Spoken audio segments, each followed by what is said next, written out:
Hey guys. Hello. Hi. Hi everybody. Welcome back to the stream in which I am older. In which I am another year around the sun. I am older and hopefully maybe just a smidgen wiser. Maybe. Hi everybody. Hello. Hello Space Lily. Must be the wind. Welcome in for the first time. I know to Lavender Beth. Hi Beth. On Phazos. Ian! Ian, happy birthday to you also. Birthday twin. Fist bump. Brandito, hi. Gaunter. Liney. Hi Sid. How are you? Guys. Guys. I have to say,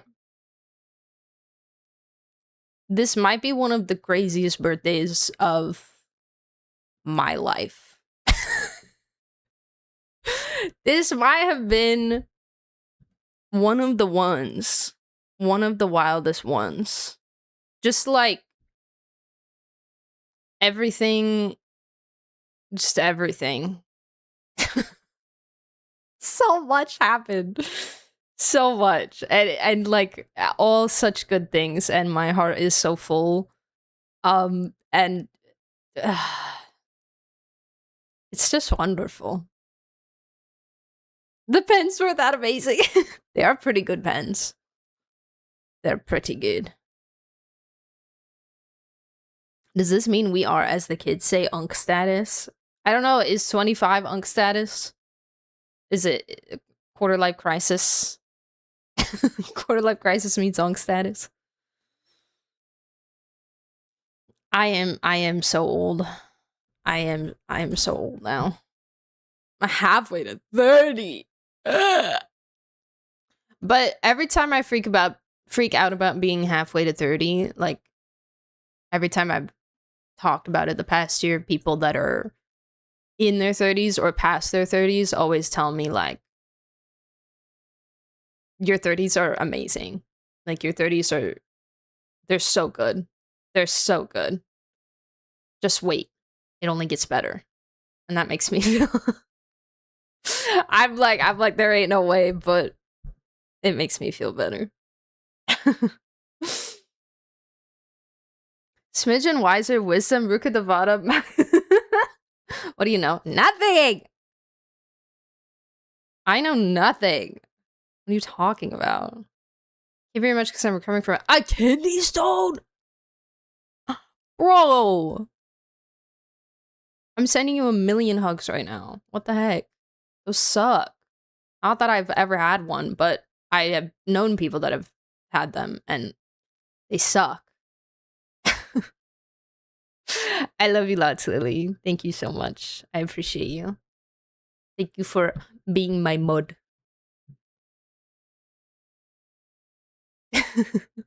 Space is very offended. I'm sorry. I'm sorry.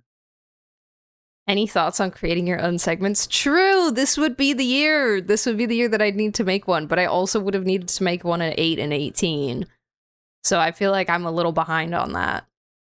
But better late than never, right?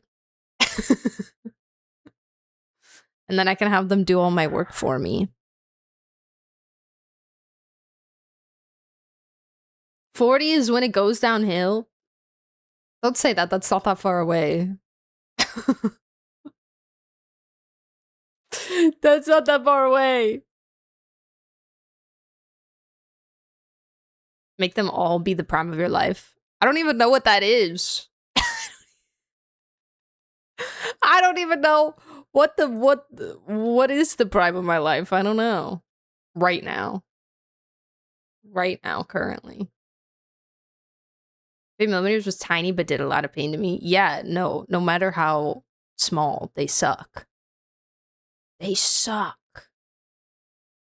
Wait, Beth tagged me in something. Let's ship our girls together. Yes. Yes. Oh my god. Oh my god.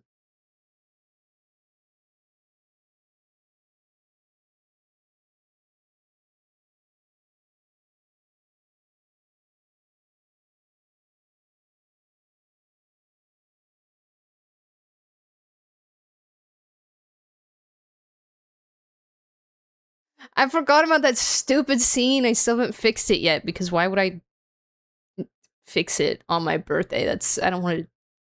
I want to do with technology stuff on my birthday. What the heck? Yuri's so strong it silenced you.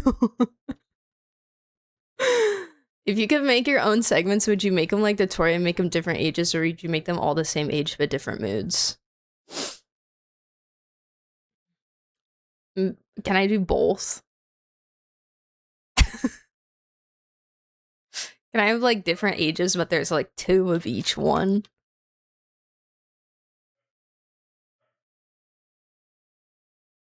Yuri baboomed your mic. I love this.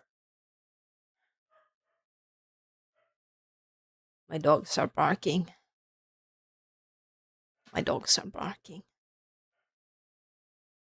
A wiser person might have. I missed all the new Genshin things yesterday, so seeing all these pretty characters today was such a good surprise. I know, there's so much. There's so much. And like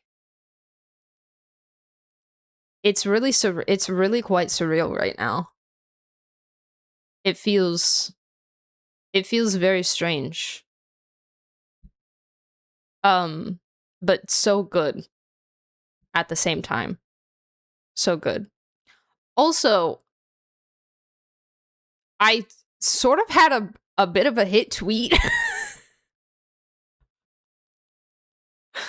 I sort of kind of had something blow up.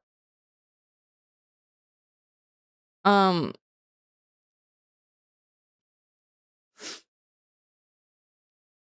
a good way. In a good way.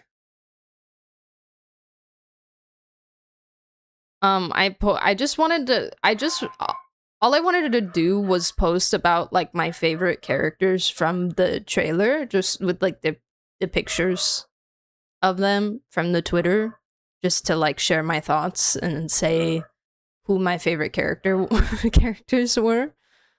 No, nobody got mad. Nobody got mad. It's actually like very very wholesome and makes my heart very full. But I posted this one about Odette.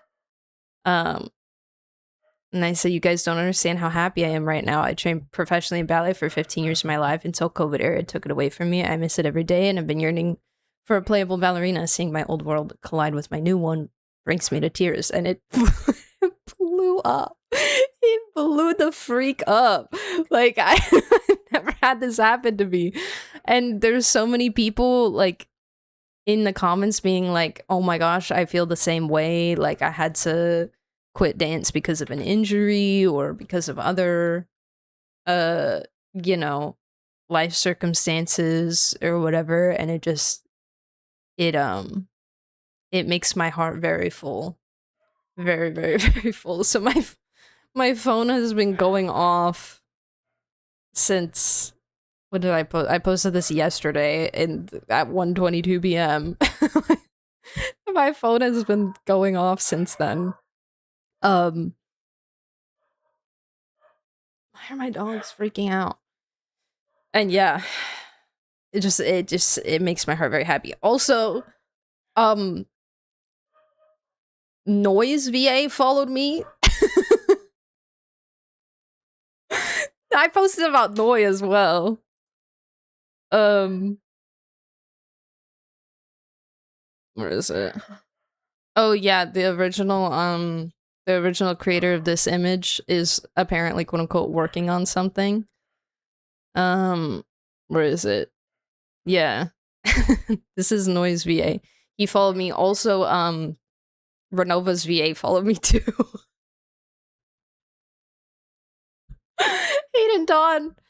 Aiden Dawn as well. So that was really cool. I don't know. I don't know how that happened, but that was sick.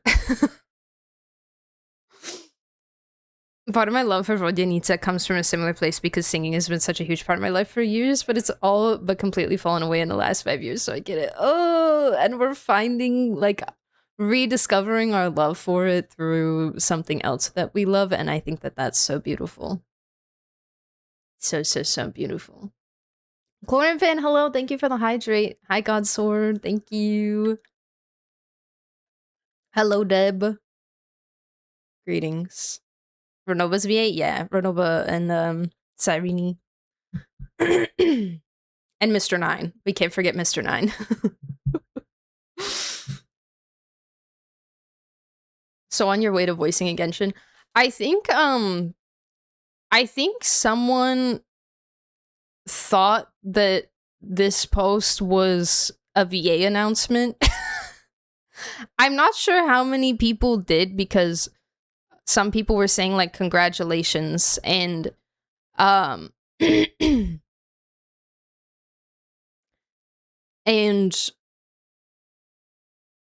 I thought they were just saying, like, oh, congrats, like, you got a character that you liked. It reads like one. I really don't think that it does. I didn't say anything in here that would have insinuated that I voiced this character. I literally just posted a picture of the character and said, like, oh, this means a lot to me for this reason. Like, I said nothing that could insinuate, like, oh, this is my character, I am this character. I posted 3 different. I posted Noi. I posted Sarisa. I posted her. Where'd it go? I don't know where it went. It's somewhere. It's gone now. I killed it. Oh, here it is. Oh yeah, because I got it done. You voice Noi?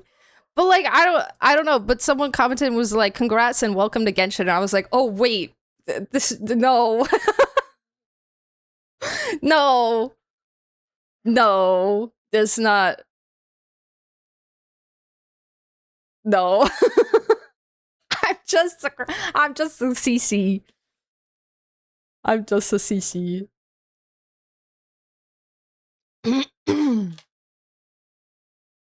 Oh, that's VA now unfollowed you. Nah, she's super cool too. I commented on her actual announcement post, and she said thank you. So she's super sweet.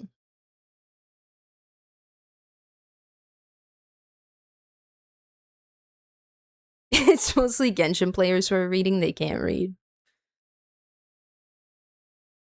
I don't know, man. If I'm not mistaken, Sandrone's VA is also about. Oh, really? Oh, wait, I didn't know that. That's so cool. Last time feels like it could have meant that your new world was in voice acting. That's my assumption. Maybe.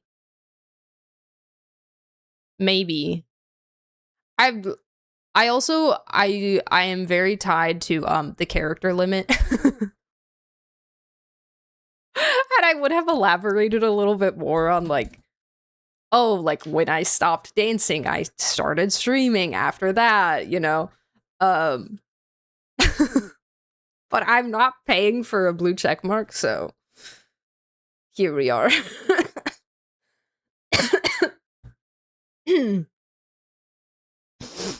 Oh, that means hating her? No, they can't. It's not allowed because she's mine. She is me. She is me. It's clear if you read it properly, I could see how people could skim read and misunderstand. Yeah. There was another comment that was kind of funny related to skim reading. Where is it? Not me misreading and thinking you also had a side job of being an assassin during COVID too. That's like, okay.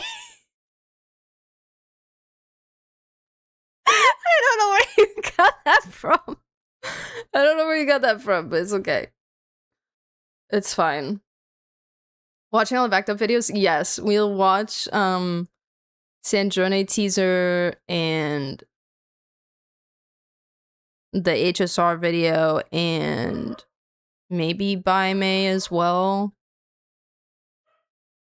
I do not, unfortunately, really wish to watch the Woowa live stream today. It's too long. It's too long and I don't really want to sit here and watch it. I did see videos of the beautiful man, though. Her past ballerina, her present rogue. Exactly. Well, and I like it in... I like that concept of her character in terms of Swan Lake, too, because in Swan Lake, Odette and Odile, the protagonist and one of the antagonists, are performed by the same person. Both roles are performed by the same person. Your White Swan and your Black Swan.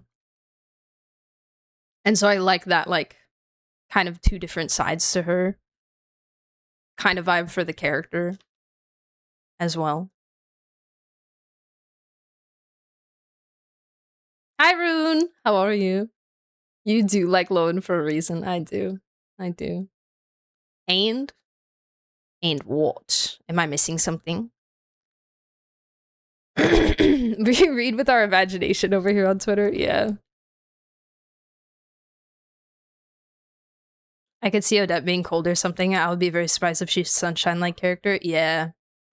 I mean, she could surprise us like Cass did, you know? being a sweetheart.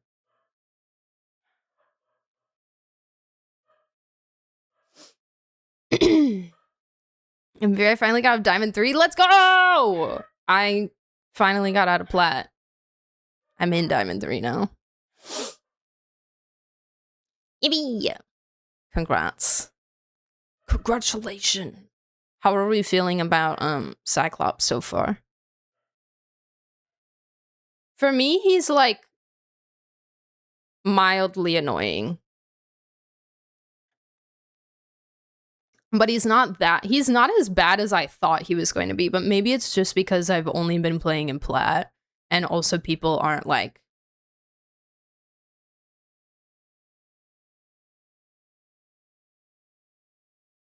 that, like, they haven't played him a lot yet, so maybe they're not that good yet. You know? We're lurking most of today. Just a quick yes no question. Have you seen my post in Discord about the Shenj crew names? Yes, and I've also seen like 10 other people elaborating on the names as well. There's a lot of really information about all of them. It's quite cool. I love this era of a new region where we get to see like we get to pick apart all the little details and learn like cultural and historical stuff. You know? Thank you, Galahad. Thank you. I had the hottest of takes about the cast so much that I'm afraid to voice them. Well, you know that this is a safe space. So, rip it if you would like. Play with y'all next season. Wait, what rank are you, Space? Have you got all of the anomalous stream arrows? No, I think I only have 2. I think I've only gotten 2 of them. But I have read them all. I read them all on the wiki. When are we all grinding Valcomp? Good question. Good question. I need someone to make me a EU account. I've been playing a little bit. I don't play for like a long time, but I'll hop on and do like 1 deathmatch and 1 unrated and then get off. But ow.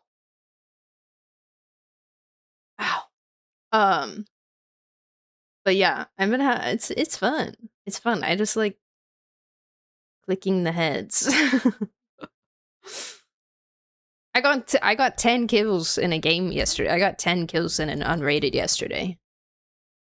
I think I was 10 and I did not go positive. I still went negative. I think I was 10 and 15 and we lost, but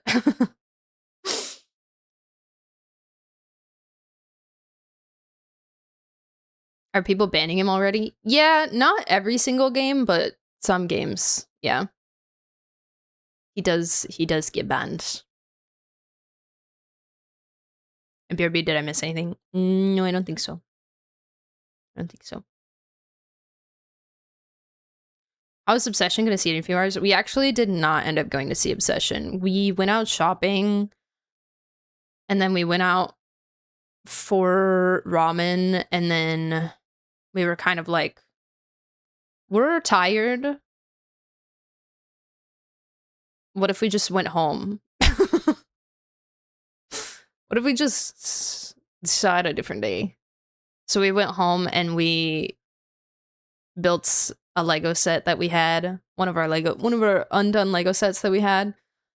And it was funny because I have a different way of building Legos than Fried does. I am very meticulous and methodical about my Lego building, and I like to sort all the pieces together, like put all the same pieces together in like little piles or stacks before I start building each bag. And Fried is much more haphazard and likes to search for them in the big massive pile of pieces. So we were like, how are we gonna do this? Like, how are we gonna build Lego sets together with our different methods? And what we ended up doing was it was a very small set. There were only 3 bags in the set. And we took turns. We took turns building, and it kind of accidentally, unintentionally turned into like a communication exercise. Because we had one person building, and then the other person was reading the instructions to the person building. So like I would have the pieces, and then I wouldn't be able to see the instructions, but Fried was like describing them to me, and I would have to try to figure out like where it would go. And it was actually kind of fire. It was actually kind of fun to like, it's like that one game. What's the one game where there's like a bomb or something and it's co-op and you have to instruct the other person how to defuse the bomb, but you can't like see the same thing or whatever. It felt like that. And it was actually really fun. So I got to build 2 bags naturally because it's my birthday. Keep talking, no one explodes. Yeah. Hi, Oracle, by the way. Yeah, but it was it was fun. So we built that, and then we played some Rivals, and then I played like a smidgen of Val, and then I went to sleep. So yeah, it was a fun day. Fun birthday. You guys want to see everything I bought? You guys want to see my shopping haul? Is it time?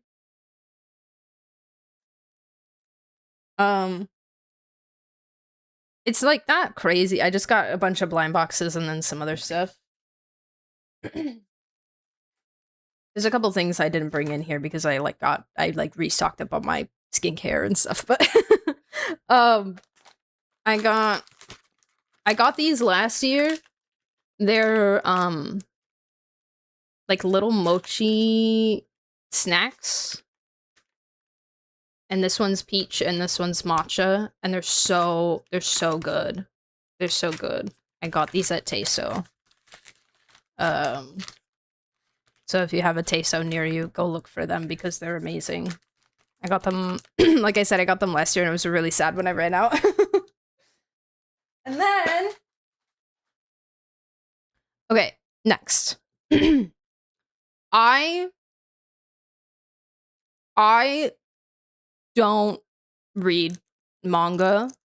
Not like on purpose. It's just never something that I've done. So I don't read either. But we went to a like manga bookstore, and I did purchase Witch Hat book 1 because they had it, and I almost bought I wanted to buy Apple Diaries book 1. I also wanted to buy the light novels. What I really wanted to get was the Apple Diaries light novels. And they had both the Apple Diaries light novels and the manga, but they didn't have volume 1 of either of them. So I didn't buy those, but I did get book 1 Witch Hat just cuz it's been so amazing. It's been such a wonderful anime, and I'm like, I don't need to get like the whole series, but just having at least one of these is cool, you know? It's cool. You went to a bookstore? What do you mean? I beef with Persona, but you're cool, so you're not included. Oh, Beth. I suddenly watched that. Yes, you do. It's so good. It's genuinely so good. It's really beautiful, and I've cried multiple times watching it, and it's really awesome. Manga bookstore? Yeah, because that's what they sell. They sell mostly manga. I don't want to say the name of it because I don't know if that will. I mean, I know that it's a chain. There's multiple locations, but I don't know how much it would narrow it down for me. And then I didn't even know that this was in print. And I literally only saw it because there were 2 girls next to me that started talking about it. And I went, "Oh my god." And then it was kind of awkward because they like didn't say anything. They just kind of like awkwardly laughed and then walked away, and I was like, "Okay, bye." Anyways, I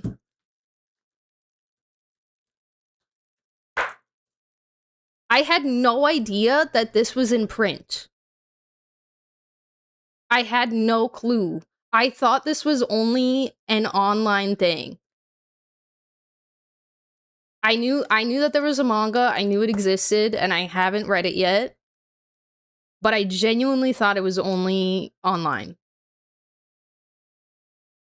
And I heard these 2 girls next to me, they go, "Oh my god, they have the Amori manga." And I spun around so fast, and I went, "Oh my god, they have the Amori manga." And then that's when they walked away. But, like, there's also 3 volumes, but they didn't have the 3rd one. Which was weird, because there are 3, but the 2nd one was on the new releases shelf. And then I had to go to a different section to find this, the 1st one. But, yeah. I was like, I have to get this. I have to, and this was before I decided to buy this.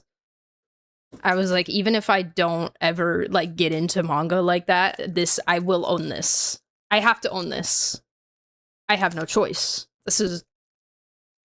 I have to have this. So yeah. And the art on the back is really cool too. Let me cover the bookstore name. There's like that and a little synopsis on the back. This is volume 1 with Abori in front of the door, and then this one has little Aubrey on the back as well. So yeah, and then the 3rd one has Kel on it. Sorry. Yeah. But isn't the art is so beautiful, man. It's so beautiful with Mari's hair. Ugh. Oh, and this one also has Mari's hair too. I bet it's gonna be on all of them. So book 3 is Kel. I imagine, I don't know how many there's gonna be. But I imagine 4 would probably be Hero. And then 5 Mari, I guess.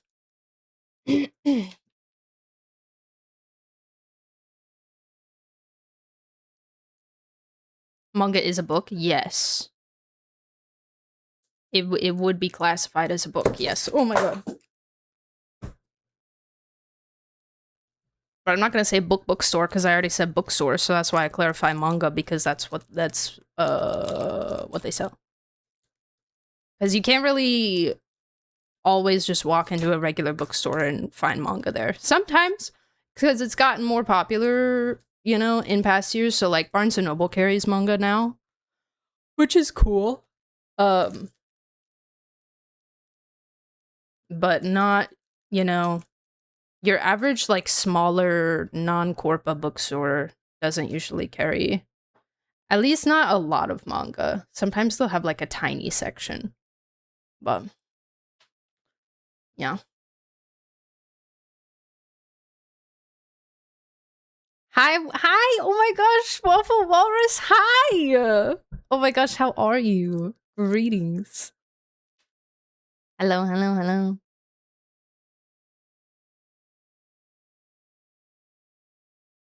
Have you been watching Witch Hat? Yes, I'm completely caught up. I'm completely caught up on Witch Hat. It's one of my top favorite animes now.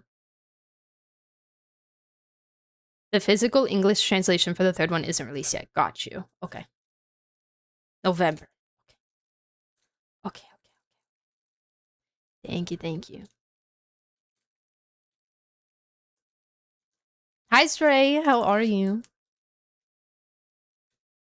You should read Colette Decides to Die. It's really good. Just look past the title. Let's see. Colette Decides to Die. Japanese shoujo manga series by Alto Yukimura, a fantasy romance that reimagines the myth of Hades and Persephone. You've got me. You've got me. You've got me. You've got me. Oh dear. Oh no. Uh-oh. An overworked apothecary named Colette who finds herself in the underworld treating Hades, leading to romance and a new perspective on life and death. That, I'm sold. Yeah, sign me up. Where can I get it? Where can I get it? I used to buy my manga from Borders. Remember, I don't know what Borders is. I don't know. What is that? Hi, Dale. How are you? Thank you. Persephone LARPer. I got mine at Barnes & Noble. Okay. I haven't been to Barnes & Noble in forever. It was a bookstore and it was peak.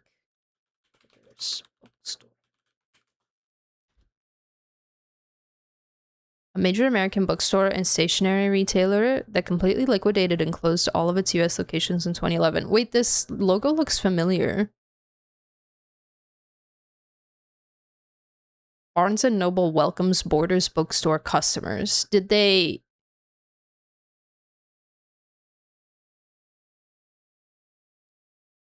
like acquire them? Rival bookseller Barnes & Noble acquired Borders trademarks and customer lists.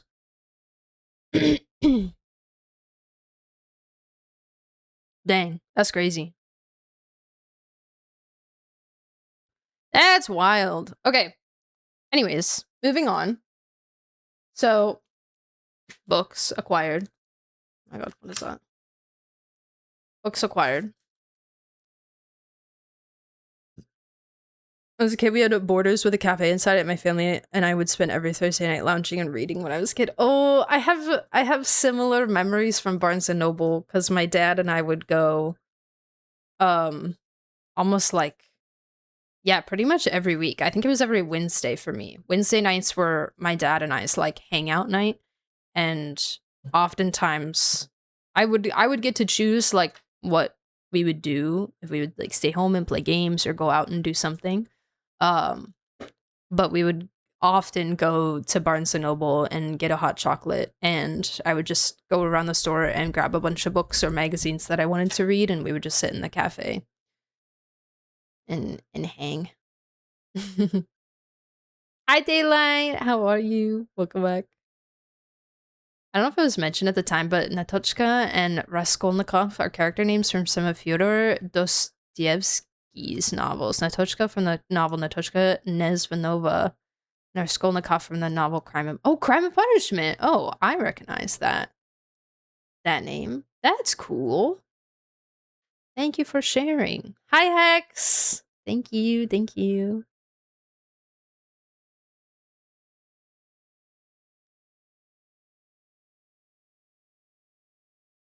I like VD room. Looks cool. Thank you. I like it too. Okay. Blind boxes. Are we ready?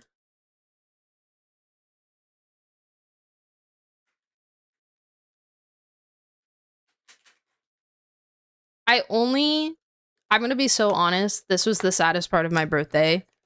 The blind box selection was not great.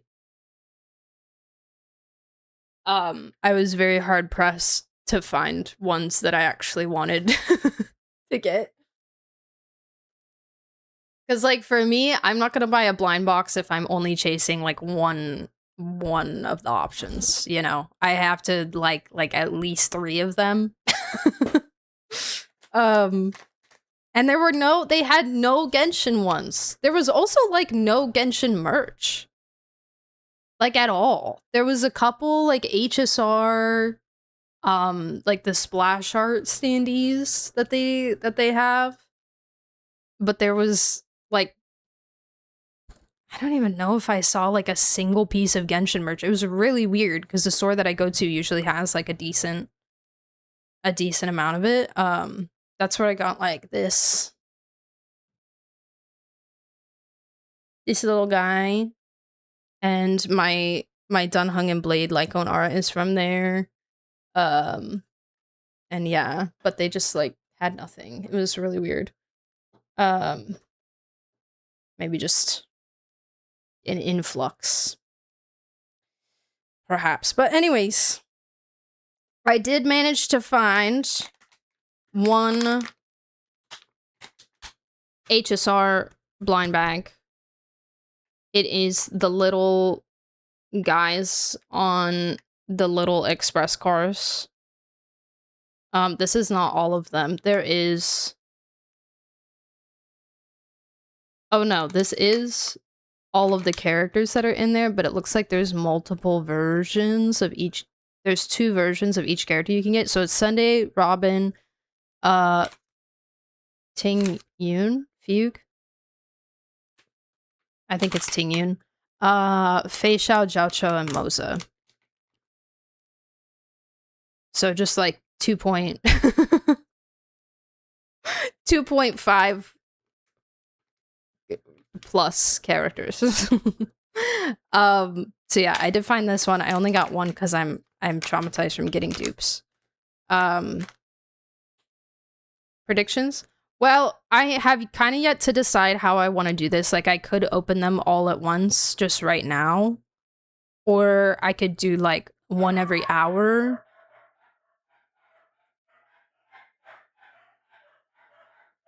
Dogs are freaking out again. I could do like one every hour.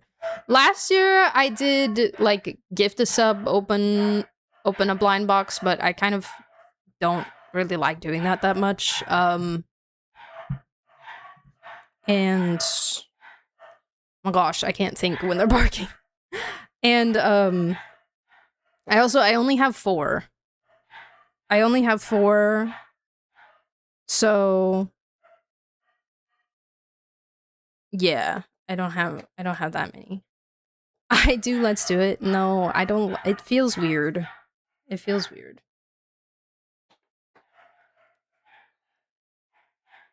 I'm currently finishing up Goro's Hangout and I'm bursting with laughter. Miko really did him dirty. Oh, Goro's Hangout is so good. It's so good. You could count Thursday and Friday subs. That means I'm opening them all right now. Hold on. I need to go to check on them, and also they're probably what's happening is they're right next to a window and they're probably seeing bunnies outside and freaking out. So I'm gonna go close the window so they can't so they can't see the buddies. I'll be right back.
Okay, hi, I'm back. There's a giant plank of wood in my yard. I don't know where that came from. I'm gonna have to do something with that later. It's weird. Anyways. Woody! Thank you so much for the 33 months. Also, you changed your username. You've changed your username. Wow. Cool. Also, Jess, thank you for the prime. Wait, I didn't even see that. What the heck? Thank you. Thank you for 6 months. Thank you. Isn't Alyosha and Mitya also names from the brothers Karamazov? I don't know. I don't know, maybe.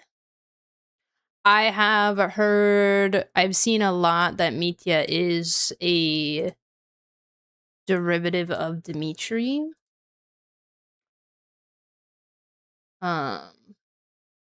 Which is interesting.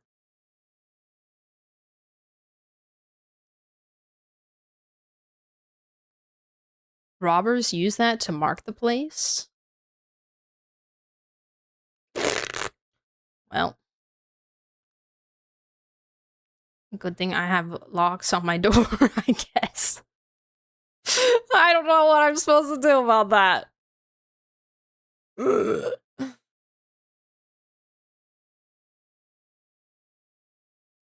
Whoa, wait, why is the alert not going off? Nelta, thank you so much for the gift sub to Oracle. Thank you.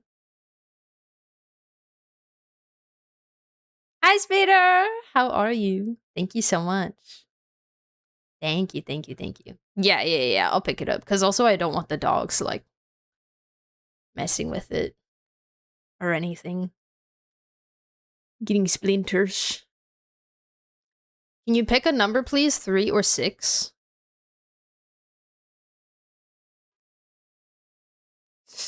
3. 3, because adventuring.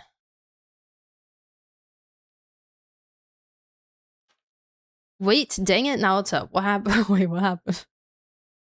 What happened? Whoa, hype train.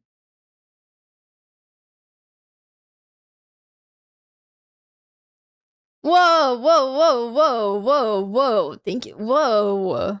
Why can't I hear anything? Oh, my alerts are off. Wait, weren't they just making noise though? Weird. Okay. Um I'm all over the place. Thank you for continuing your gift sub, Oracle. Thank you. Month of straight Fury streams injected in me. Alyosha can be Alexei. It's in the book, at least. Okay. I'll have to look into it. Seeing if I sub for 3 months or 6 months and to give to me. Ah!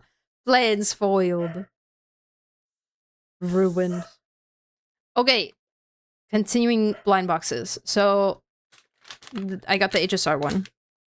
And then I got 2. I was trying to find Genshin ones, obviously, but I was also trying to find Skull Panda. And I was also trying to find Peach Riot, because I don't have any Peach Riot, and I really wanted a Peach Riot. But they had neither. I went to 2 stores, they had neither of those. But I got this one, which I've seen these ones before. These Nancy ones. This one's called Secret Fantasy, and I really like, I don't know if you can see those very well, but like this row specifically, there's like some really cool like dark fantasy ones. So yeah, there were a couple in there that I really liked. And then this one,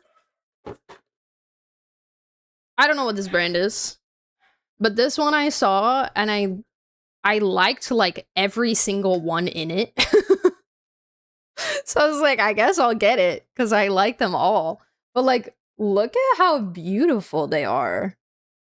Like, look at that one. Oh my gosh. Like, they are all genuinely so cool and unique. And there's a secret. So I'm very excited for that one because they're very, very pretty. And then we only had those 3, and then we were checking out, and Fried saw this behind the register. So, we have this as well. So there's all of them, and they're very sick. They're very awesome. Obviously, Umbreon is the one that I would want the most because that's my favorite evolution and probably my favorite Pokemon. But I do like many of these. They're all very cool. So I will be happy. You have to get Leafeon? Oh, I'm fake. Leafeon's cute. Leafeon, I don't know, man. It is a little bit unexpected because not green, but Umbreon has always been my favorite evolution, and then Glaceon's my second favorite. But I really like the Espeon in here as well. It's really nice, and I do like Espeon too. And the Vaporeon's pretty sick. With like the water and the coral and stuff. So, the Leafeon, unfortunately, is probably one of the most boring ones in here. There's like nothing. The regular EV is a little boring too, but like compared to the others, there's like nothing around it. But yeah. Fred spotted this behind the register and he was like, "Do you want one of those too?" And I was like, "Yes. Yes, I do. Yes, I do." You're so real. Glaceon is my number 1 Umbreon by 2. Oh my gosh! We literally just reflect each other, and that's so cute for us.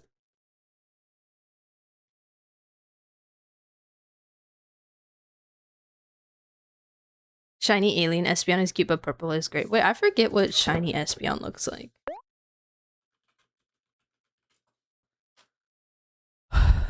Oh, it's the green one. Glorp. It is Glorp. Yeah. True.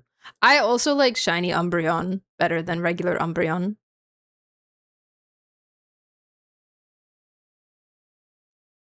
So vibes. Oh my god, wait. It told me I collected all the emotes. Do I have that one? Thank you guys so much for the hype train, by the way. I'll break it first. I've had enough.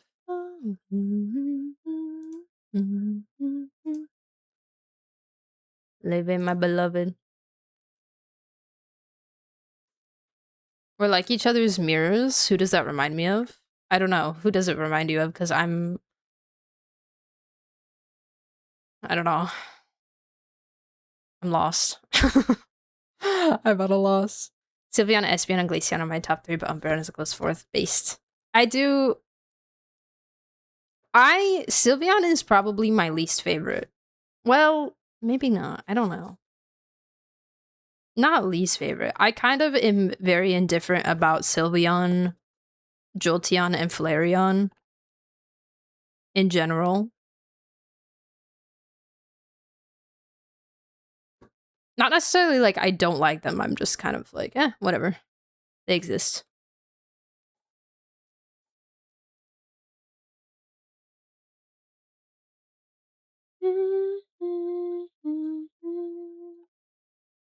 Espeon is my top and everything else is second because I can't choose. Valid.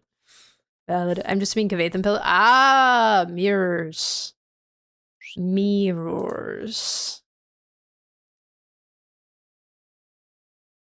Okay, so how do you guys want to do that? Do you guys just want to open all these right now? Just open them all.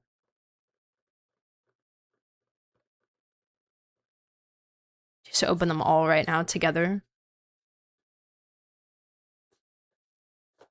Yes, or maybe one and then wait a little. I could do 1 an hour. I got another idea. Okay. I'm willing to hear it. I'm hungry. I did not eat breakfast. I did not eat breakfast because I slept in. Maybe I'll have one of my mochis. That's so it's very nutritious. Nutritious breakfast.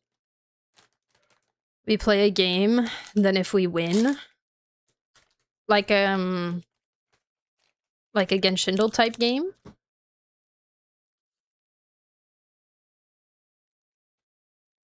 Gonna grind some comp. Good luck, Bandito!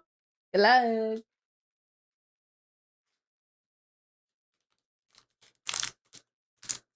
Hi, Pook. How are you?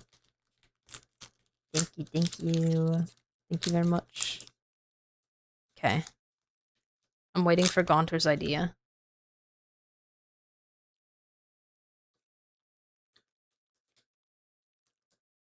Wait, never mind. Gaunter's idea sucks.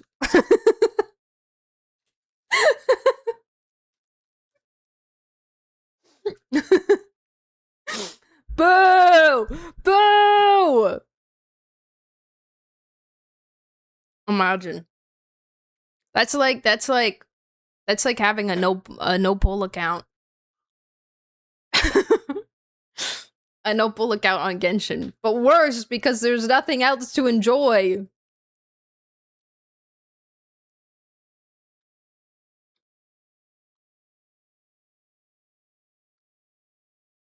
One every lore paragraph you finish. I'm joking. Yep, every line you finish, I know.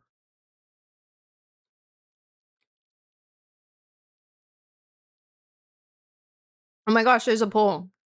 Guys, vote on the poll. These are so good. They're so good.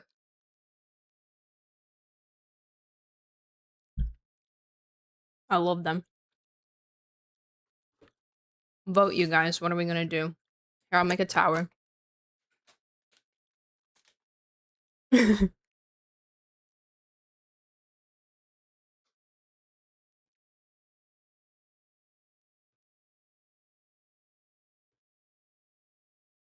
Wow.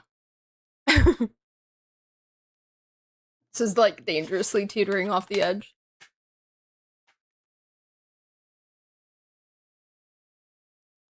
Vote Limbo. Can I request if you only open one inside either Eevee or the beautiful one that you don't know the brand name? The brand name of that you showed last because for episode probably sleep as soon as the open is done if they're 1 hour. Yes. Absolutely. Absolutely, Queen. Anything for you. Mwah. Are you gonna honor the poll? I don't know. It depends on what the poll is. I didn't choose the poll options, so, no. But maybe. Depending on the answer. So no. The answer is no.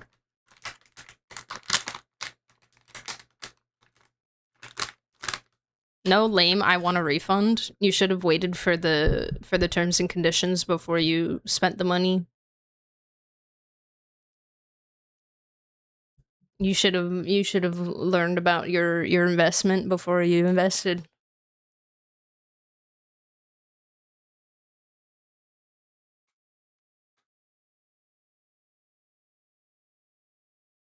Well, I was typing that. You literally don't have to do what I request, but if you respond like that, I simply have to smile and say illy. Illy. Mwah, mwah, mwah, mwah. Mwah. I need my 200 leaves back. I'm poor. Well, what's the second option is all now. Okay, guys. We'll just open them all now. We'll just do it all now.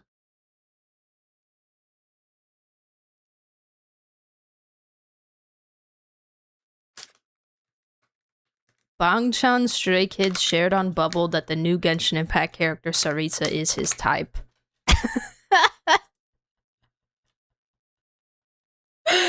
Oh my god. Can you refund it? Are you being so... How many did you spend? Is that a note if you got? It was the VA for the Sarita reposted it. Like, for real?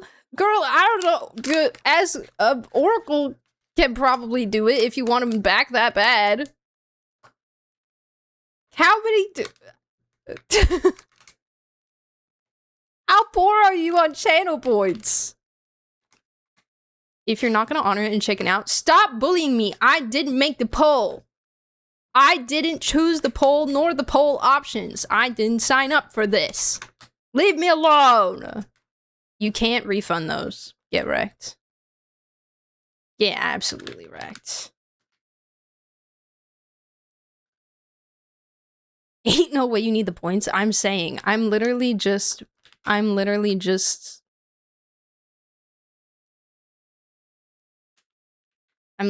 here.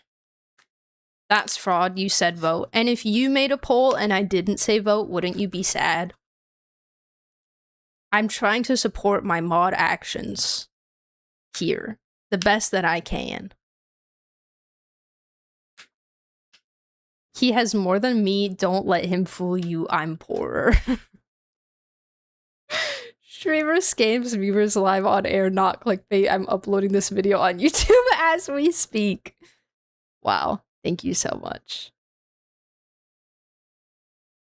Thank you so much. I appreciate it. We'll go viral. We'll go viral. Also, bullies mods. Please! I'm the one getting bullied here.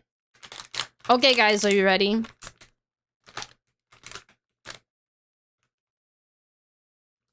Wait, since we're doing them all together, Beth, do you still want to start with one of those two, or should I just... I was gonna do maybe HSR first. Or, I don't know, do you guys have a preference? Actually, I kind of don't care. Do you guys have a preference?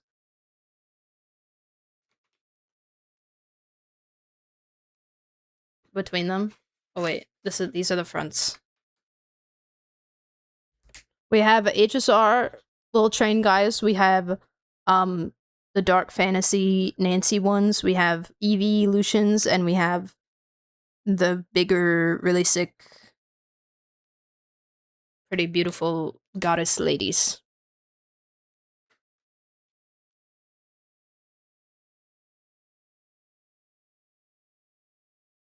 I have that train Kafka. This one doesn't have Kafka in it, but it must be a different version. Top one so it doesn't fall off again. Smallest to biggest sounds good. Okay. I can see them all now, so I don't mind at all. Okay, we'll do HSR first. I want probably Sunday the most. Definitely Sunday the most. I would kind of be okay with... I don't want to say which one I would want the least, because then I'll get it. But I probably would want Sunday the most. Yes, there's a little Sunday. There's also, like, multiple... There's, like, two versions of each one. So there's, like, a Sunday with a little hood. And then there's, like, Robin with her wings over her face and stuff. The Tingyun ones look almost the same. I think one of them is Tingyun and one of them is Fugue, but I'm not sure. And then there's, like, Fei Xiao with a little hat. Yeah, so... I think you only get one of them, but it's, like, 2 options for each one. So we're hoping for... Yes, there's Xiao Xiao. We're hoping for... Sunday. Sunday. Sunday.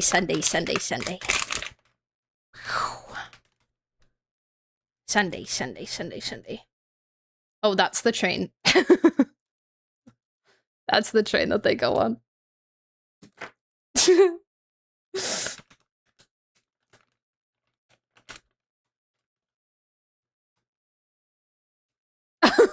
It's Chow Chow. It's Chow Chow. That's the one I wanted the least. That's okay. I still like Chow Chow a lot. Wait, come out. Wait. Sorry, I cursed you. It's okay. Sunday is in the train, true. They put him in a little cup. Chow Chow in a cup. Wait, let me put him on the train real quick.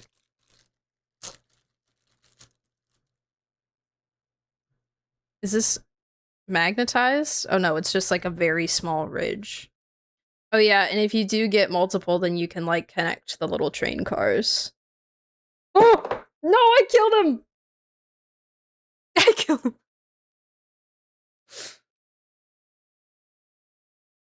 It doesn't, like, it doesn't stay. I wish it would, like, magnet or something. Alright, I'll just hold him there. And he's got his little hairpiece as well. It's so cute. I love him. Okay. Think about me and banana. And this is just the paper. Wait, can you get the front of the train as well? Oh, one of the Sundays comes with the front of the train. I see. Okay. Okay, which one next, Gaius?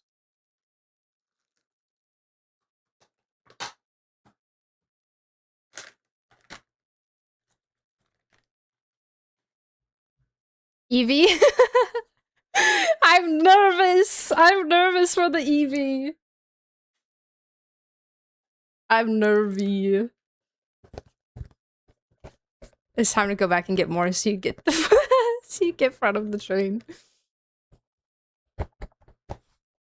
Off topic, but where do you read all the lore writings? If you're looking for like weapon and artifact descriptions, I would go into the archive in the game, and then you go to equipment and you can see them in there. However, you do have to own it to read it. So even better is just the wiki.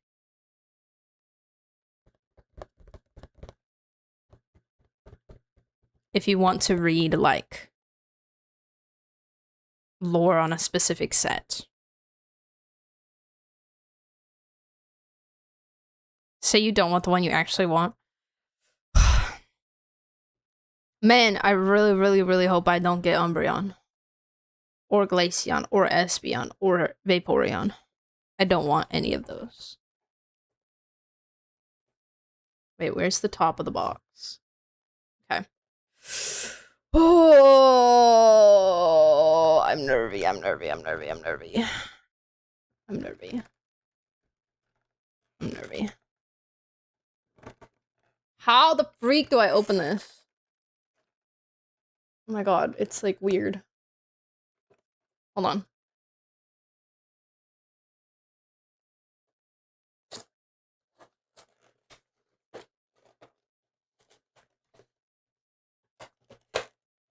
Okay.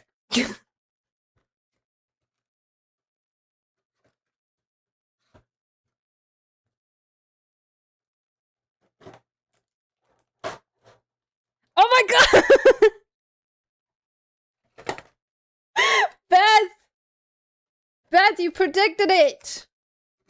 Oh wait, it actually looks more sick than I thought it did. I'm not gonna lie. Wait. Oh my god, there's so much tape on this. Give Beth all the prediction points. This is good, this is good, this is good, this is good. This is good. It could have been worse. No, don't be sorry. It could have been a lot. This is like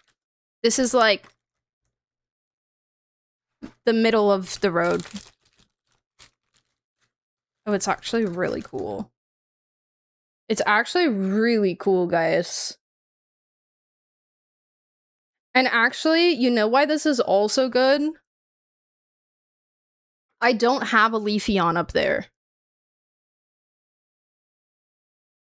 I have Vaporeon, Jolteon, Flareon, Umbreon, and regular Eevee.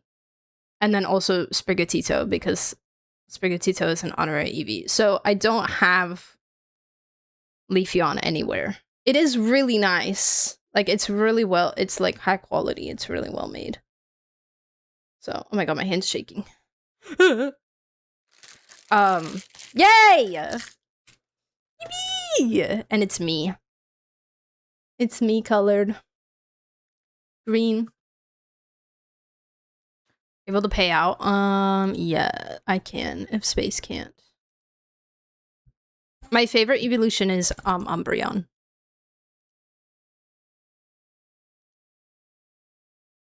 Sprigatito being power crept off the shelf. Choose outcome. No, I did not get Umbreon. But it's okay!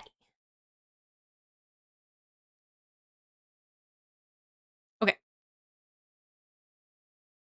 That's done. Oh, there's like a card. Whoa! Cool! Sick! That's awesome.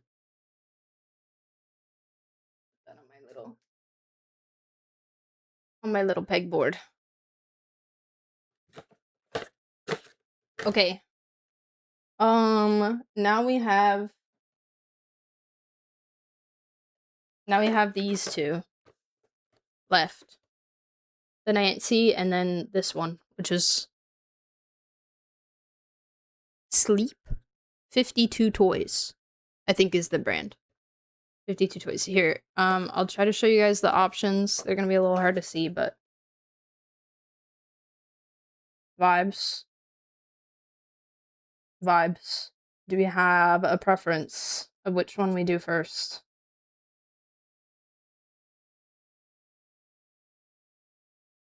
The bigger one? When I was a kid, I used to think those cards would change image because they had liquid. Liquid! That's hilarious. I was gonna say save bigger for last. That's also my instinct. I have a blind box by 52 Toys. They never miss on beautiful fantasy vibes. Amazing. Yeah, I just was like, they had a couple there that were really good.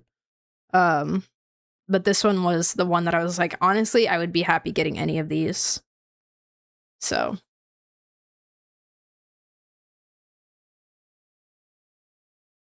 Bigger last because it will be peak. Okay, we'll do bigger last. Okay, so for this one, the one that I really want is, let's see if it'll focus. This one right here, the Night Lord. I want that one the most, but I also really like this Thorned Sonnet one. The Crystal Cobweb is pretty cool. The Iris Venom is pretty cool. There's a lot of, like, the Shell one is cool. There's a lot of really cool ones in here. I like most of these, but I definitely have a couple that I would prefer over others. So we'll see. There's also a secret. The secret is called Bone Queen, which sounds really sick and awesome. Okay.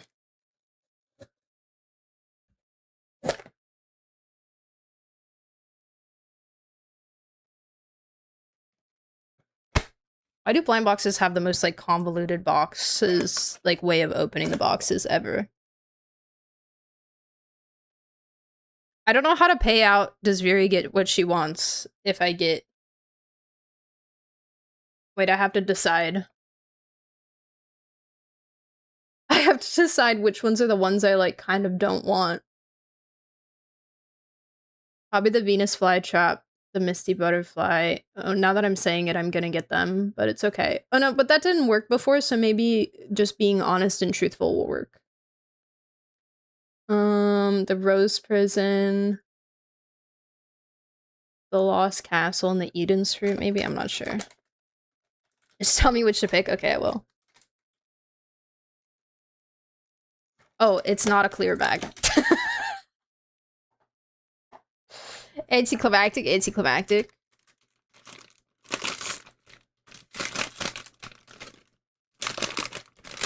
This is a massive bag.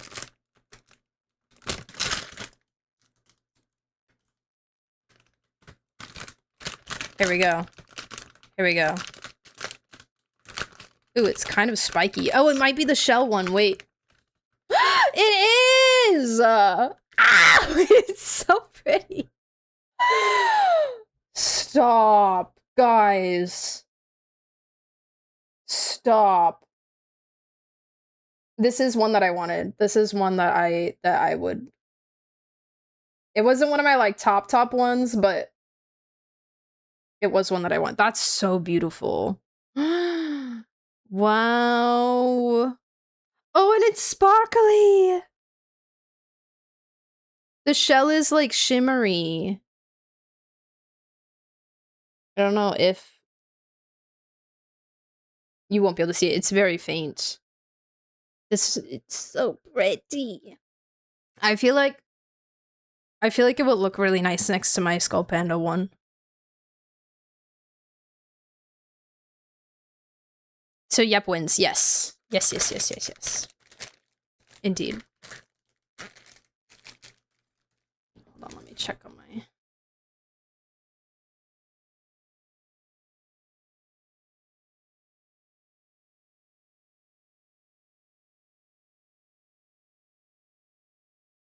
Okay.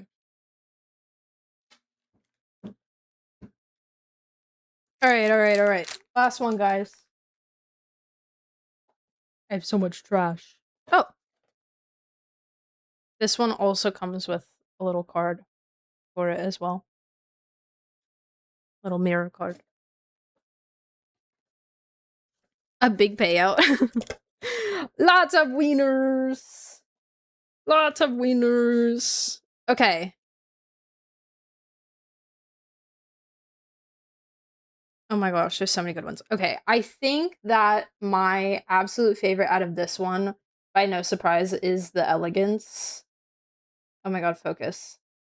The Elegance, because, I mean, god, just look at that. It's stunning. It's beautiful. But honestly, they're all so good. This one in the corner here reminds me so much of the the Apom Woods tree water thing in Sumeru. There's a cat. There's this beautiful, like, kind of church looking one. There's that one. There's this one that's like coming out of a vase. There's this beautiful horned deer lady, Lauma. There's one in a bowl of water. There's the secret is in the middle, and then that one's like sleeping on a cloud. They're all so good. I don't even know if you need to make a prediction for this. I don't even know if I want them all. I want them all. All wins. Everybody's going to win. Vote yes. I mean, it could be just do I get the elegance one, but people have already voted, so it's okay. I am going to quit while I am behind. Hold on, I gotta figure out how to open this one too. We pray for elegance. Elegance, elegance. I hate ruining the beautiful boxes.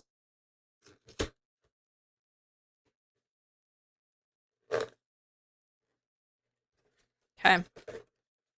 0.3%, oh no.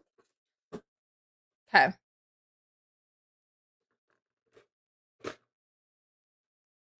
Wow! It's the vase one! Hold on, hold on, hold on. This was Fried's favorite, actually. Or he said he thought this one was objectively the best one out of all of them.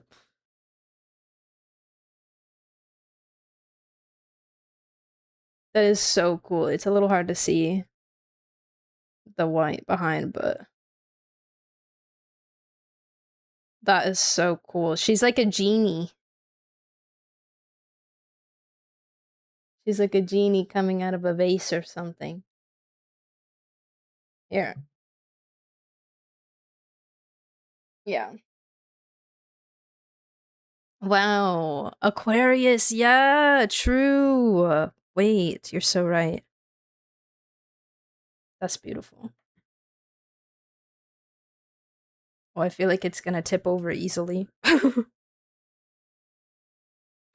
Do you get 3 wishes or what? Are they standard? I get nothing. Wow, guys, good haul. Good haul. And also Jiao Cho, but I'm kind of scared to pick him up right now. I feel like I'm gonna kill him again, but wow. How fun. Yippee! Yep, for outcome, yes. Go for it. Go for it, queen. Okay, I'll put them all on my shelf. Ladder. What is this? Oh, that's the do not eat packet. Ooh, this is a nice card. It's the card for it. It's got like a cool texture to it. I like that. To accidentally do no was there for the plot, please. Imagine. We could do a continuation of the YouTube series. Scammer streamers scammer mod. The conspiracy continues.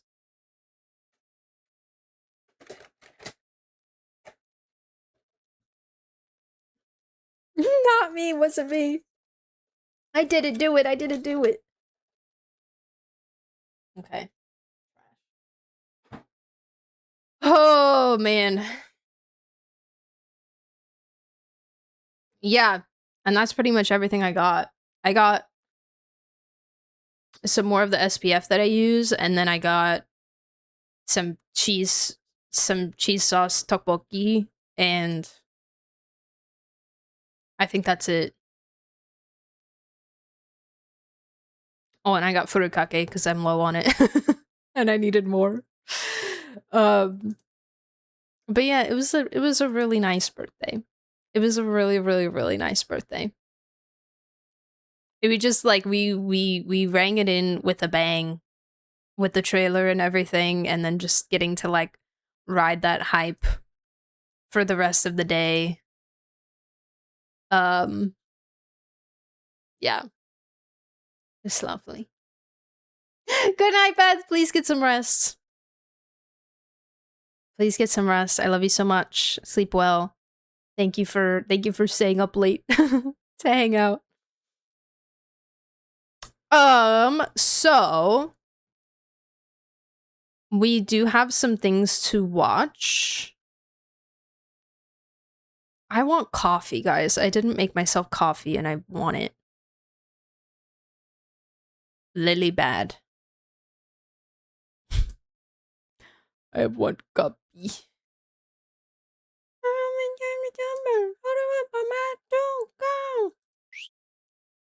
Why do I have so many different windows?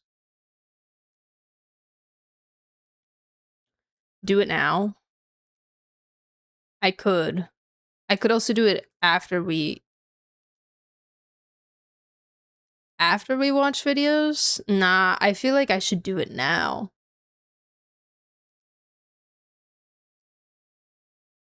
I feel like I should get the coffee now.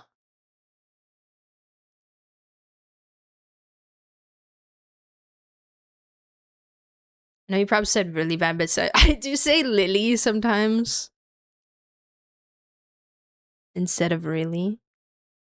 I also I don't have that many funny YouTube comments for you guys from the trailer. Not well, okay, there's a couple. but they're just kind of like funny, not like people being stupid on the internet, you know? This person said Phaethon is a rich toxic man who smokes and loves to manipulate people. Yes, #1 girl dream.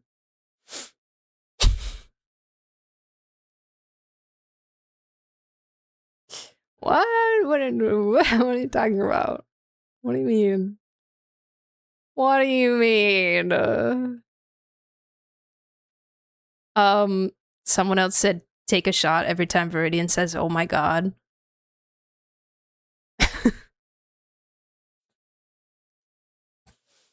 Please don't.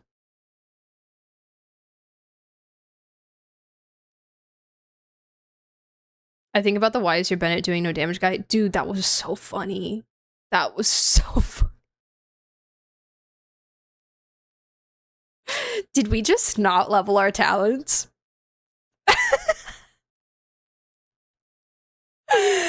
Oh. Who's we? Who's we, bestie?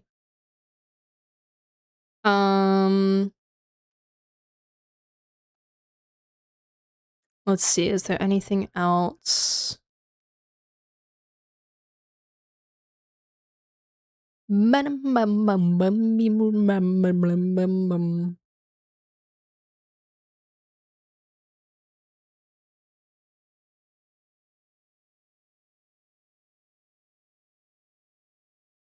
don't think so.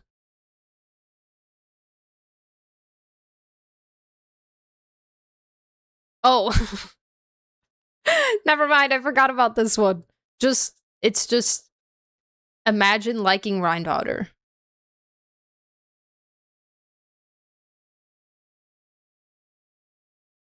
But they spelled her name wrong.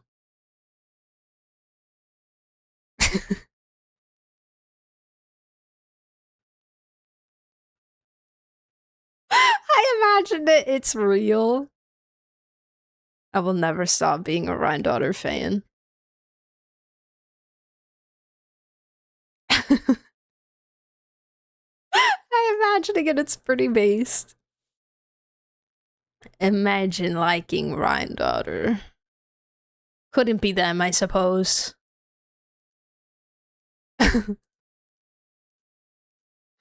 Couldn't be them. Anyways, that's pretty much it. Everybody else is just excited. just excited and telling me so many fun facts about names and stuff and things and stuff. Hi, Redlocks. Thank you. Thank you very much. Did Nefarious post that last comment? Yes. I do think it was Nefarious on a secret account.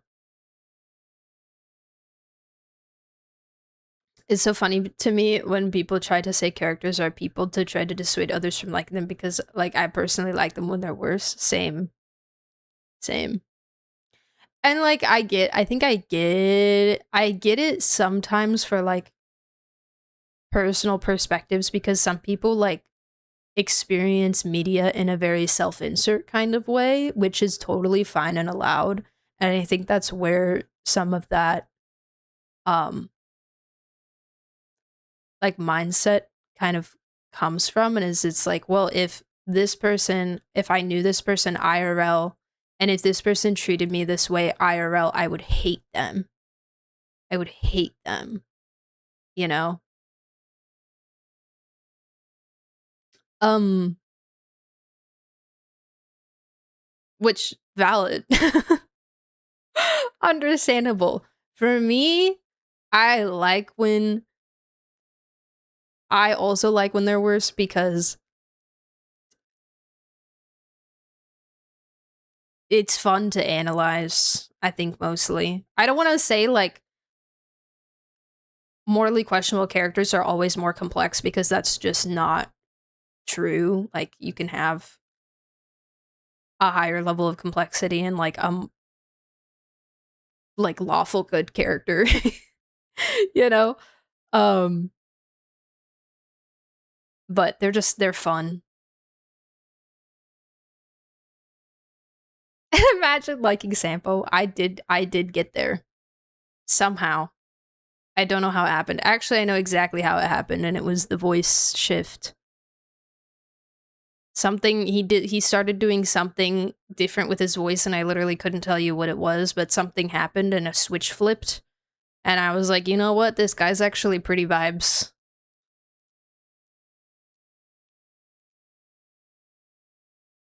He's actually funny.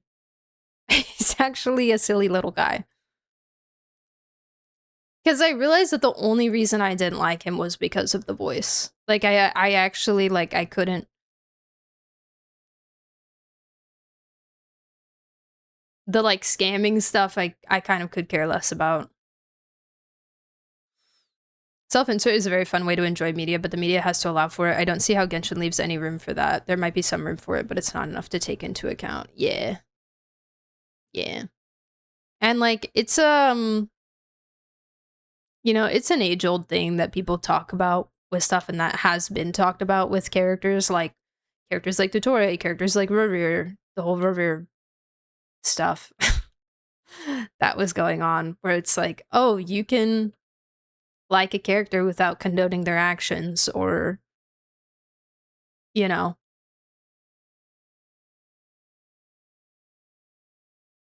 or anything like that. Kind of same vibes with the Fayettefon is a liar, manipulator, smoker, every girl's dream. And it's like, yeah, if you looked at like the general popularity of like love interests in fiction, a lot of them are gonna be the morally questionable. The morally questionable characters.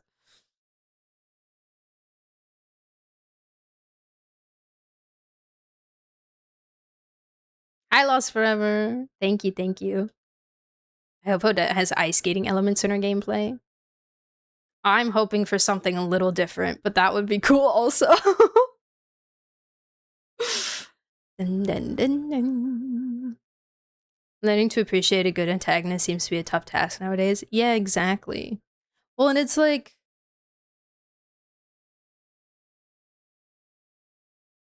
I don't know. It just seems to be such a hard concept for some people to wrap their head around that, like, if you like, yes, you hate this character, but you also need to recognize that, like, they need to exist.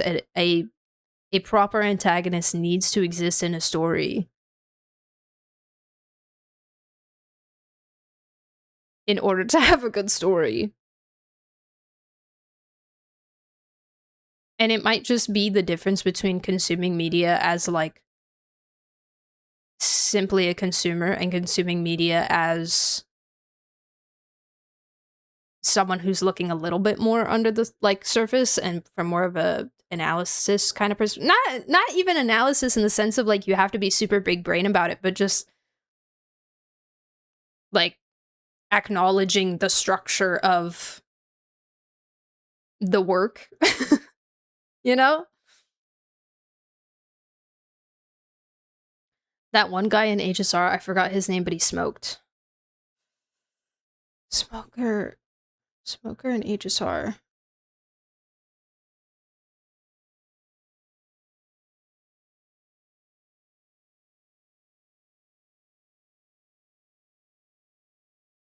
Who smoked? G something? Oh yeah, Gallagher smokes. I don't like Gallagher that much though. There is not a pattern there. I'm very neutral on Gallagher. It's hard to be fans of them. Sometimes it's also hard to be fans of them, not just because of people who hate on it, because other fans of that character excuse all their actions. Yeah. Yeah, like Sunday. Yeah, Sunday at Dotoria, yeah. Discussion around a good villain becomes warped in any gacha game because people tie expectations of playability into everything. This is also true. This is also true.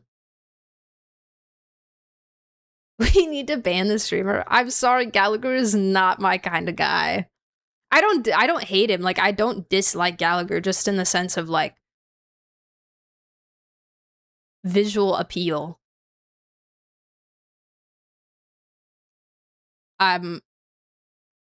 He's not my type. He's not my type. Hi, Lysaria. Did you see the PV of the new? I love that I have people asking me about lads. I love that. I love that you're asking me about lads. I did. Well, I saw, like, his reveal trailer. I saw his reveal trailer. He is also not for me. He is also not for me. He might grow on me. I don't know. I don't. When does he even, like, come out? I don't really know how this game works, so I don't know when he actually releases, but, like,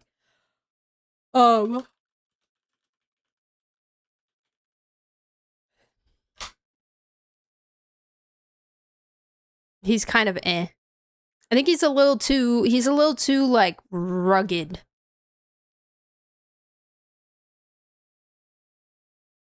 For my taste. Would you guys like to see him? Oh, the 9th of July? Oh, dang. I thought it was going to be sooner because they were teasing it so early. Where is he?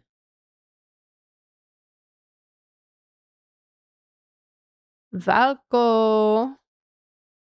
They're doing so much marketing for it, which makes sense because it's a new character, but his wolf ear placement is goofy. The 4 ears is hilarious to me.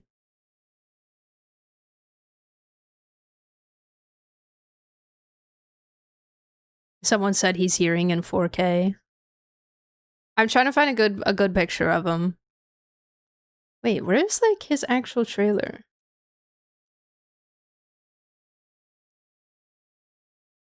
He's a dog. He's a dog, guys, just to... Oh my gosh, it's so loud. They put out a longer trailer. Is it the one that was 14 hours ago?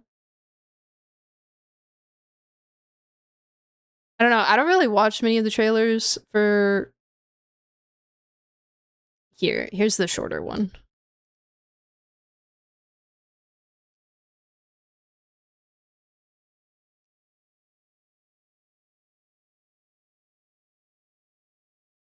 Wait, I have to be on the scene. Okay, this is him. I'm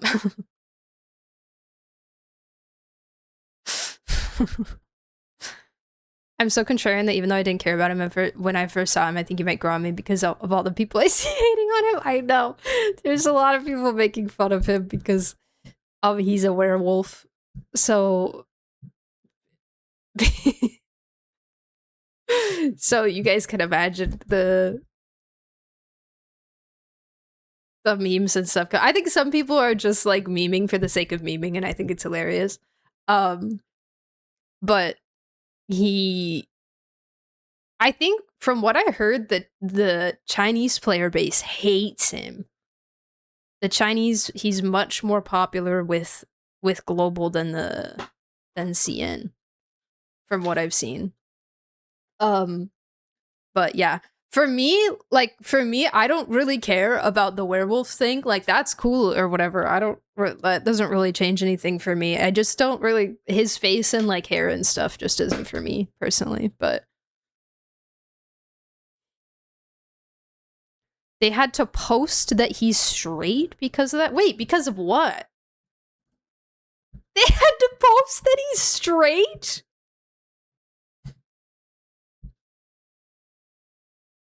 Wait, on Twitter? On their Twitter?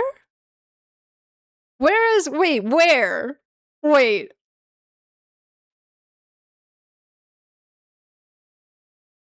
Because different beauty standards. No shot. No way.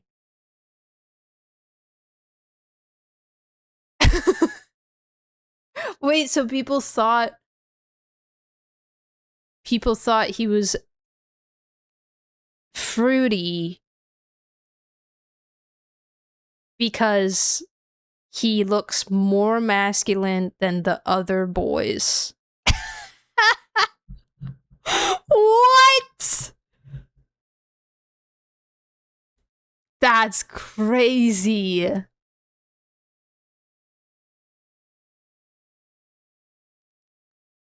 Okay, I'll show you guys the trailer. Hold on. Don't laugh at him. Don't laugh at him, okay? He's trying his best. He's just a little guy, okay? The longer trailer shows a bit more of him in person. Oh, okay. Yeah, we'll just watch that. It's fine. Listen, we're just vibing today. Like, we have a lot of things to watch. Obviously, we have like sandrone teaser and stuff, but the only thing that I actually like need to do in game is, or want to do in game, is read the lohen lore. So yeah, here you guys can see like all the boys next to each other. So these three on the, for those of you who don't know, lads, these three on the left were the original three boys. And then, well, Caleb was also kind of there, but not as like a love interest yet. And then they released Silas, and then they released Caleb, and then this is the one that just came out. These are also all of their, I believe these are all myth cards, which is basically like they're like different outfits for them. So it's not like their base looks. Is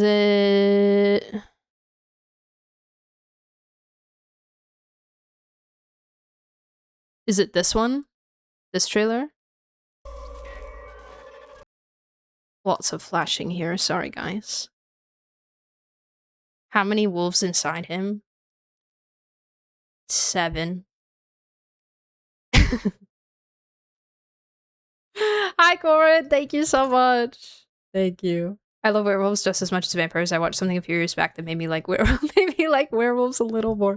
It's funny because there's a Silas. There's technically a vampire too, because Silas has. I mean, yeah. Silas has a card, like a side story that he's like kind like vampire. It's complicated, but like basically vampire. So there's been so many memes of the Twilight movie poster with Silas and Valko, and then just like the like the default lads female MC in the middle. I think someone even like made an MC to look like Bella for one of them. It was hilarious. Okay, anyways, this is Falco. I haven't seen this full trailer yet. Trespassing on someone else's hunting ground. That's not very nice. Oh wow, clean. This is what you left behind? You honestly thought I wouldn't settle the score. Hello? Family reunion? Pass. Tell Auntie, cousin, Grandma I said hi. I'm entertaining a... Also, his voice kind of doesn't sound like what I thought it would sound like. Who gets sent? Now come at me! You think you can be a wolf just by wearing our skin? Wait, so... Too bad your scent gave you away. I guess that means there's like a new weapon type then too, right? I don't like having weaknesses, but I'm not afraid of them. Oh frig, we get a mask. Wait, I want the mask. Chasing me around is basically asking for trouble. Oh my goodness. Locking onto our I like this outfit he's got. That's sick. If he would just wear that all the time, I think I'd like him a lot better because then I wouldn't see his hair. Isn't it a little too late to be scared at this point? Here's our chance. We'll be taking this opportunity. That's the old animation, I think. Fights tooth and nail to the end, but there's nowhere left to run. Welcome to my private research facility. Oh. In nature, seekers of the same prey are enemies. A deal. I have not seen this. Why should I accept it?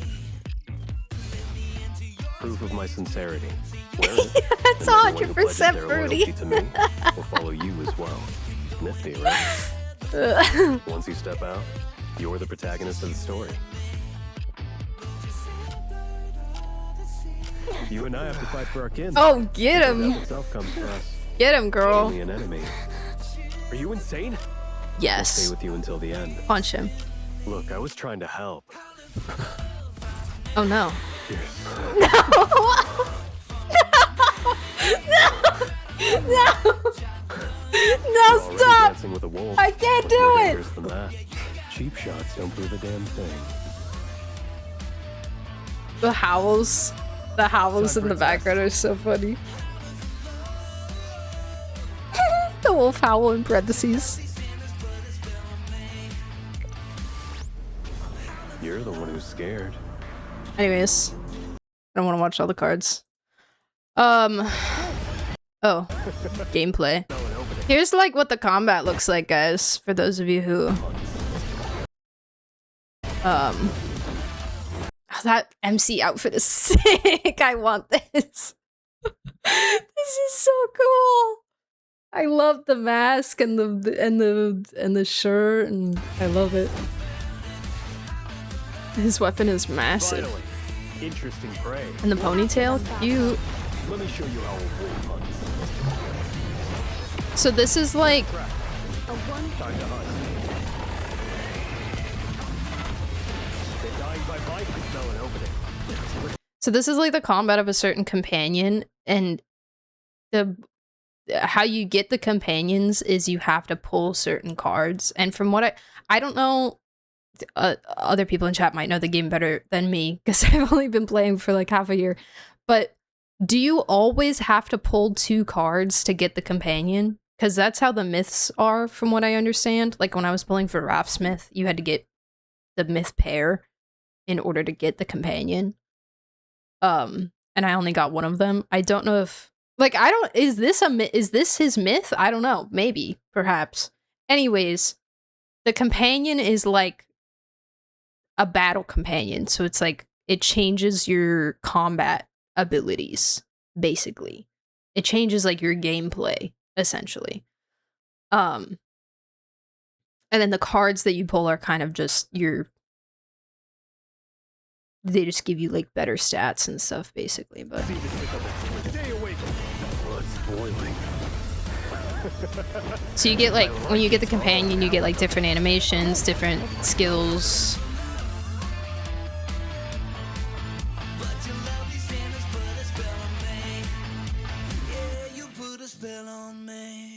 Slay. Wow. Anyways, yeah, that's Valko. That's Valko. Not my kind of guy, but very cool nonetheless. These two right here in the middle are my boys. Man, every time I look at Zayn, I'm like, wow, he's so pretty. And then I interact with him and I'm like, you're so boring.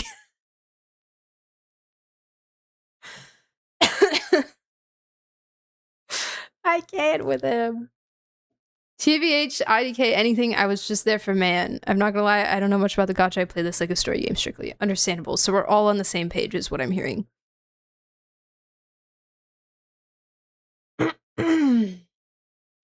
This is what Love in Deep Space looks like? Yes.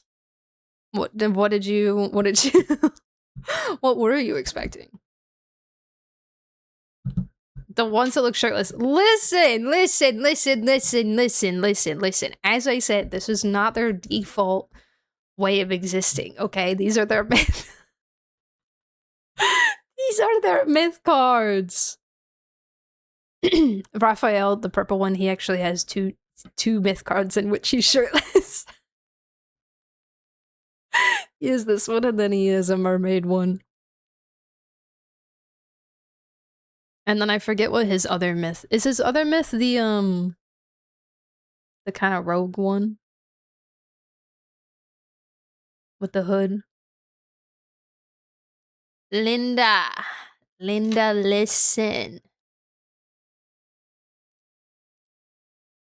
And then Silas has this one in which he's like a dragon kind of guy, and then he's got the vampire one. And then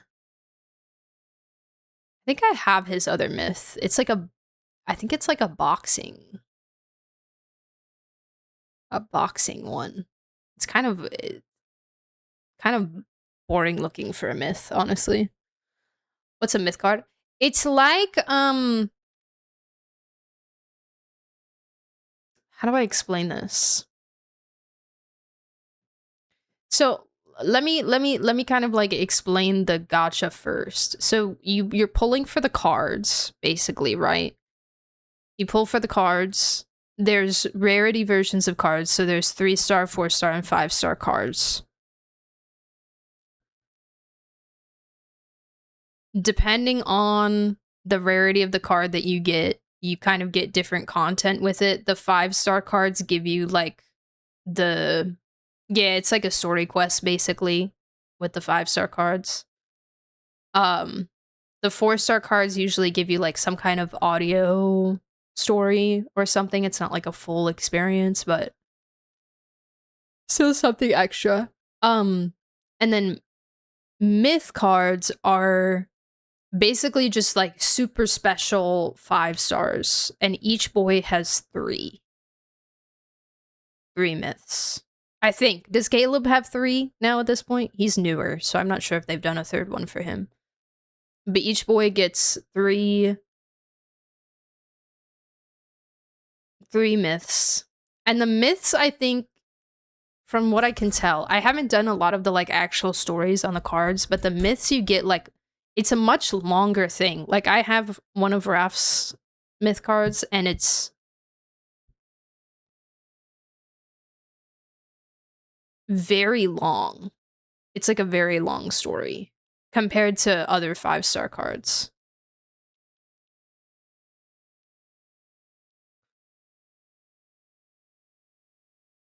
I just found a suspect of Xavier in my screenshots. No lads channel. Put it in general gaming. For Raf, he has Tears of Ramiro, Lemurian Sea God, and Deep Sea Riches. First 2 being the mermaid ones. Right. Okay. Deep Sea Riches is the kind of rogue looking one, right? Is a myth card like Blade and then Companion like the Fiery Halo reward Trailblazer gets for getting Blade, but you need 2 instead? Kind of, yeah. Kind of. It's kind of like It's kind of like if you were playing Genshin and you only pulled for artifacts. Like the gacha was just for artifacts, like really, really souped up artifacts. And then in order to actually play the character that's associated with the artifacts, you had to pull 2 specific artifacts. But it's only for like that specific companion. Like you can still you have all the men for free. As long as you've met the man in the main storyline, as long as, because they're all in the main storyline. So as soon as you meet the guy and you like get to a certain point in the story where you like start your friendship relationship with the guy in the main storyline, you have him as a companion that you can play. The ones that you have to pull the 2 cards for are like the specific fancy, like outfits, abilities, like special combat stuff. It's just like cooler versions of the guy. So you have access to all of the men for free, like free to play. You can fight with any of them because the combat is just your character and one guy. So you can choose whoever you want to fight with. If that makes sense. Hopefully I explained that okay. Hi Ulysses, how are you? My birthday was amazing. Thank you so much. Thank you so much for asking. Second from the right, looks cool. I want to be him when I grow up. Caleb. I'm so sorry. He's my least favorite. he's my least favorite guy. Buried, hi! Hi, Candy, how are you? Thank you so much for the hydrate. Thank you, hi, greetings. Can we have shout out for Candy, please?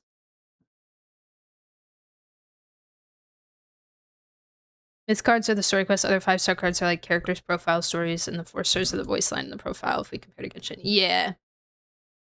Yeah. Yeah, the dates you get with the regular 5-star cards are a lot shorter. Because you still get like interactions, like visual novel style interactions, but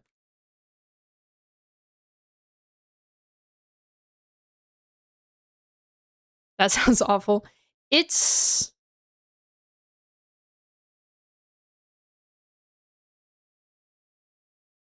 not that bad. I think in terms of like as a gacha, like talking about things from who needs shout out? Candy. Very Candy. In terms of talking about it as a gacha, like gacha aspects separate from the story, I would say rewards are pretty bad and farming is pretty bad. But, you know, we all know I've never really cared enough about those things to make it like affect my experience of the game that much, so I've been enjoying it.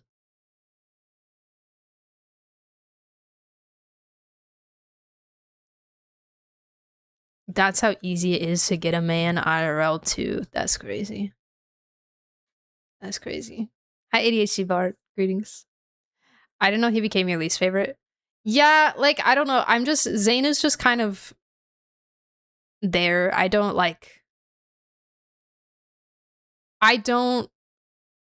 feel that strongly against Zane. But Caleb really liked PMO in the story.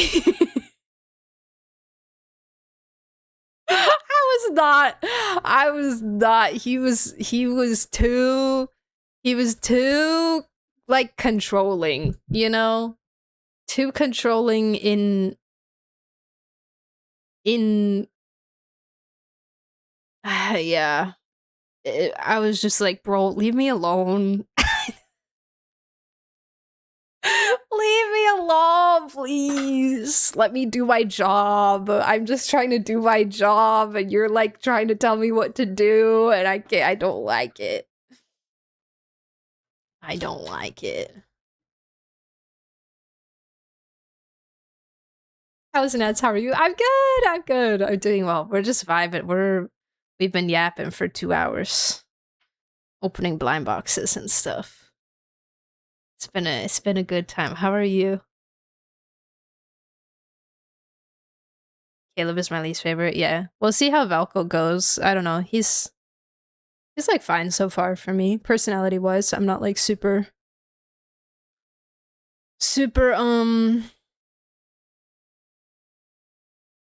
against him. Caleb is my friend's favorite. Caleb is a lot of people's favorite because he has an interesting story, which I actually haven't even finished yet, but he's got... I don't want to like spoil the story for anyone, but there was a lot that happened with Caleb in like the beginning of the story that made his release, I think, super hype for a lot of people.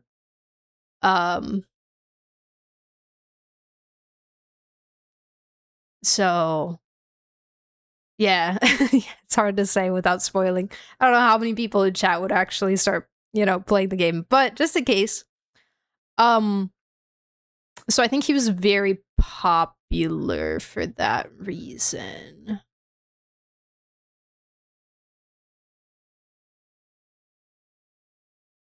K-pop Demon Hunter's the game. Nah, Love in Deep Space. But basically, yeah. Pretty much.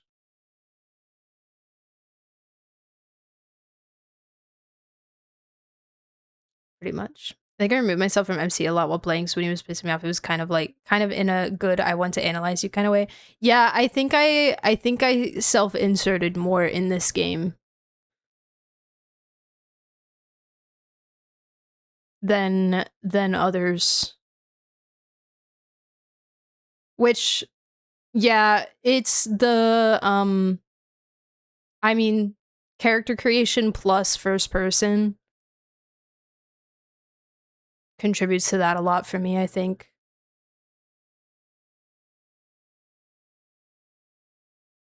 Dinner grabbing, no worries, no worries. He looks cyberpunkish, yeah. I think... Is he technically a cyborg? I don't know. I don't know if that's a spoilery answer. I actually know very little about him as a playable.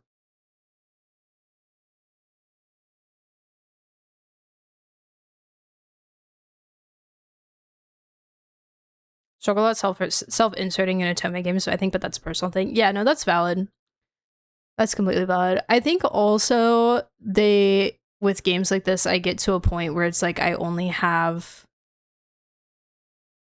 so much space in my brain for like I only have so much focus, which is good. If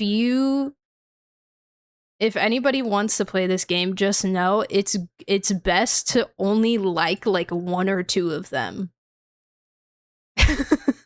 That's the best way to play this game, is to only be interested in one, like max two, because resources are so hard to come by that leveling up your cards for these guys, like trying to level up cards for all of them at the same time, is a horrible, horrible, horrible, horrible idea. And it's way better to just focus on one or two.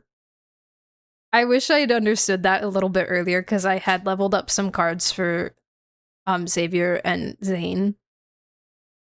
Because I thought, because there's colors for the cards, kind of like elements, and you have to have a certain amount of colors for certain fights and stuff, and each boy specializes in certain colors. So they typically have like more cards of certain colors, but then they also have other colors too. It's really complicated, but I thought I needed to like level up their stuff because I needed their colors Which kind of I did for early stuff, but now I have enough cards of like Raph and Silas that I have the colors in their stuff too. I'm stuck on the info loading screen. Sometimes I have to, when it's like installing an update, it'll just get stuck and I have to close it and open it again. Monogamy propaganda. Yeah, only in gameplay. Everything else, it wants you to be interested in all of them. Gameplay-wise, I just try to focus on Raphael and Silas, yeah. Yep. I don't even care about the... What's it called? The,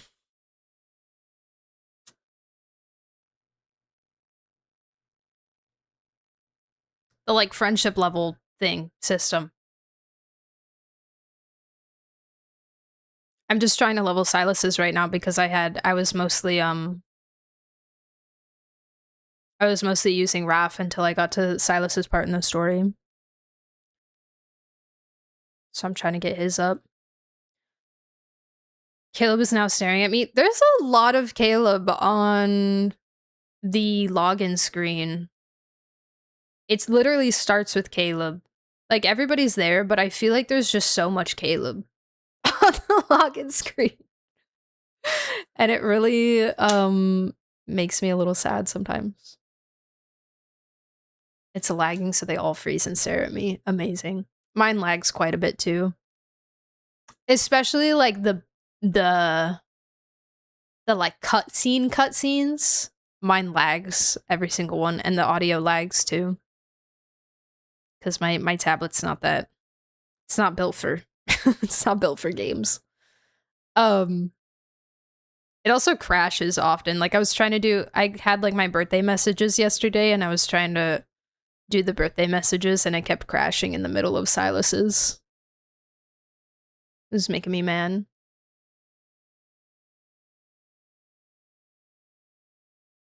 This is making me want to re-download. I mean, there'll probably be new story with Valko. I have so much story to get through to even be close to unlocking him. Gosh. Okay, I think I'm gonna go make my coffee and then we'll react to Sandrone teaser. I think I'm gonna just put the Sandrone teaser with the trailer YouTube video. I probably won't do them as separate videos.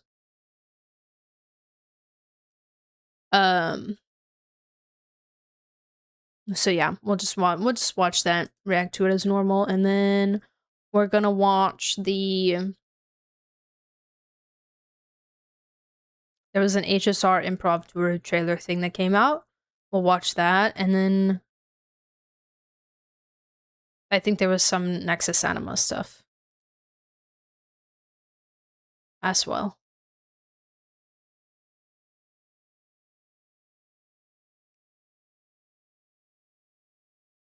I played Lance for a bit, but I found that I had a hard time playing the story even though it interests me, so now I stopped playing but follow the story through lore channel like Angel's Corner. Really recommend it if you're confused about certain aspect. Wait, is that like an account? Or, sorry, a YouTube channel? I will note it down. Sometimes I do get confused about stuff because the story jumps around a bit a lot of the time.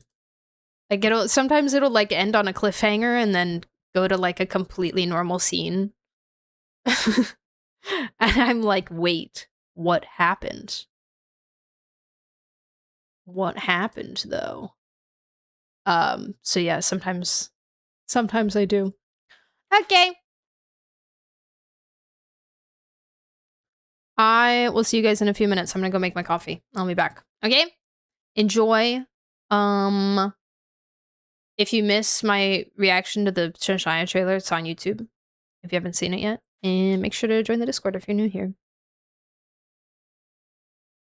Lore, main story, cars, world underneath. Yeah, there's the world underneath too, which I haven't done. There's so much in this freaking game that I haven't even touched. But it's okay. It's okay. There's no pressure. Okay. I'll see you guys in a few minutes. Bye, bye, bye, bye.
Hello.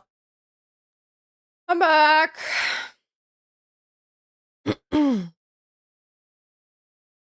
Wait, emo?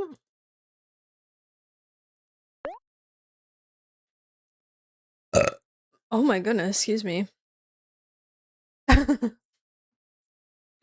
Fire Glee. You have many slots and a whole Genshin region coming? Yeah, this is true.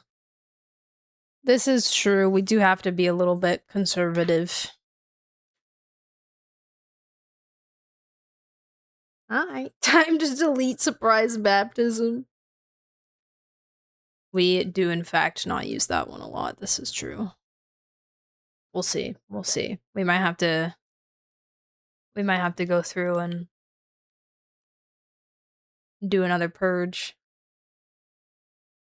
Hi, Toto! How are you? Thank you so much. I hope you're well. I hope you're good.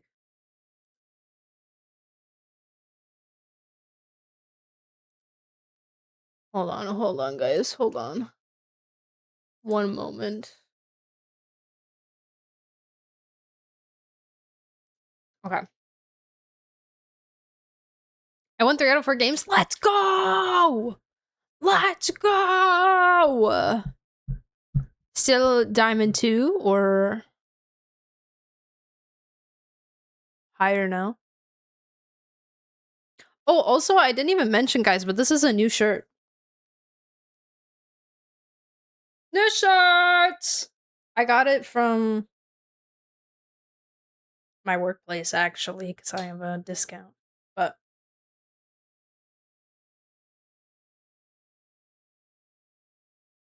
new shirt.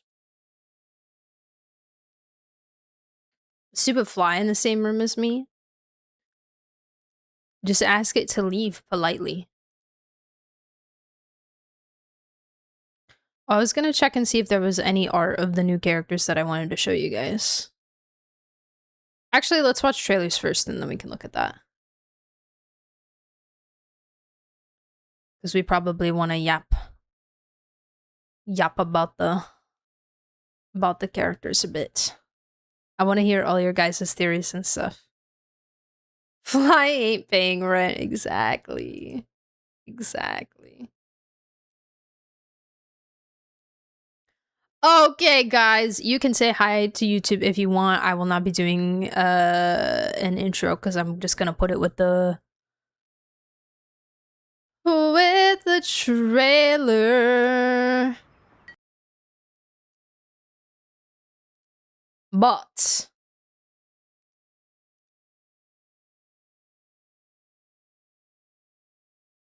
a new Sekiro trailer for the anime? Oh. Ooh, maybe. Maybe, perhaps. I might forget. I might forget. You might have to remind me, but we have a couple things to watch. So. Okay. All right. Sandrone teaser time. Wait, let me make a marker. Oh, never mind. Twitch hates me. There we go. Okay. Now, Sandrone teaser time. I'm a couple days behind on this, but I have not seen anything about it because Shinshaya trailer release has has wildly overtaken the talk of the town right now. So let's check it out. My alerts are muted, yes. Got my closed captions on. Okay, perfect. It's called Sandrone First Light of Dawn. And we're starting with tea.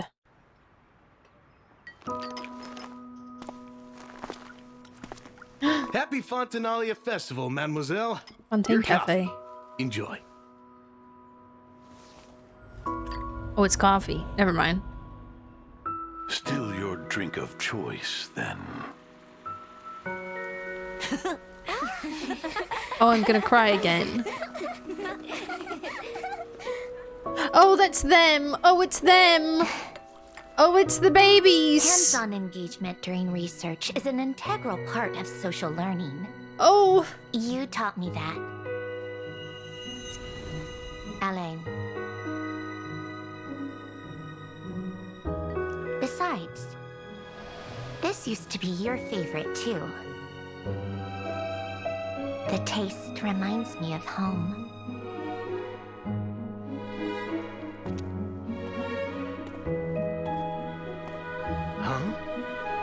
Oh, I can't. Happy Fontanalia Festival. Come again.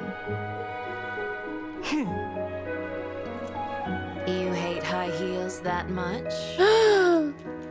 Oh.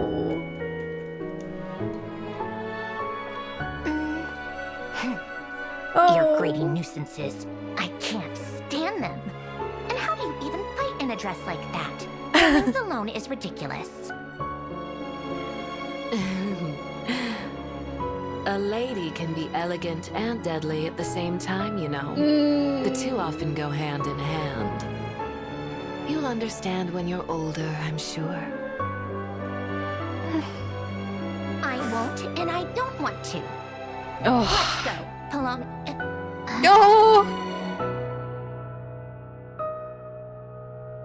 I almost forgot. Oh my god. Even you're no longer by my side. Polonia. Oh my god. What?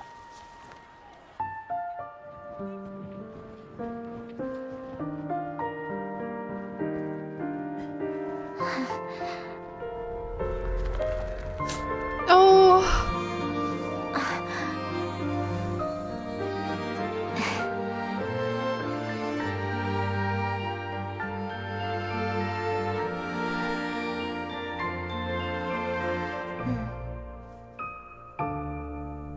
I can't see them yet.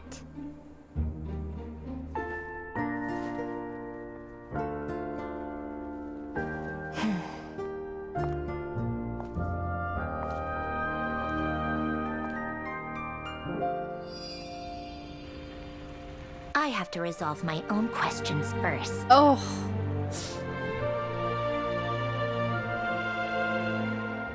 Sandrone. Oh my god.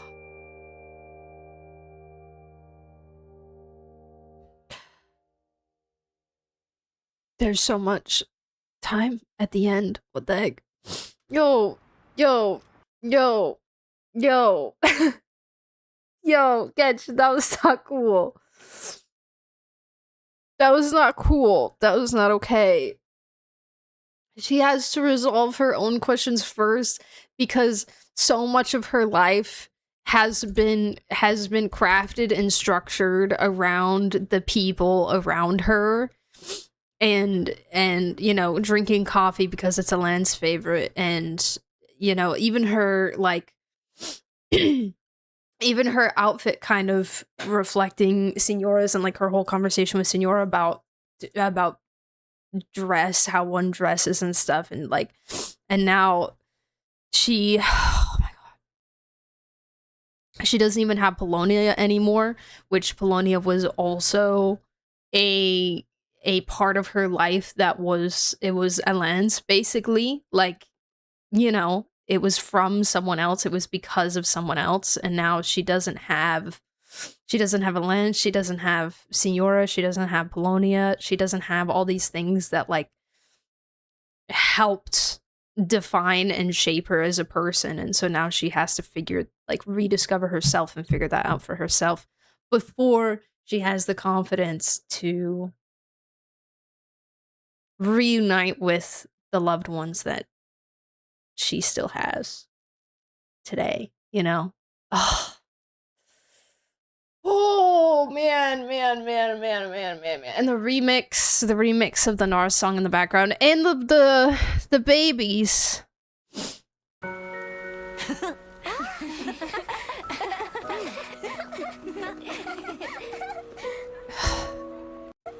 And Marianne being the very first one that barely shows up for like a split second. She's just like just barely in the corner, like you barely get to see her, like a fading memory.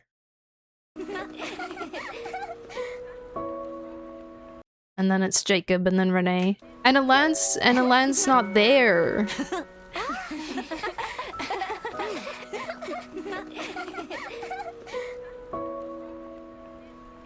And Alan's not with them. Or maybe he was like the first one and you didn't get to see. Maybe Marianne was following him. Wait, do the shadows show? 2, 3. No, it's literally just Marianne and then the other 2 boys. Oh man. And when she said Polonia. Also, this freaking butterfly is all over the place. Yeah, he's only in the grown-up form. Along. Oh. I almost forgot. Even you're no longer by my side. Polonia.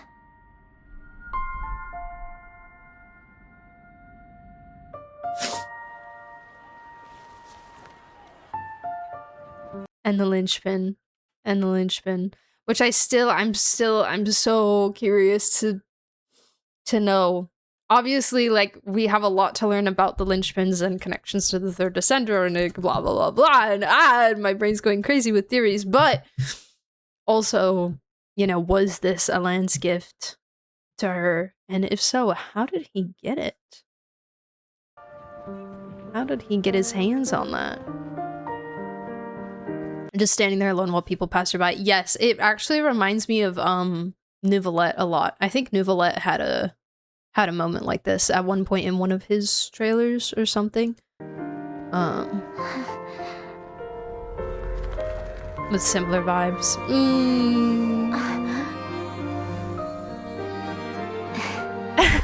Trying to scooch around to see her. She really means so much to her. They mean so much to each other, man. Bro, imagine like imagine walking down the street of Fontaine and you just see this lady just on the side of the street.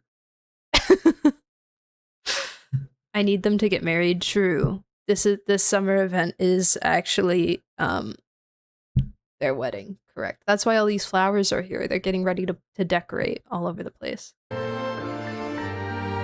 Wait, I wanted to see this map as well. Nefer and Lauma. Wait a second. Wait a second, guys. Hold on. Wait, pause. Double Yuri? Double? Yuri guides Yuri.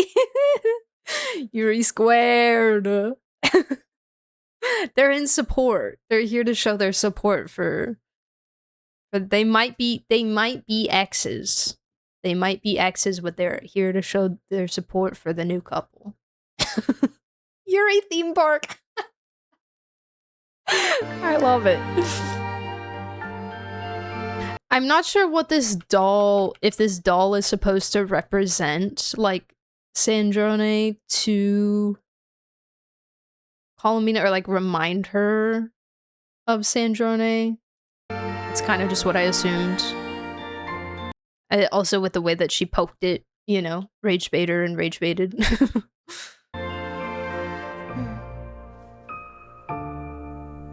I can't see them yet. I really enjoyed this shot with, like, just this very wide shot with the flowers and her on the right of it. I'm not sure why. I'm not sure what about the composition I like here so much. I think also something I'm just noticing now is like all of the light on the left side where she saw Columbina and all of the shadow over here on the right side where she is. Hiding in the shadows. Yeah. Yeah. And the light like beckoning her. I can't see them yet. Wow.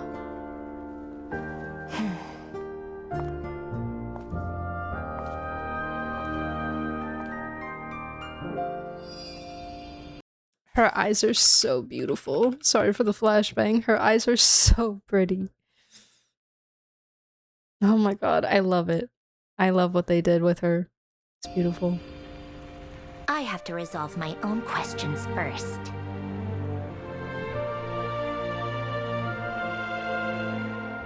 Sandrone. Oh. Oh man. Man. I'm also really curious to see what they do with the Polonia stuff. I think I talked about this a little bit with her animation, but I'm very interested to see how they spin that in the story and what the outcome is going to be, because they were very vague about it in the live stream. They were like, "Oh my goodness, there's no Polonia. Well, I guess you'll have to find out what happened in the quest."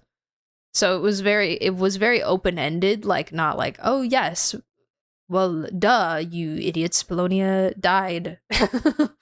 He's not coming back." You know, it wasn't like that kind of energy.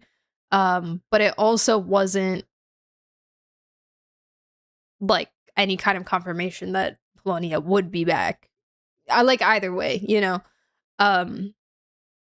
So I think it would be really cool if she like somehow used Polonia's like scraps or parts or even core or something to build Fagio, like using, you know, the memories to create something new for herself. I think it's very like narratively poetic that she has a new robotic companion. As much as I love Polonia and as much as I would have loved to see Polonia in the kit, I think it does make sense since she's kind of on her own path now, you know. But I think it would still be really cool if there was some kind of tie in there where she used the the leftovers of Polonia to make Fagio. We support recycling. She definitely has. Yeah, they did save both cores. So I think that would be pretty awesome. And I think I'd be okay with that, you know. I think I try to stay pretty open-minded about this stuff. And again, while I would have absolutely loved to have a playable Polonia in a kit, and while I was a little bit sad at first that wasn't how it was gonna be, you know, I will be okay. I will be okay, and I can move on from it for sure. But yeah, this was beautiful and emotional. I'm really excited for a trailer, man. Oh my gosh. Is that also gonna make me cry? We had the animation made me sob. We had this made me tear up. Surely that means that the trailer will be, you know, just aura and excitement, right? Just just her being awesome. Right? Surely. Anyways. That is all. A life-size Polonia decoration for the teapot. Oh my gosh, I'm at like a suit of armor. Like a suit of armor in a mansion or something. Maybe Polonia had a secret backup of her components inside, and that's why Polonia is massive. There you go. There you go. Amazing. I was driving when I watched this the first time, so I just watched it and I'm sobbing, and what do I do? Just cry it out. Just get it all out. Sandrone's trailer made me tear up, and I don't know the whole story. I know. That's how I was when I first heard the song. I had no idea what the story was about, and it still made me tear up. But that's Jess, that is when I gave you all those details about the world quests in the different regions, the Narcisse and Croix quest line in Fontaine is what details that story, her story. Which I think it's really cool that we have a playable character. Like, obviously, there's other situations of this as well in the game, but it's really cool to have a playable character that is so intrinsically connected with a long world quest line. You know? Like, there's so much backstory detail there because of how much she has there, you know? Sorry, words. I'm not wording very well right now, but, you know, there's so much complexity to her as a result of being a result of that quest line. Hi, Luke. Welcome in. How are you? Greetings. Greetings. Hold on. Let me put the music back on while we're talking. From Italy. Oh my gosh. I enjoy your Genshin Impact reaction videos on YouTube. Thank you so much for watching. I appreciate it. Thank you. Thank you. I hope you're well. Forfeit all possessions to Sandrone. True. I got enough space license and selling. Let's go! Amazing. If I go into things not liking it, I can prevent myself from enjoying something that I would have otherwise enjoyed, so I try to be as open-minded as I can. And that is exactly why I do it too. Same also. If I off rip don't, like, if my first instinct for something is I don't like it, I immediately put myself in a I'm neutral about this headspace so that I can have the room to go either direction when more detail ensues. How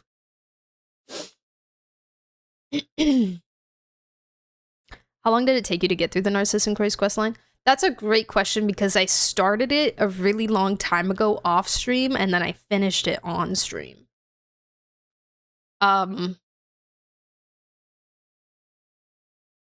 Let's see. Narcissus Croix questline playthrough. Narcissus Croix questline Fontaine World Quest walkthrough guide. It is long. This video of how you get a sword from it, this video of how to get the sword is 4.5 hours long.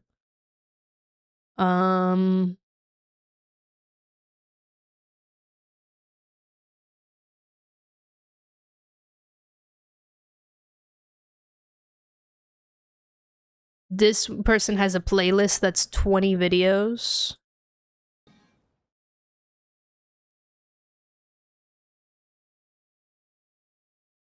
Does it tell you how long a playlist is in total? This is like an hour. This is like an hour, 2 hours, 3 hours, 4 hours.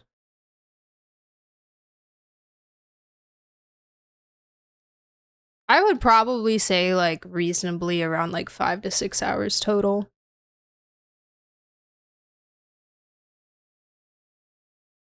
I don't know. It just depends on how long you take to do it. Because it's a lot of like separate quests. It's a lot of little separate things. I forget what the first one is. A brush of seafoam and crimson. Yeah, I think it's Mamere. It starts with a Mamere. And then you do the...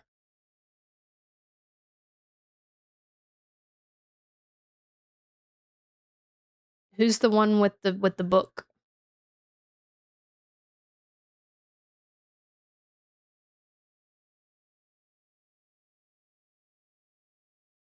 The one with the book, and then I think you go into the, like, actual Ordo stuff and, like, the Aeon stuff. And then it's Unfinished Comedy. I'm also looking at this person's playthrough. Then it's Unfinished Comedy, then it's In the Wake of Narcissus. Then it's Through the Looking Glass. Starts with a C. The Book of Revealing, yeah. Canotila. Canotila?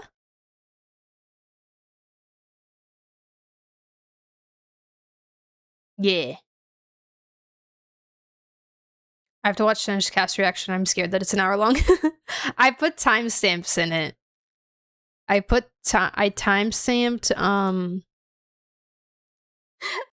I've been waiting. Shut up, me.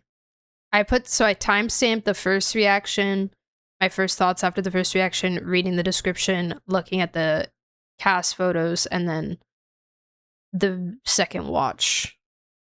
So you'll at least be able to kind of see like where things happen in there, you know? He dies. I'm sorry. I'm sorry. My bad. My bad. My bad. I need to BRB for a bit. No worries, Lily. You're so good. You're so good. Sorry. That took me a second. Okay. Do you guys want to watch the,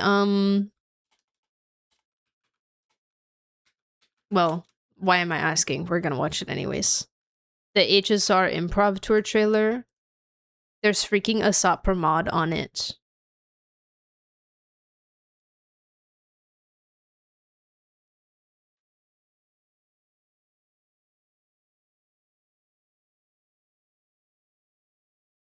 There's freaking a Sopra mod, my #1 op.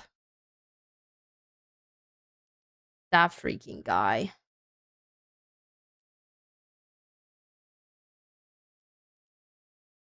It's a Sopra mod, or is it? Well, it's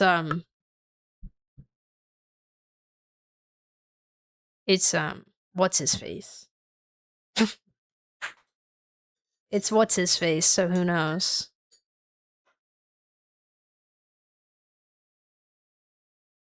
Ryusuke. He sucks so bad, I know. What a stinky, stinky guy. I love him.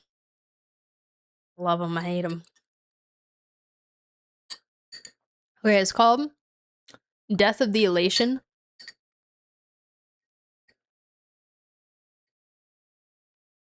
A sample per mod.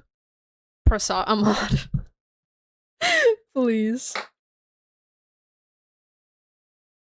Okay. Alright, let's watch this. Bing boom bam.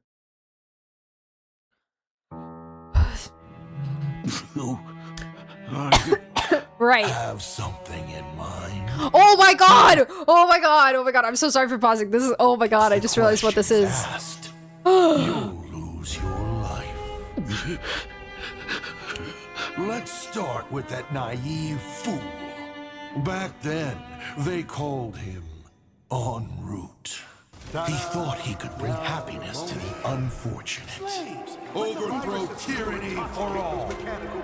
Follow Aha and shut that gigantic beast's mouth. In the end, what did elation bring? Was it greed? Was it the survival of the fittest? Or maybe chaos and madness? Is Aha dead? Over time, wow, that was such a he Ligas lost shot his of you. smile as well. But that fool still wanted to be a savior. He boarded the Astral Express, brimming with optimism. Bruh. Once I start trailblazing, the stars will bring Hey, the planar ornaments. Yet all he witnessed was people turning paradises into hell. But in hell, humanity shined all the brighter. Until one day, Akiviri fell, and Trailblazing 2 became a lie. What should we do? Punish the traitors and defend those on the same path. As the navigator, he started a game for the brave. Oh In yeah, the endless game. night, only pain could choose the truly noble. Falcon Robinson, may you light the way for the Express. Akivili was wrong. The cosmos didn't need a horizon or a paradise. And my next stop didn't lie here. At the world's end, Starts the Hunger I Games saw dips. Adlevin's flames illuminating the stars. Humans, show me your dignity. With my hands, I shall bestow a baptism of suffering. Only those who have undergone this trial shall be.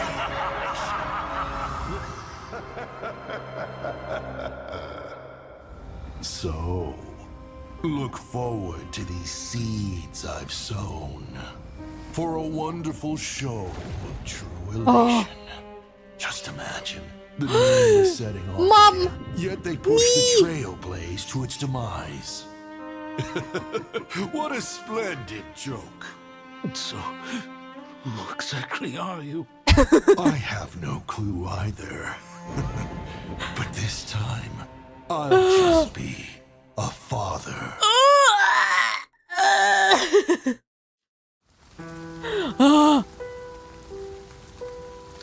Dad still isn't here. Nice to meet you, Himeko. I am your father, Ryusuke. Do you like this gift? Next time, I'll tell you some of the stories Daddy heard out there. I'm gonna punch him in the face. Oh, that just gutted me all over again. That just gutted me all. It just brought me back to like, oh my gosh, when we played the quest and we got the reveal and like just the ickiest feeling ever. Oh my god. Oh, guys, we gotta kill this guy. We gotta kill this guy. We have to murder him. Please. Oh. Giving her an express. I had so much fun playing Father. I know. Oh. This part was so funny though. He just yapped for like 3 minutes and then Ryusuke is like, so who are you again? That was so funny to me. It shows up, stabs a man, monologues, and Ryusuke's like, wait, but like, I don't know, I don't understand though. Wait, who are you? Oh my god. Yeah, and then he's just like, I don't know. Oh man, there was so much like, so many things shown. This child is so cute. I don't know who this child is, but they're adorable. And then we got to see their time in like the tavern. What are these things? Philosopher's poison. Hold on. It helped the humans. Oh, wait. Maybe I'm dyslexic. It helped the humans of the Philosopher Union overthrow the mechanical tyrant. What is that thing? I wonder. What lore is this that I don't know? Follow Aha and shut Also, Security for all. Follow.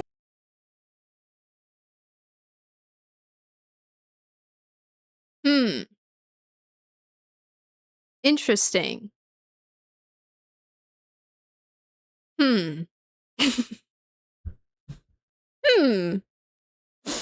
Wow, there I can't think of a single character that this reminds me of. That's crazy.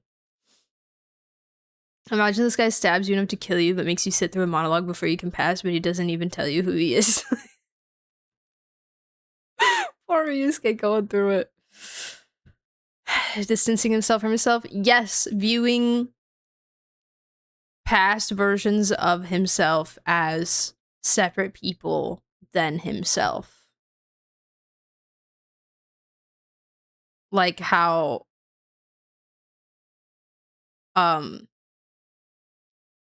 clones, but specifically 35, was very adamant on calling the OG Zandique only, because he like saw the OG as Zandique and himself as Dottore. And viewing himself as like the superior one. And shut that gigantic beast's mouth. In the end, what did elation bring? Was it great? Where they were all plunged into a war that lasted 100 years. In the end, what did elation bring? Golden branches. Ultimately, the golden branches landed in the galaxy? What's that mean? Was it greed? This was the war, yeah. A king? Was it the survival? It caused the tragedy in the Laurel Wreath Galaxy? What?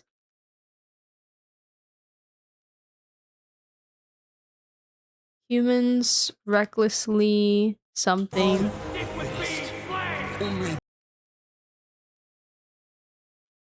Death of elation, is that what that said? Yeah. Or maybe chaos and madness is all. So Ligus. So Ligus. This is the most Ligus thing anyone's ever done.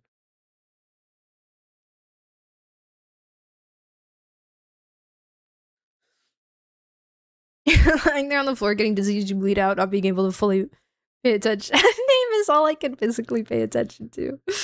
Please. Please, enunciate. Hot dead. Over time, he lost his smile as well. But that fool still wanted to be a savior. He boarded the Astral Express, brimming with optimism. Once I start trailblazing, the star express. So what does he say? Sorry, I'm going back a little bit. I don't think I'm gonna post this, so I'm gonna like take my time here, but back then they called him en route. He thought he could bring happiness to the unfortunate. So this is en route from the tavern. This is tavern era Assad. More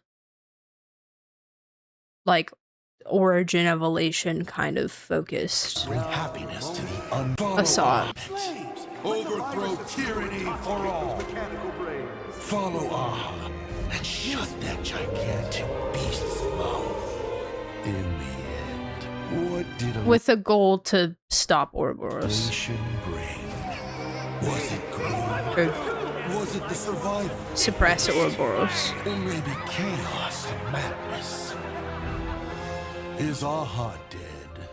Having some kind of crisis over the concept of elation and, you know, what it actually means versus what he was trying to do with it. Blah, blah, blah. Over time. The constantly having his, like, identity being challenged by the outcome of his goals and aspirations. Finding his identity in, like, such an elation focused environment and then, you know, starting to question exactly what that means. He lost his. And then kind of turning to the Trailblaze. He boarded the Astral Express, brimming with optimism. Once I start trailblazing, the stars will bring answers. Yet all he witnessed was people turning paradises into hell. But I was trying to think about what these were too, if these were anything specific. Like, also because I'm aventurine pilled, like, are any of them the Abgens? Possibly. Like, this I could possibly see, maybe. With the people that came in and just killed them all. But in hell. This also possibly, maybe, but this looks like...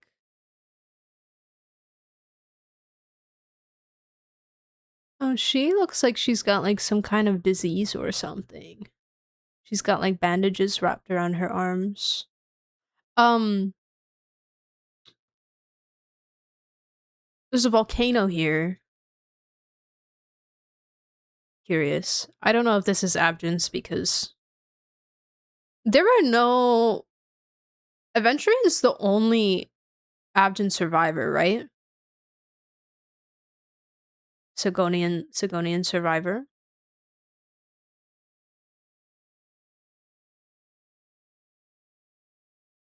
As far as he knows, okay. That's what I thought I remembered. If they were Sigonian, they would hint or show their eyes a bit more. Maybe. Maybe. Unless they want to be more secret about it. And then there was this baby. This random baby.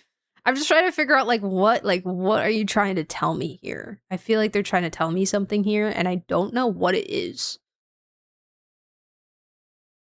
Because, like, obviously he's seeing, like, the suffering of the world, right? He's seeing greed and, you know, the thirst for power and stuff turn, as he says, turn paradises into hell, destroy worlds, destroy peoples, destroy civilizations, you know? Hell.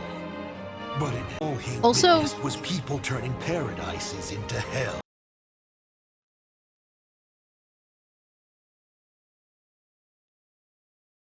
Paradises into hell, you say?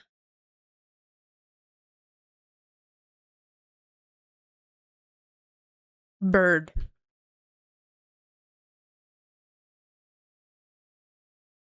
One evening after dinner. What are those volcanoes? Pompeii. E Pompeii. House up, no worries, Oracle. Thank you for the lurk. Yes, Sandy. I don't know if, like, any of this kind of just seemed like random people yelling at each other. I don't think it was anything specific. Yes, Anna pill. Was Anyways. people turning paradises into hell. But in hell, humanity shined all the brighter. Until one day, Akiviri In hell, humanity shined all the brighter. Interesting. and Trailblazing 2 became And I don't know. I don't remember all the people that were on the express with him. But there were many. Oh, wait, isn't this that singer lady that we looked at? That one illustration of her? Wait, let me get my notebook out.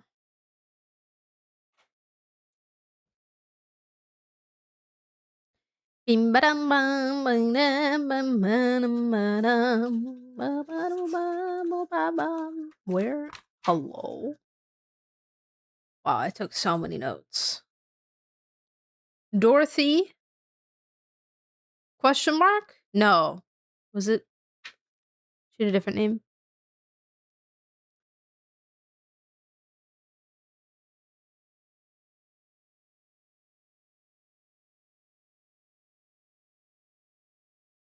Dolly, yes. Hi, Cake Topping. Welcome to chat. Greetings. Yes, Dolly.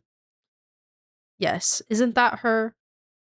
I feel like that was the color of her hair, but I might be wrong. It's possible.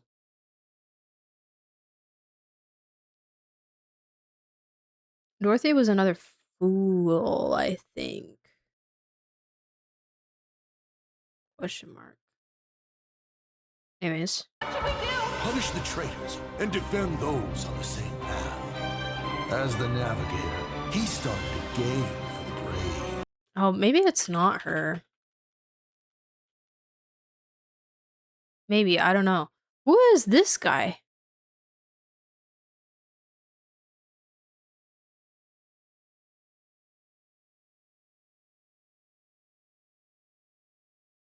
Who is this man? This is very unique hair for just like a guy.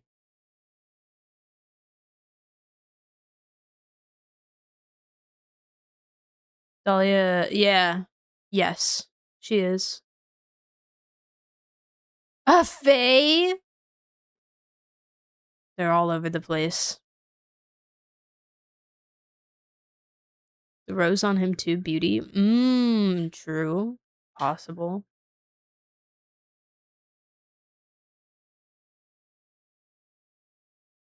Young Nanook. Kind of gave me Sugilite vibes a little bit too, if Sugilite had pink hair instead of white hair. I want to see Sugilite. He's showing up so much also. Oh, he got the gun. Oh, are they rouletting? As the navigator, he started a game. You can see they're like laughing and joking here, and then they're about to roulette here. In the end, Also, and yeah, who are all these people? And they both died. They have the X's. They both died. Who are these cuties? I like them. in the endless night, only Whoa. And what is this? Two chairs chained together? What is this game?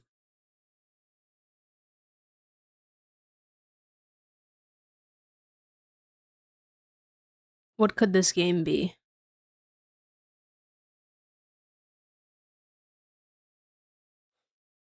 Playing death games? Yeah. What's the... There's two girls here. Cutie patootie with the green hair. Love her. They're just in a coliseum with the propagation bugs, I guess. in the endless night. Wait. Only pain could choose the truly noble. Falcon Robinson. And then there's this guy.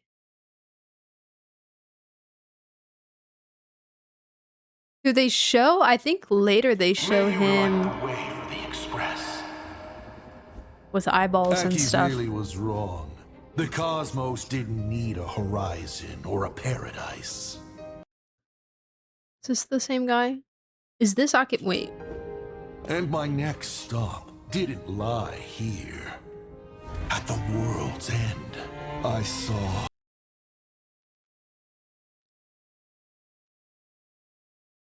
He had purple eyes when he was icy. Adlevin's flames illuminating the stars. Humans, show me your dignity. All these symbols on his dice are very interesting, and I kind of hope we get to learn more about them later. With my hands, I shall bestow a baptism.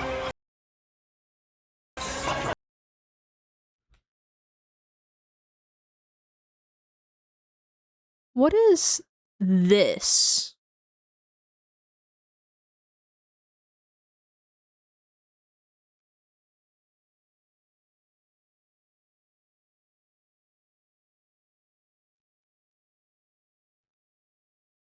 Little rock creature. What? Who? Flowers of Adlevin? Mm-hmm. Some sort of thing relation between Nanook and Adrilla. Probably. I feel like Nanook has beef with almost everyone. So, highly probable, I think. Or I feel like it's probable for Nanook to have beef with a lot of people. That's Rocco from Sesame Street. Yeah, this guy. Why did we specifically choose to focus on this man's face and give him eyeballs? And he's got the Harmony hat. Yeah, he's got Mikhail's hat.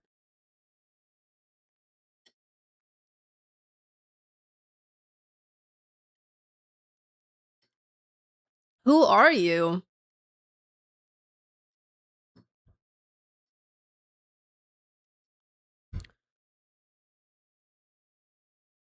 Robinson, another navigator?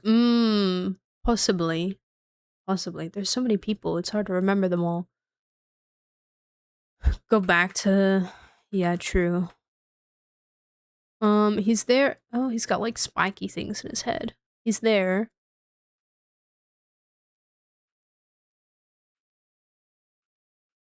Optimism. Once I start training, was people shine all the brighter. Until one day, Akiviri fell, and Trailblazing 2 became mine. What should we do? Punish the traitors and defend those on the same path. As the navigator, he started a game for the Kind of.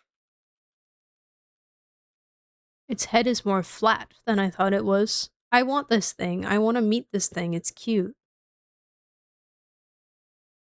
whatever it is. Isn't that Akivili?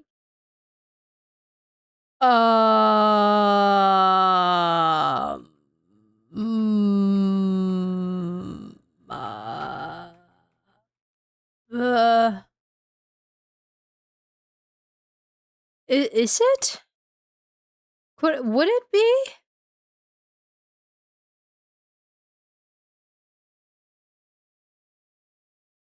It seems like it's the guy who became the next navigator. Like, it seems like the guy who won, whoever won the game. Oh gosh, it's been so long. Was that Amundsen?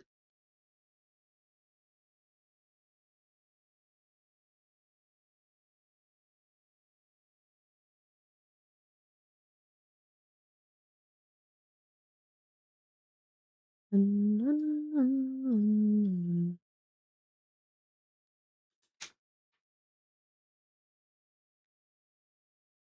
reading stuff. I don't think I wrote down enough.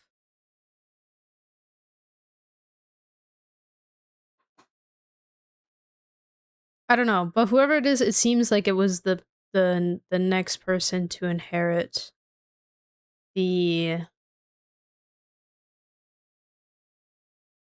navigator, because that's what the games were for, right? Was to choose another navigator. The shot when they boarded the train and when he left. Yeah, this blonde guy. This guy. I think it's the same person.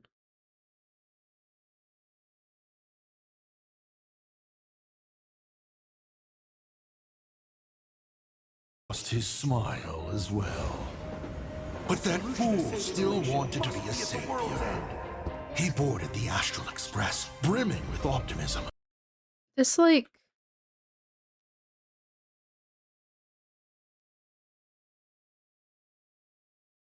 The Astral Express, Okay, never brimming mind. with optimism.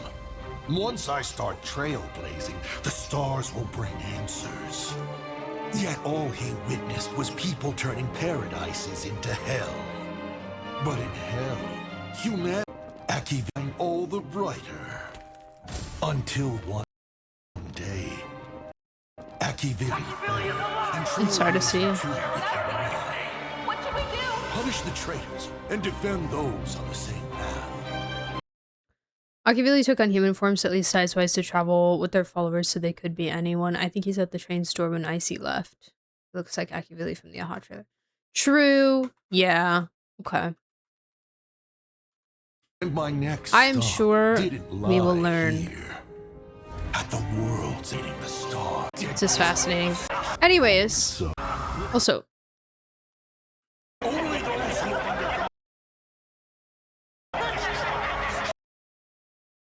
Bet her luck in your next life happen to scroll past misfortune be gone.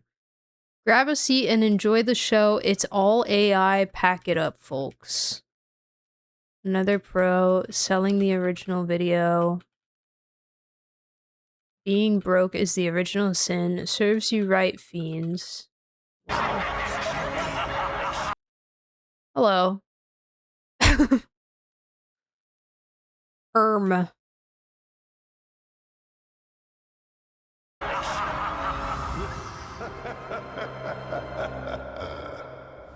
So, look forward to these seeds I've sown for a wonderful show of true elation. Just imagine. Forcing the moon to watch our destruction. Just imagine the nameless setting off again, yet they push the trailblaze to its demise. Who are the other pictures? The nameless setting off again, yet they push the trailblaze to its imagine. The nameless setting off again, yet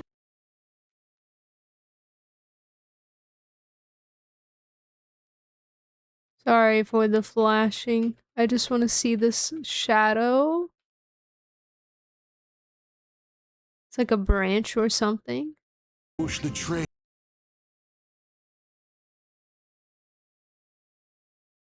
Oh, that's Don Hung in March. Okay. Push the trailblaze to its demise. What a splendid joke. So, who exactly are you? I have no clue either. But this time, I'll just be a father. Bro, imagine. Imagine. I hate this. I hate it. I hate it.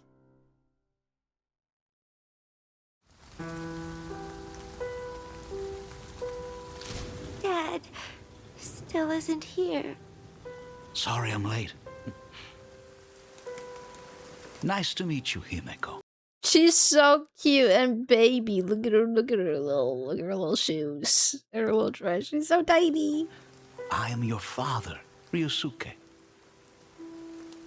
Do you like this gift?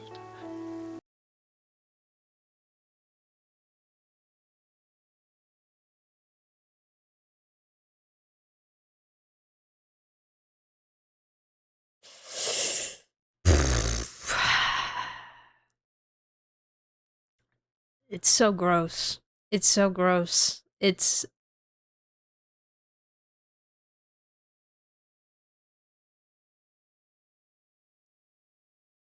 the way Asap Ramad was more of a father than the real Ryusuke ever was is crazy. Like he never even met her. I know. I know. For a decently significant part of her life. Like obviously she's young here, but she's been alive for what? She was 8? She's 8 here, right? Oh, 6. My bad. On the day of her mother's funeral. Yep. Yep. Lost a mom and also her dad, but she didn't know.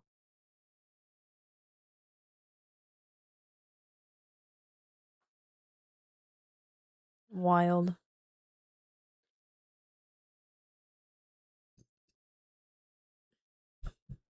How old is she in modern day? Does it even make sense to talk about age the same way when you can travel the stars like Star Rail people can?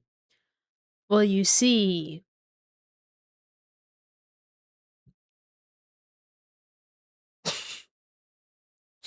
about that.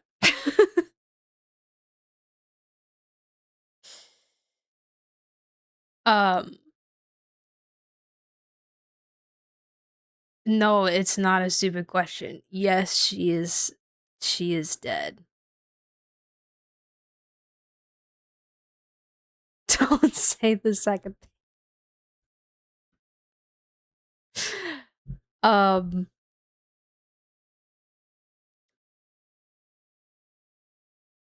Yeah. I mean, it's Star Rail. It's Star Rail. What do we expect? His outfit kind of remind me of D-Luke. D-Luke has been a Sopra mod this whole time. Oh my god. Hi, Hoverfloof. How are you?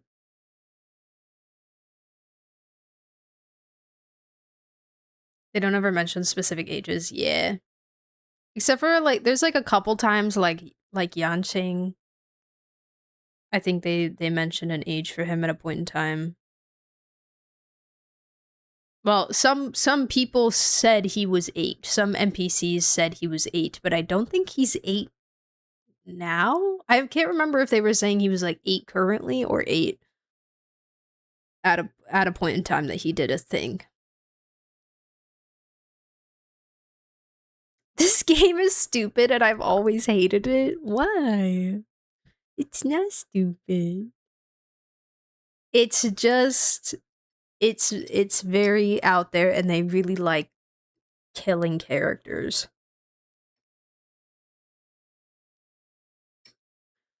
We should really calculate her exact age, probably since we know the years in Plain Arcadia and how long she's been gone, but I'm too lazy to look it all up. She's in her 30s, yeah.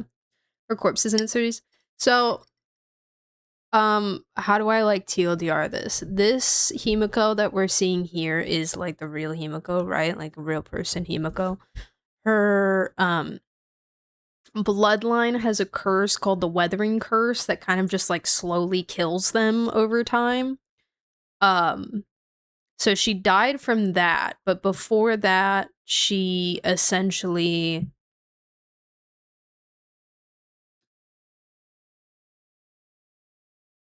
created another version of herself via like this painting method. I thought she survived the Herald of Death and then died from the Weathering Curse later. Because I don't remember. I don't remember the details. It's been a minute. But yeah, she like painted another version of herself into reality that she could kind of like communicate with, and that would like kind of help her and guide her. It was like an older version of her, almost kind of like a mother for herself that was also herself.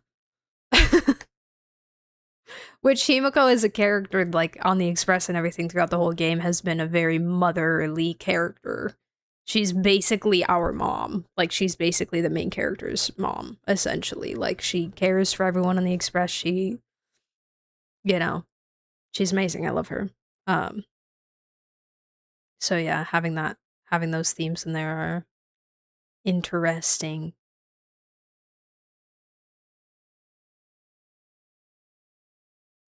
Vince simple questions aren't a thing in this universe because I say is X related to Y. On the whole chat say, well, you see, yeah. That is Honkai in a nutshell, yeah. It's,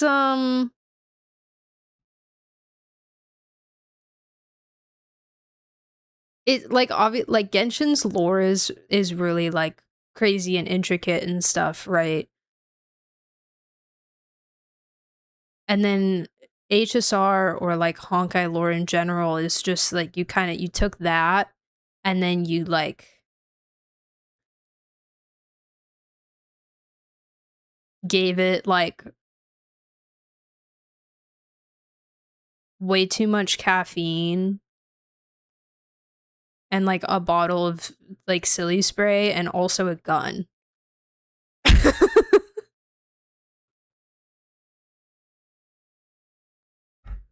Like, it's, yeah. And then multiplied it by, like, however many planets there are in the universe. Hi. Wow, you're chipper this afternoon. How are you doing? Great. Oh, I got Leafy on. Yeah. Okay, bye. Assuming she was 18 when she died and our Himiko was made into the same age, memory-wise, and it's been 15 years, then she's 33. Expedition 33. Painting. Paint. What? Mike? What? Hmm? What? Was it not working for a second?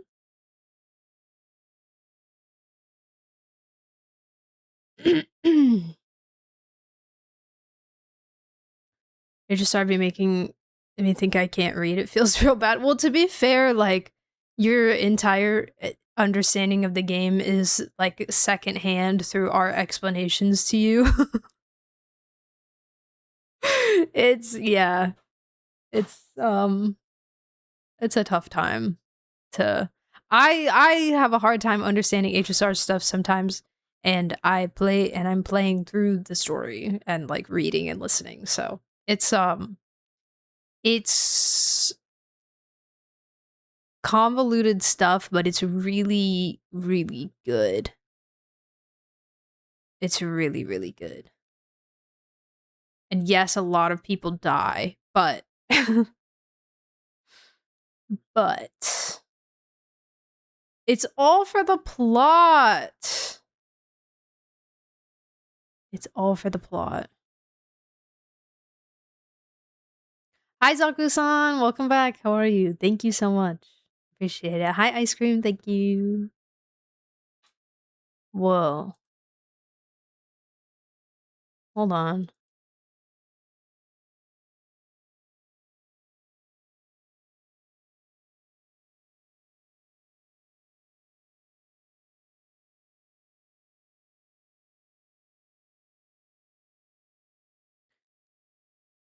Our explanations are perfect. Thank you. You're so welcome. You're so welcome, even though I didn't say that. No, your explanations are perfect. Your explanations are perfect. What happens if the character dies in HSR? What do you mean? Like if a playable character dies in HSR? They just do. And then we just kind of don't come back to them. But to be fair, like the game's only been out for a couple years, so like there's still, we potentially can still revisit some of the stories in some convoluted way. Yeah, they're all still playable. We had like the thing is that none of the playable characters that we have, let me think about this. None of the playable characters that we have in the forms that we have them playable are people who died and then like we're not playing their kind of the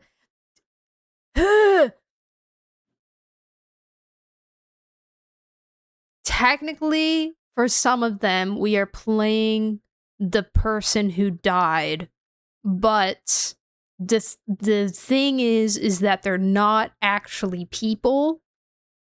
Like they were never living beings in the first place. Yeah, like Misha and Gallagher are both not actual people.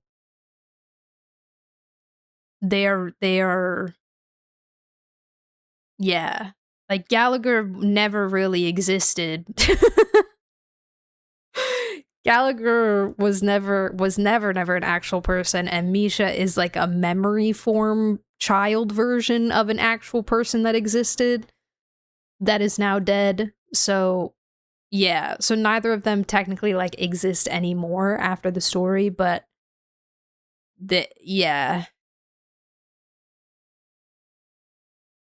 And then there's like Amphorius, which is a whole other can of worms. And then there's also like Jueyi, which has some technicalities to it. There's also Ting Yun, but they did say that technically Ting Yun didn't fully die. I believe Ron May said Ting Yun never fully died because her soul stayed. Her body died, but her soul stayed, and that's what Ron May worked with.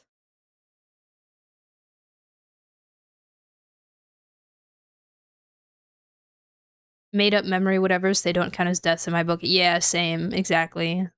Like they're characters that cease to exist as we knew them in the story, but they didn't technically die. Like Mikhail died at a point in time a long time ago, but they didn't technically die. They just kind of stopped existing in the forms that they were. And then Himiko is like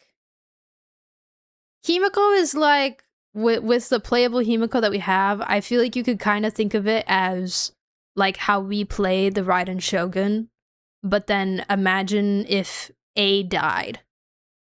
Like imagine if A died when she was like 18 or whatever, but then we are playing the Raiden Shogun, which we are playing the Raiden Shogun in the game, but like that, but the original, like A is dead. That's how Himiko is. So like the original Himiko died, you know, around 18 or whatever, and we are playing what is essentially a copy, copy version of her, an older copy version of her.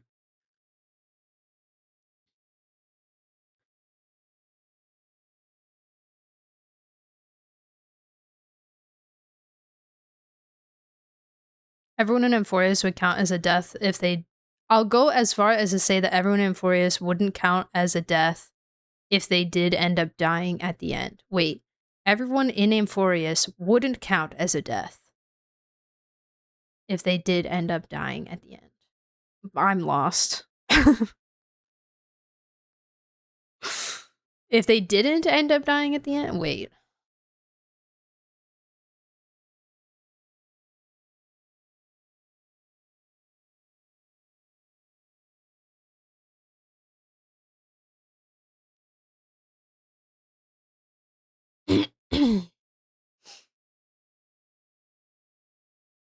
They are not dead, are they? No. See, also hard because also not technically people. but now they are. I think they can't. But they weren't.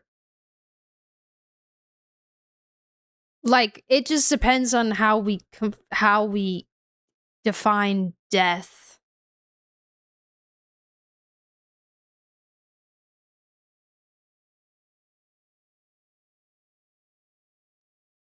They're still there the same way they were before. We don't really know. We don't really know because the world is rebuilding itself. The world is redeveloping itself in reality. So, and we don't really know how long it's going to take for their actual selves to, like, realize in the world.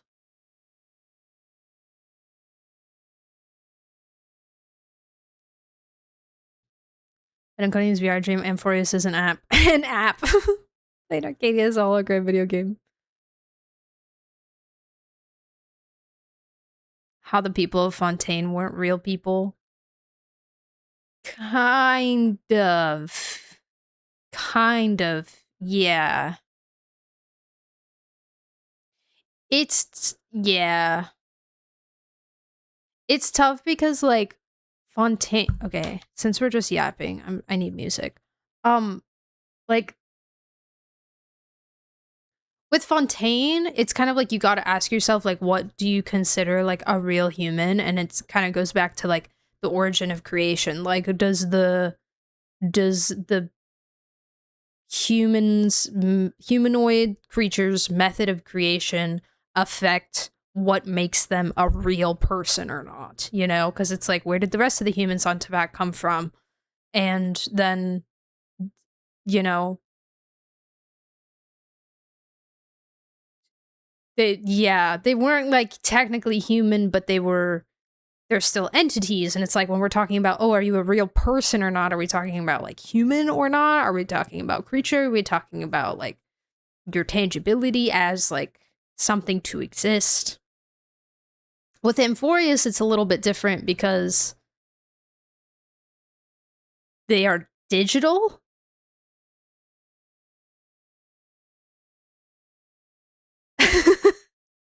So that kind of is a little bit different to me than, like, Fontaine, because Fontaine, they were oceanids, they were creatures, you know, living beings. If we consider an oceanid a living being, you know, but it was just, like, from an oceanid to a human.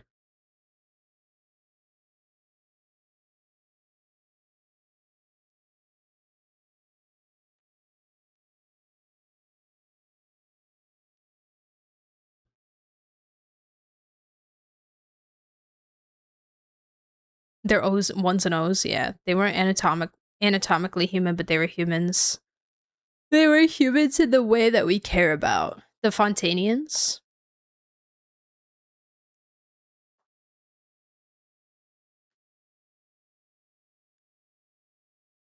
They have Nanook's blood.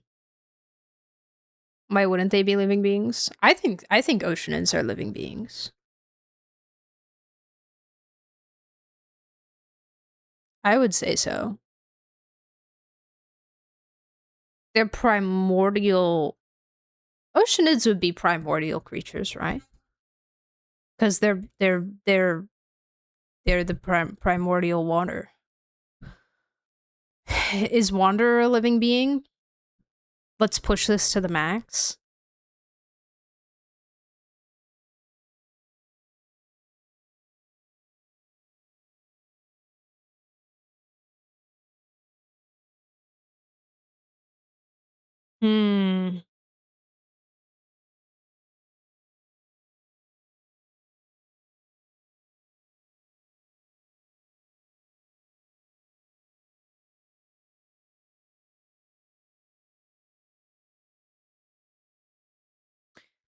It's hard because it really depends on how we're classifying it.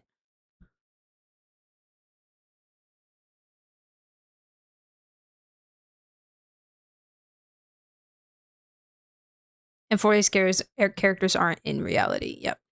Also, I saw the question, would Cyrene be considered gone? I say no. At least from what I understood of the story, Cyrene is not technically dead because she's just stuck in the causality loop forever.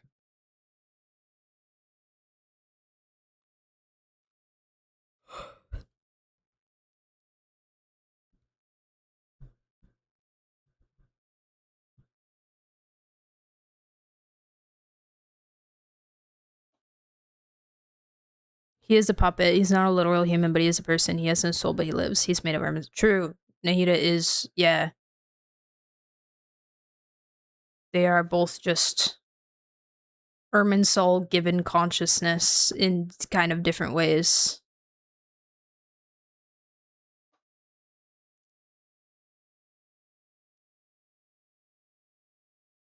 Oh no, I think the sun is about to come through the window.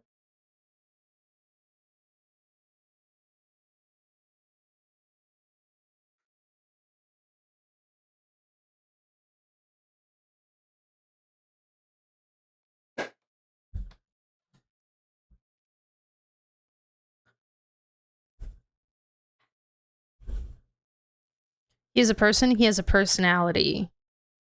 Not alive for obvious reasons. Would we consider his death an actual death? I would.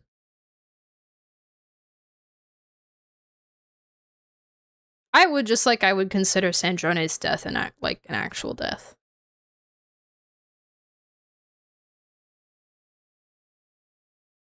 I think that leans a little bit more on like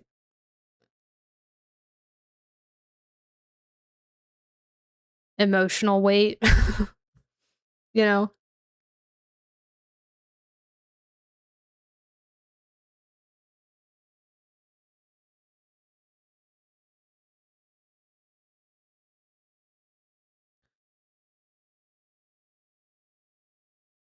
Like,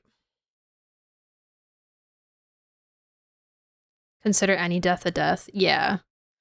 Cause like with like Misha, like I don't consider Misha like, for me, like Misha didn't die.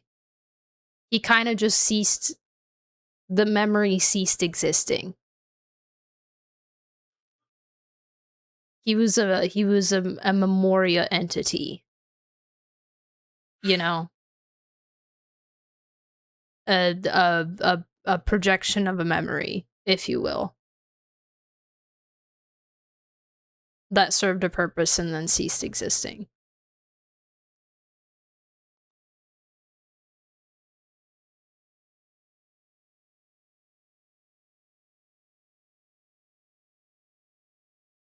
The Shogun is less of a personality. She doesn't have wants and needs. She has the tasks she got coded into her by A. Would the Shogun be considered a person?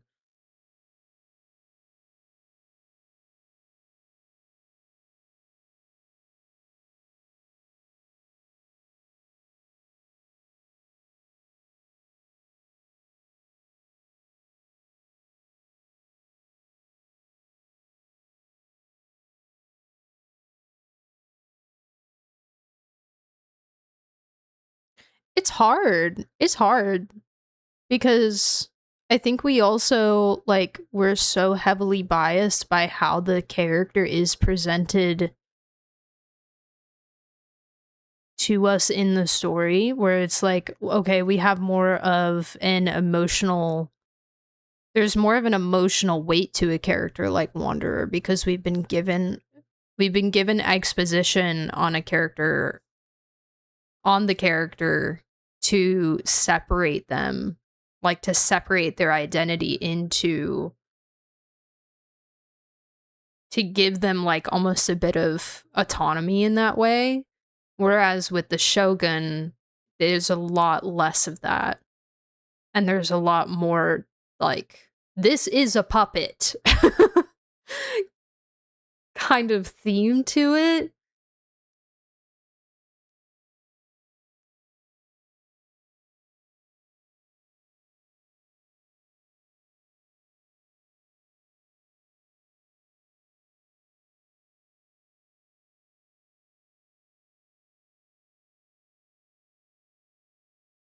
Well, this isn't human. Every Archon, they're a different kind of being, but nobody would think twice about whether or not. Well, Mavica is.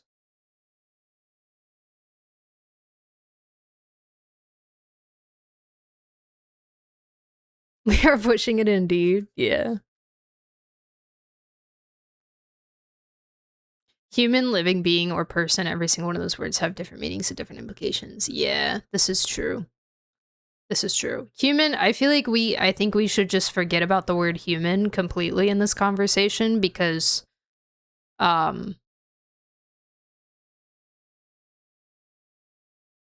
it's kind of unrelated to like what we're trying to figure out. And also the definition of human in Genshin Impact specifically is extremely vague.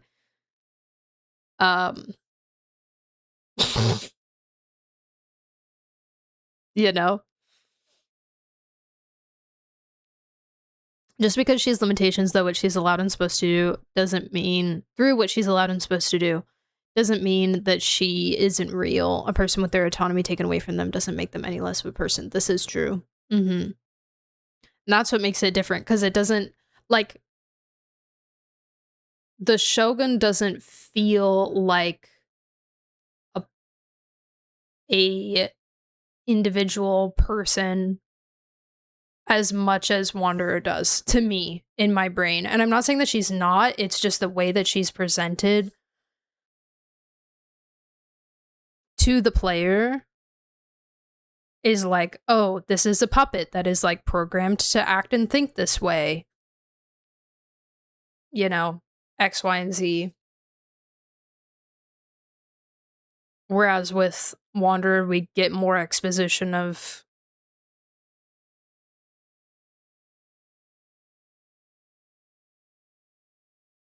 his individuality.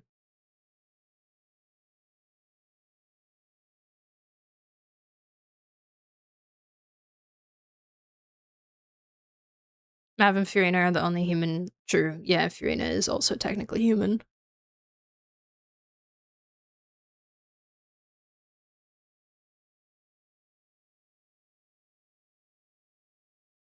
Do we still not know what kind of being A is? We know Venti Zhongli, although his case is kind of sus. Maguika, Focalor, Egeria, Sarita Sar. What about the Zap twins? Good question.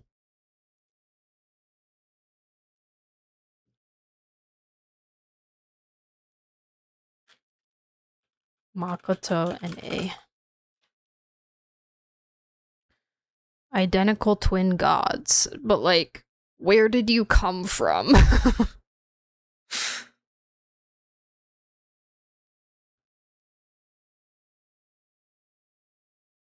Identical twin gods who lived during the time of the Archon War. Please.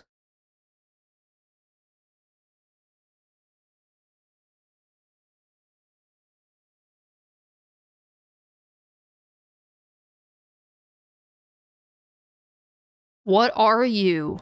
What are you? Where did you come from?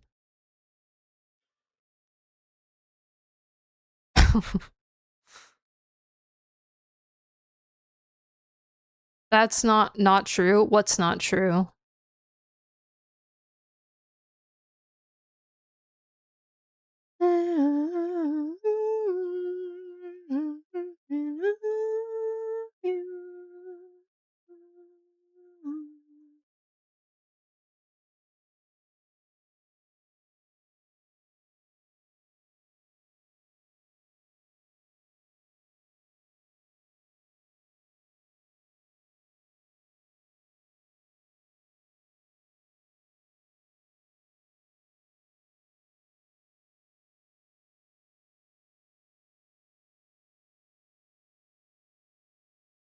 If we still don't know, I'm betting on them being the eternal moon sisters split in two, and I base this on absolutely nothing, a pack of cigarettes and a dream.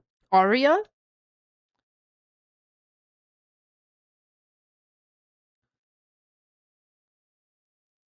But Makoto and A are identical twin gods, that's just true. Yes, because when Makoto recreated A's body, she created her to look exactly like her. I don't know if they were how identical they were before A sacrificed herself.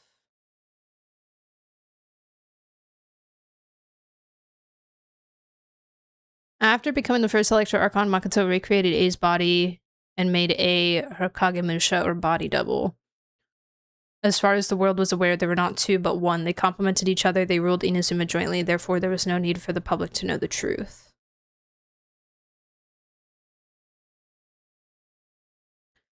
Being A's twin sister, Makoto was physically similar to her. She had fair skin, purple eyes, and long dark violet hair that becomes lighter at the ends. She didn't seem to have a beauty mark under her eye like A or her blue pupils.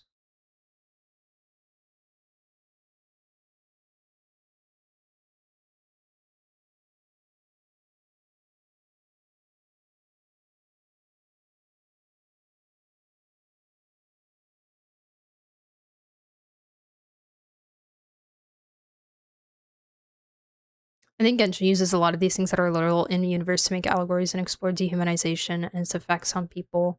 I try to be careful in discussing and interpreting these events in the story. A lot of it can...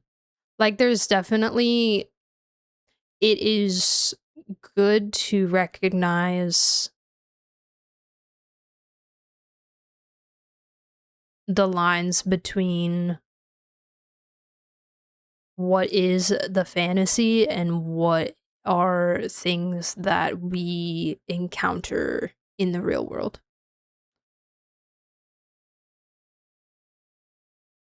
And how our lines of thought would align there.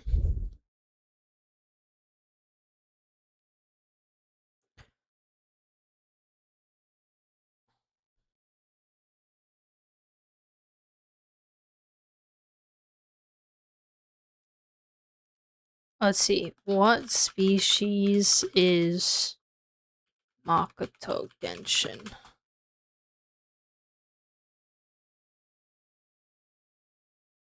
AI overview is saying that she's an elemental being or manifestation of lightning.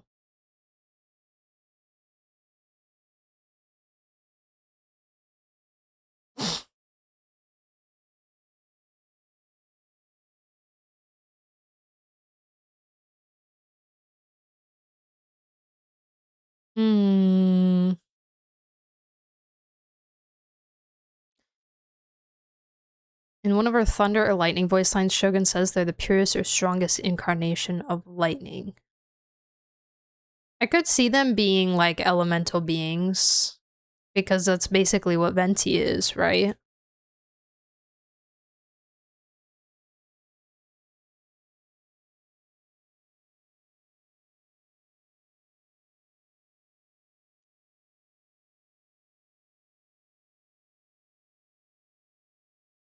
They were both said to be manifestations of lightning, definitely not human.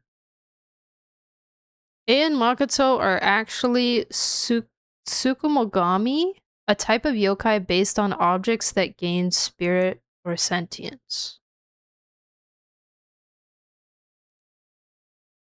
Is this a theory?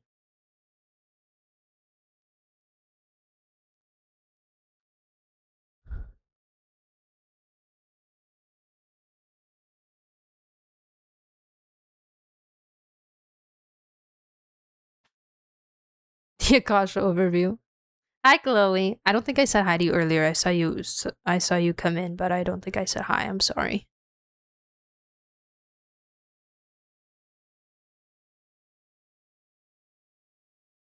It's clearly written in the treasured tales of Chokan Shinkaguchi.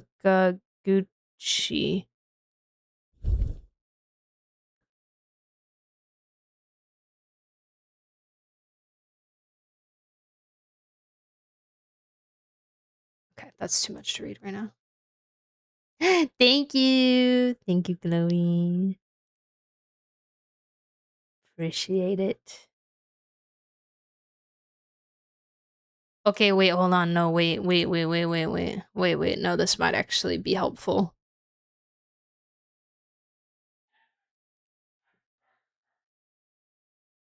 It is said that when Narukami came to her people, she brought with her the knowledge of crafting swords. After thousands of years and hundreds of bountiful harvests, mortal swordsmiths were at last able to make swords that would please even Narukami herself.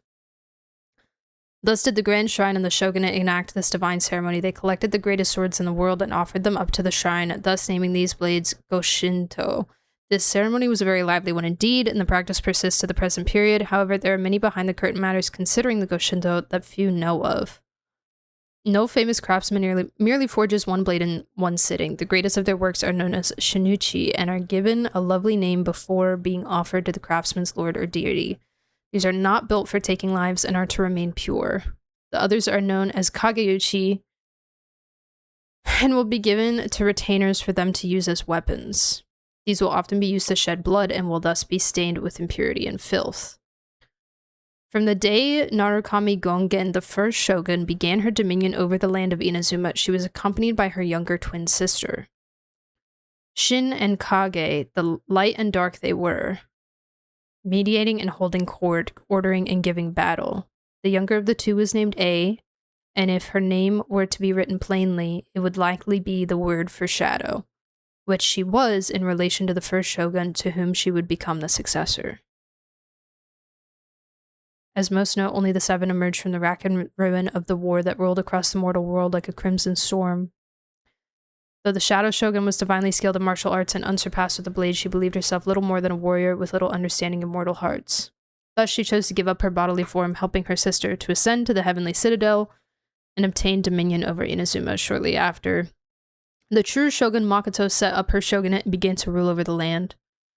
Remembering their bond, she recalled A's divine will and reforged her body, thus returning her sister to her side once more as her Kagemusha.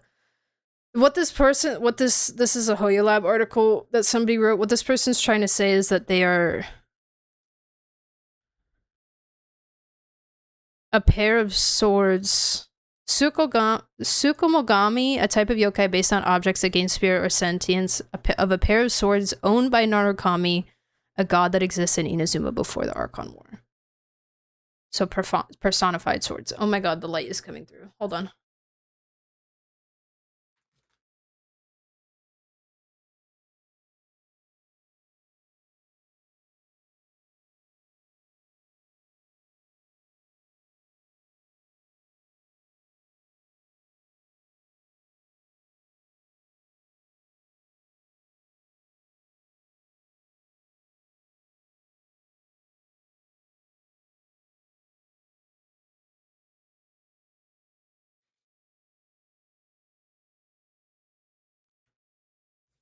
Wonder reading essays in the academia and seeing the works cited page just being the Akasha and throwing the whole essay away.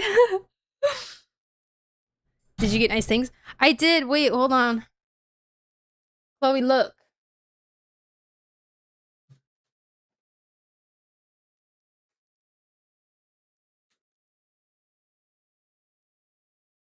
Look. I almost bought, there was an art book there too that I almost got. Then I decided against it because while art books are amazing to look through, I feel like you look through them once and then you don't have too much use for it after. While I would still love to own an art book and just have it as like something to have as a collectible, that just kind of factored into my decision of like, oh, I don't really need this, you know, whilst trying to decide what to buy. But yeah. I don't know if I will ever get the rest of them, but I just wanted to have volume 1. Just to have it. And I feel like you can probably tell me, can I read this whole thing? What volume has the anime gone up to at this point?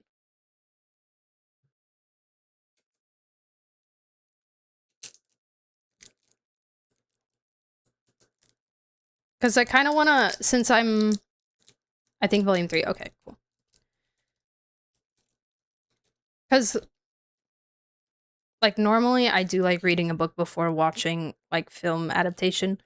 But since I started watching the anime first, I want to, like, I don't think I want to, like, read past where I'm at in the anime, if that makes sense. I don't know. I haven't really decided, but yeah. Anyways, I got that. I also got these.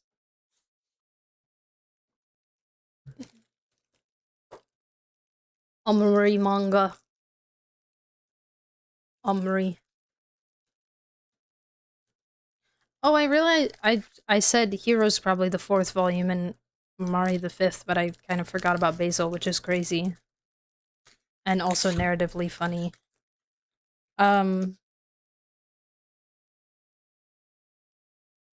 So maybe there will be 6 volumes. Who knows?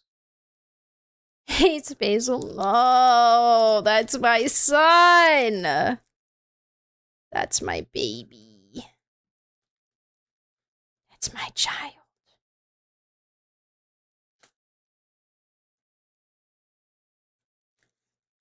Omri.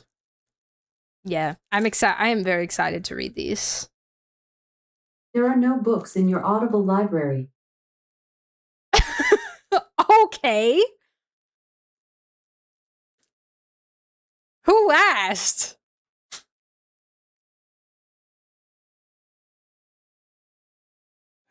She's yelling at me. Are you leaving? Okay. Bye. Have a good day. She's yelling at me, guys. What the heck? You got AI in your house? I guess so, yeah. She's silly. She's a silly goober. Hold on, guys. Hold on. What's Fry's favorite Slay the Spire 2 character? That's a great question. I know he always plays as, like, the hooded, like, deer-looking one with the skull and, like, the daggers. He, like, always plays as that one. From what I remember. The Silent. There you go. Yeah. What every time I watch him play, he's playing as her. Like we were saying with the art book, it's also kind of user. Personally, I don't have many art books, but the few I do have, I tend to draw studies from. If you do that, then it's 100% worth getting an art book. Otherwise, not much. Yeah. Like, the only other thing I could see is, like, oh, it's like a coffee table book. You know? Decoration kind of thing. Or just, like a conversation thing. Like, oh, if you have people over at your house and you want to tell them about the media, or you both share an interest in the media and you're like, hey, look at this really cool art book I have, do you want to look through it? You know, that kind of thing. Like, again, not saying I would never have an art book, it's probably just more of a thing that I would buy if I had, like, more expendable money and I really wanted to, like, use that for collector purposes, like collector vibes. I think, like, right now I would rather use my money for other things. I just beat Ascension 9 for all characters. One more to go and slay the Spire. I don't know what that means, but good job. And also, I believe in you. You can do it! Okay. We Honkai Nexus Anima. I spend it on commissions and brand merch vibes. As you should. Domain expansion, expendable passive income. Ascension 10 is the hardest difficulty. Oh, I see. Okay. Okay. That makes sense. Oh, this buy May video is only 30 seconds long.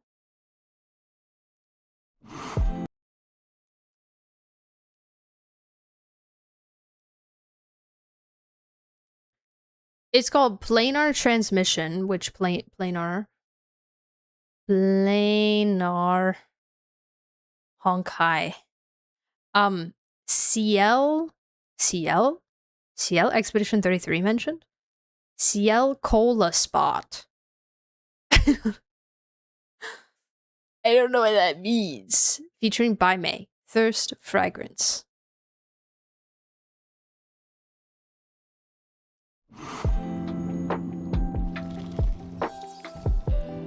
Like Coca-Cola?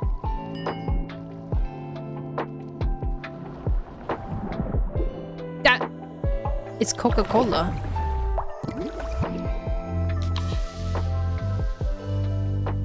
What? Blossoms grace my sleeve. Their hidden fragrance floats. Let all drink as one. Oh my god, it's an ad. It's an ad for CL Cola. Limited edition flavor. Cool Crisp available now. Wow, she sold it to me. I want it. What's the flavor? But what's the flavor though? What do we think the flavor is? Ads for made-up products. Bruh.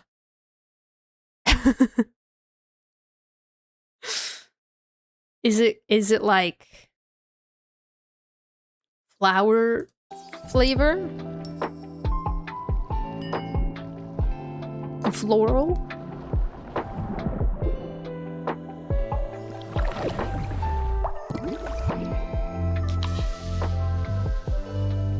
She is so beautiful. Grace my sleeve. Their hidden fragrance floats. Let all drink as one. Also, is that a haiku?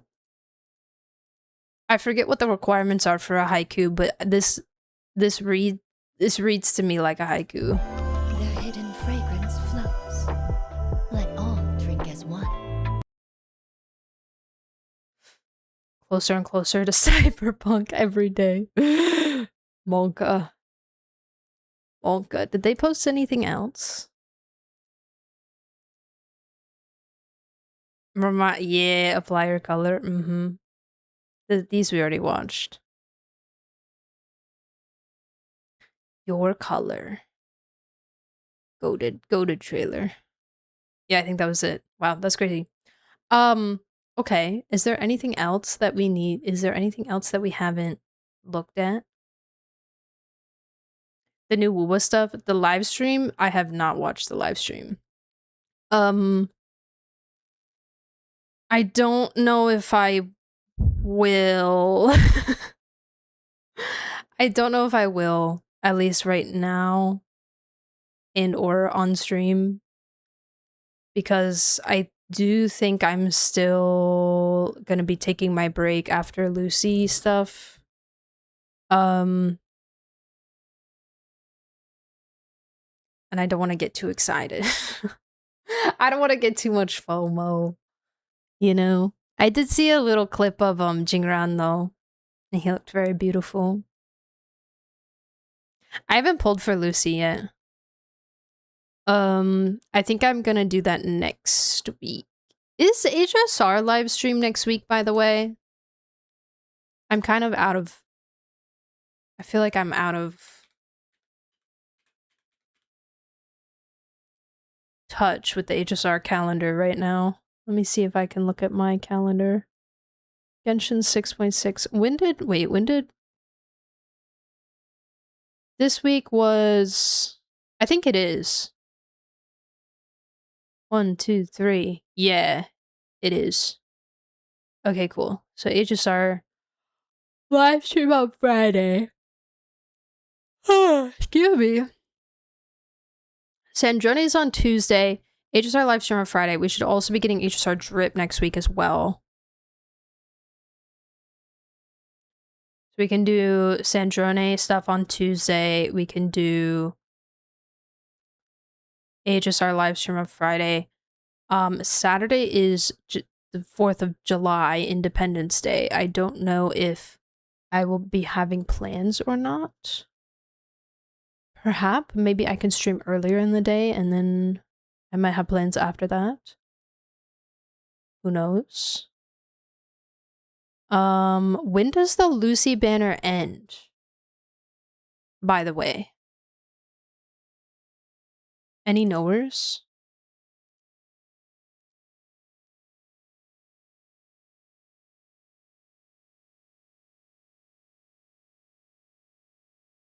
I know, I'm just really excited for the World Quest. I want to do the World Quest. I won't do it like immediately, obviously, because we have other things to attend to, but I want to do the World Quest as soon as possible.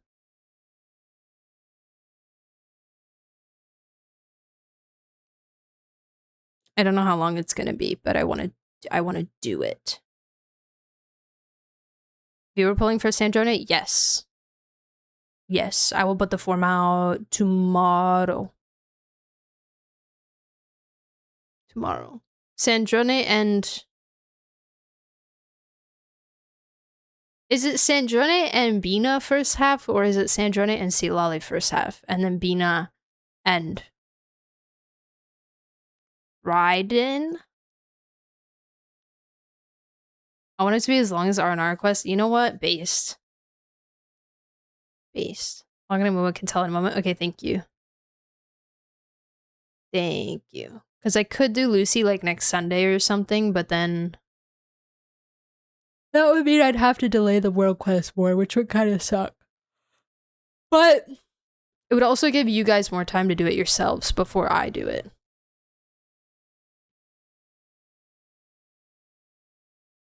Do we know if Chronicle just for there's a oh, the buff banner. I don't know. That's a good question.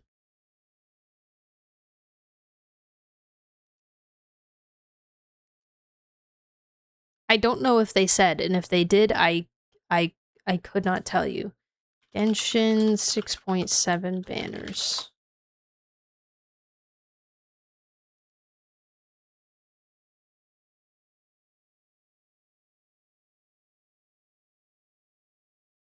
Wow, Game 8 just completely forgot that that banner existed. It's not on here at all. That's crazy.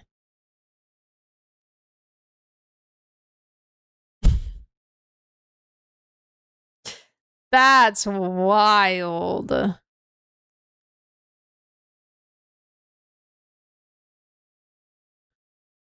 Sandrone Columbina rerun. Well, yes, but the other ones, people, they exist. Wow, nobody cares about this buff banner. No one cares about this banner. That's crazy. They're just not giving me dates for it. Maybe because no one else knows.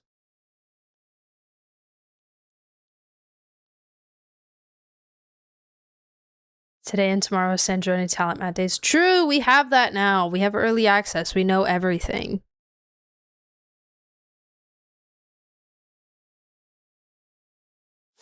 She seems, I was looking at it a little bit to see like how much talent material I should get, and she seems like, it sounds like there's no talent that like you can leave at 1, and maybe like every talent is worth leveling up at least a little bit. Question mark?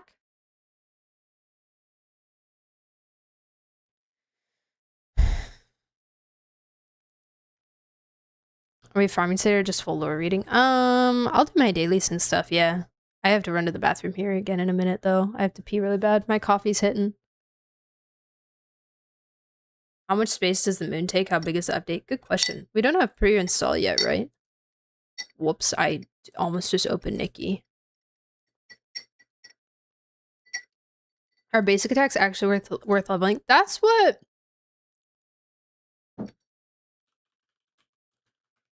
I heard. Most of her damage comes from her charged attack, so her normal attack talent should be prioritized. Oh. The elemental burst also deals a lot of damage and should be leveled next. Her elemental skill is the lowest portion of her damage. It should still be leveled but doesn't need to be maxed out.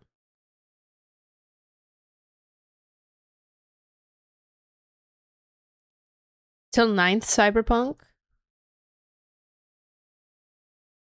Okay, so I have time. Okay, I will keep that in mind. I'll think about it. I may have to triple crown her. Yeah.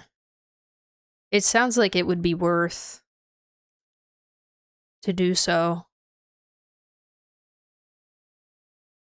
I will probably crown normal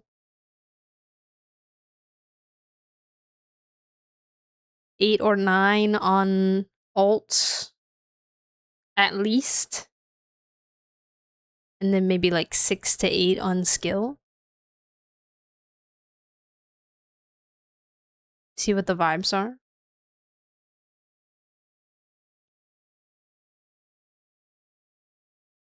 I don't think she's going to be a triple crown character for me. I love her, but it's not like, you know, it's not like Flynn's. It's not like Flynn's. Now Noi.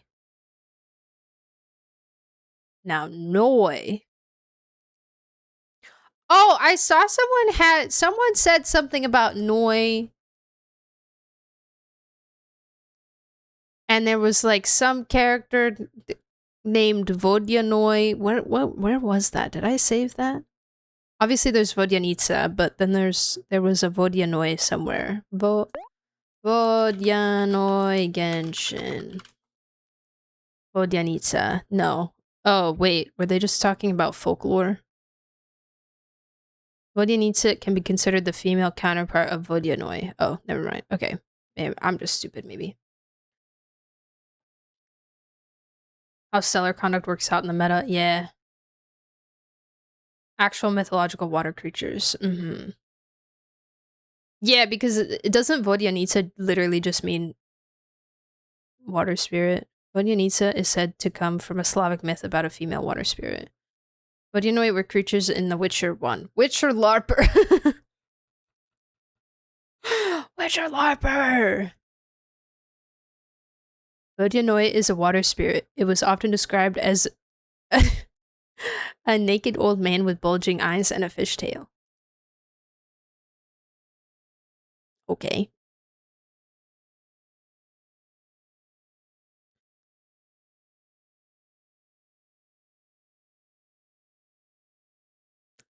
The ruler of Dalegrad was Vodyanoi, the Lackland and forebear of all waterborne. He mastered the art of surprise attacks from beneath the ice. During the war, the ruler of the Domovoy Alvis lured Vodyanoi beyond the frozen lake, and Vodyanoi was killed by the emperor with a blow to the chest.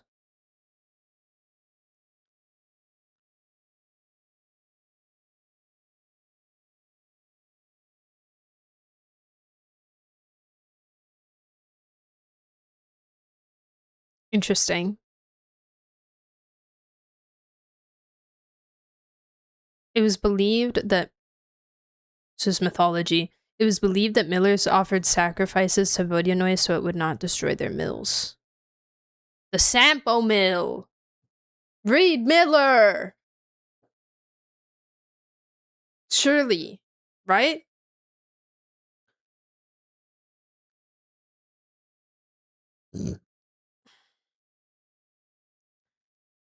And before Vodyanita's Pyro? True. We saw her vision. Which she's got the weird vision because she's got like the Fatui vision and not the linchpin situation. She's got like Child's vision. She's got literally the exact same vision as Child because same element, same casing.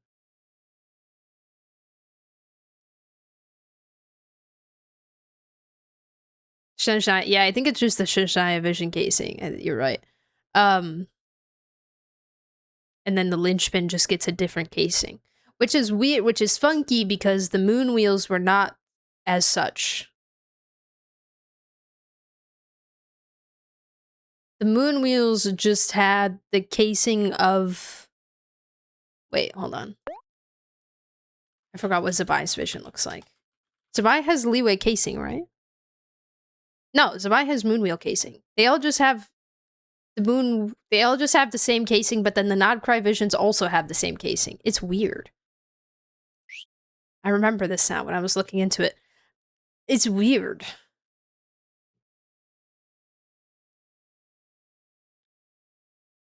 The moonwheel, the Nodcry visions look exactly like moonwheels. Okay, question. Okay, answer. Skipped upgrade day. Indeed. Are those Fatui visions supposed to be delusions, and therefore any vision we see with the Fatui casing is not actually a vision, and therefore the native elemental vice for Shishaya is the star-shaped ones? No, because Child's delusion is Electro.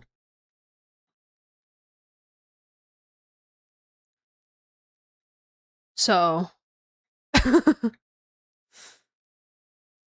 that's pretty much the clearest case I have for no. I think the one that kind of confuses me a little bit sometimes is Arlecchino, because I think both her vision and her delusion are pyro.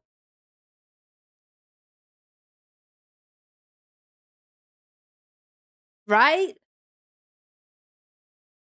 I think. Hold on. Arlecchino. And she's also got the curse. She's got 3 sources of power.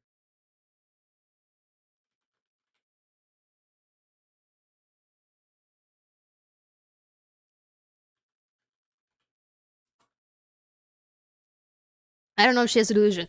That's what I was also... That's part of why I was saying she's a little bit confusing to me, because I don't actually remember if she had a Fatui Pyro Agent's delusion.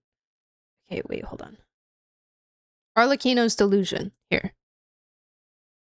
Arlecchino has a pyro vision attached to her back under her ponytail. Whenever she taps into her Bale Moon Bloodfire's power, she replaces it with a pyro delusion. But do we know that it's a delusion for sure? Pyro to the power of 3. Because it looks different, right? Okay. This makes sense. And a marrow. Wait, I forget. Sorry, LARPer moment. She doesn't have the marrow anymore, right? Wait. Pause.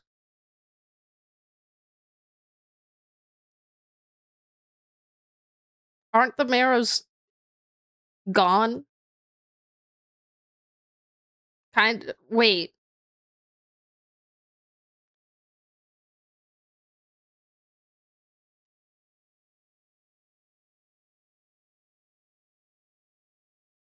Oh no, my brain hurts. We went and we got the iridescent moon marrow, and she took it into her.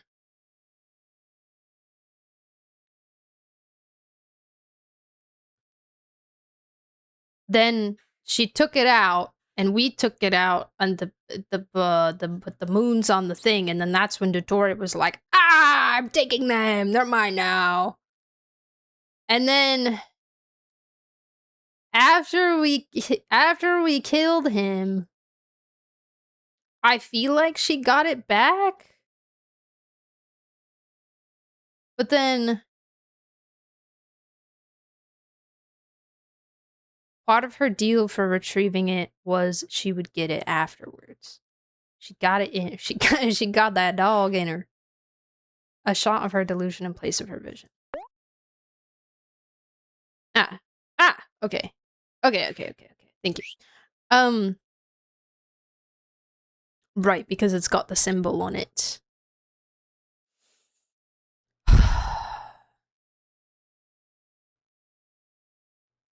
Wait, I'll look it up. Iridescent moon marrow.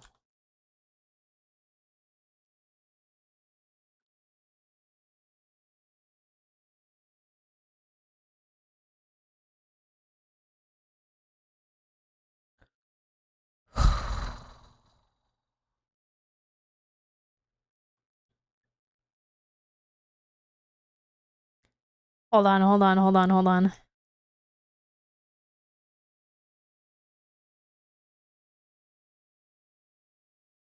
Traveler and Columbina, when enlisted in the aid of Arlecchino, had entered the Crimson Moon's burial grounds with the intent of retrieving Sonnet's marrow to help combat a revived Rivier.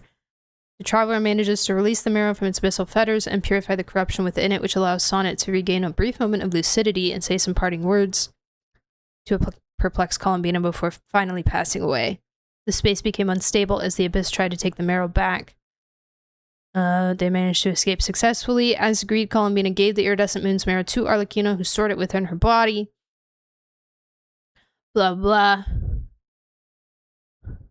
Later on, the Traveler and Arlecchino used the powers of the marrow to guide Columbina and returned to the Frost Moon using a Hyperborean altar. However, things did not go as planned due to Totori's schemes. He took the moons.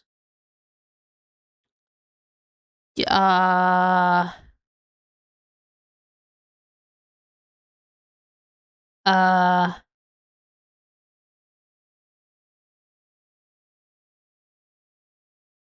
and the Columbine and the Traveler battled Totori over control of the marrows, managing to wrest both the Eternal and Iridescent Moon marrows from his possession and causing him to grow progressively weaker as a result. Columbina returned the Eternal Moon's marrow to Lama. The Iridescent Moon's marrow was once again handed over to Arlecchino. Okay, cool. Yeah, so she just gave it back to her. Sorry, I read way more information than I needed to, but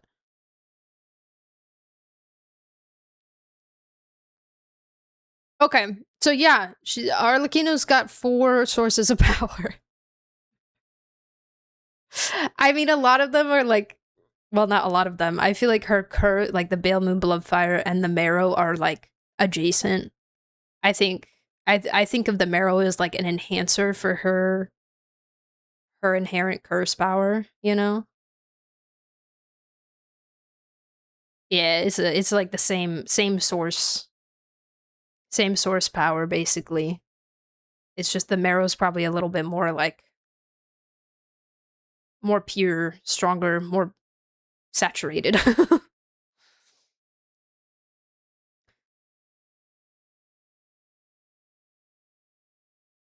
Pyro Squad. Wanna be gold? What? Okay, so yes. Anyways, I just needed to get that right in my brain. There's so much information everywhere. So yeah, TLDR, Arlecchino kind of goated, and that's why she's the coolest character in the game. She had a battery before, now she's got access to a 5,000 terawatt power station. Exactly. Yes.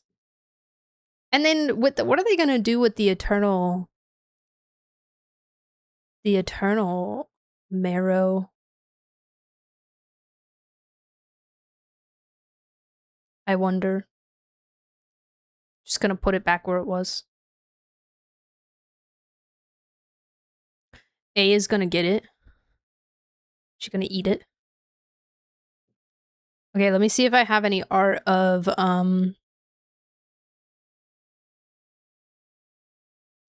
new characters.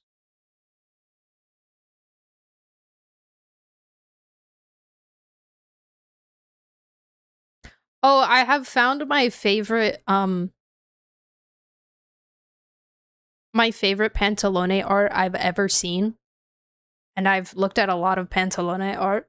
This is This, I believe, takes the cake for my favorite one.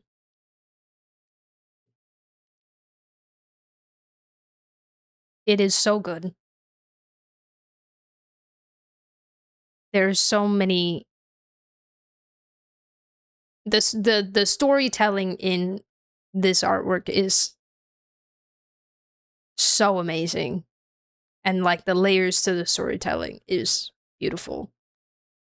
And I really, really, really, really, really love it so much.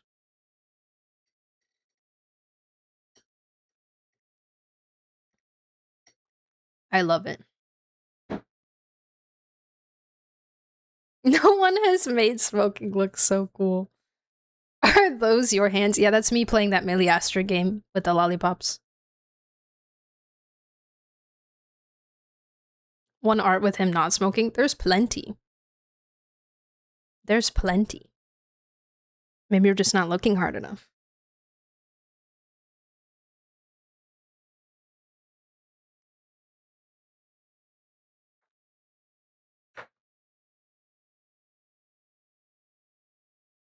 Smoke and you glow in the dark. Temple or no temple? Gamba or no gamba? For who?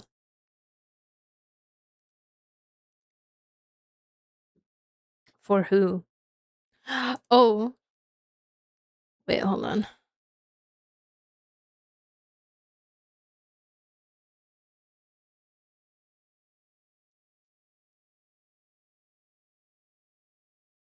Rebecca Weapon? I don't know. Do you want Yang Yang or Yang Yang's blonde sister? Hold on, I need to like...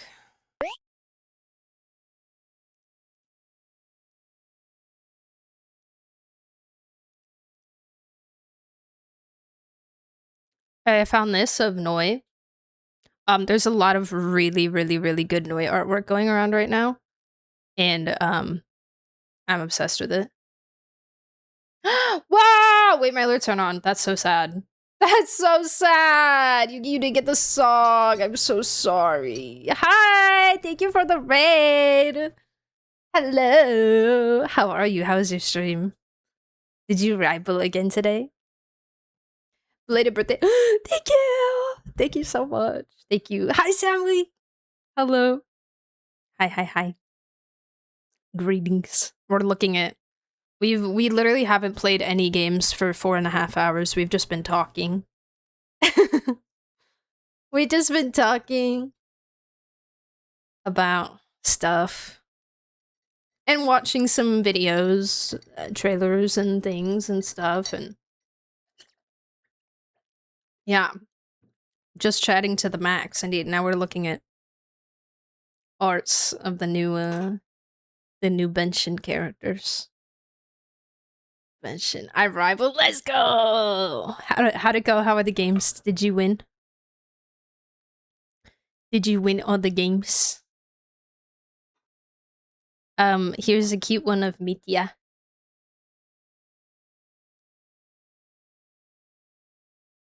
Mitya, my son.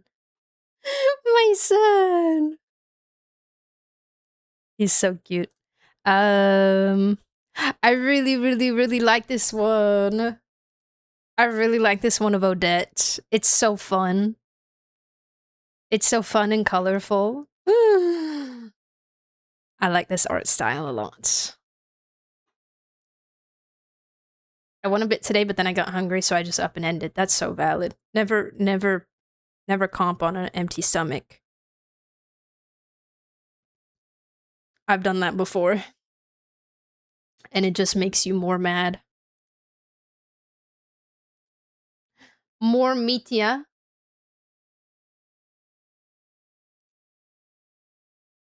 He's so cute! He's so cute.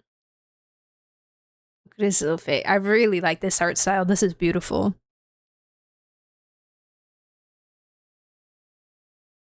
I like the sketchiness of it. It's like sketchy, but it almost gives like Disney storyboard vibes. kind of, you know. Wait, Yuki, I don't know if I've asked before, but who do you play mostly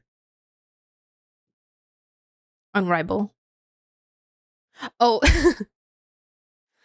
I know Naota just said, is there any art of him not smoking? But like,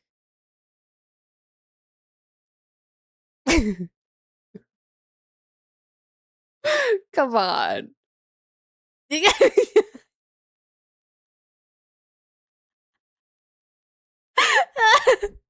Besides, it's so bad. It's so bad. We're cutesifying him having a cigarette addiction. It's so bad. But look at him, he's so baby. Look at me, so tiny. He's so little. He's so little. And it's so big. Is he Anoxa if Anoxa was a kid and not a smugfest? Maybe. I mean, he's kind of just Misha. Basically. Filthy White Fox Gamer. That's so based. That's so based. I think you did mention that before, actually. I love playing Fox. I love playing Fox. That only counts as one smoke. It's like 10 packs for someone that tiny.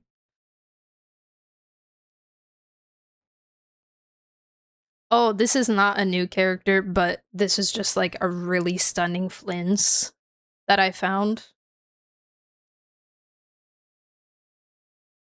I really love pieces like this that play with color in different ways. Oh, this one was also funny. I saw this. Ears to ears communication.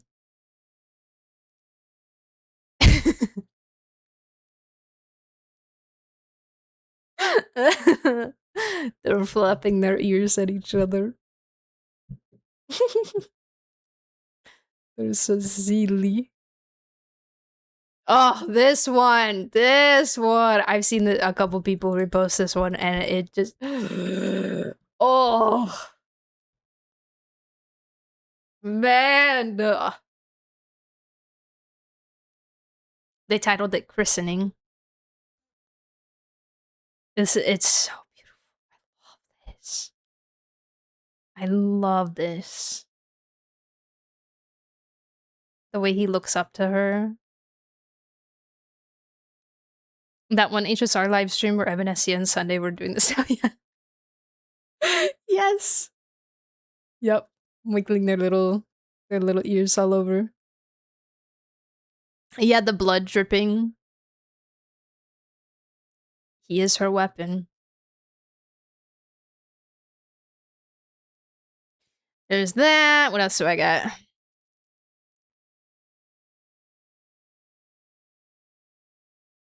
I think just one more Noi. Also, people are shipping Alyosha and Valeri already.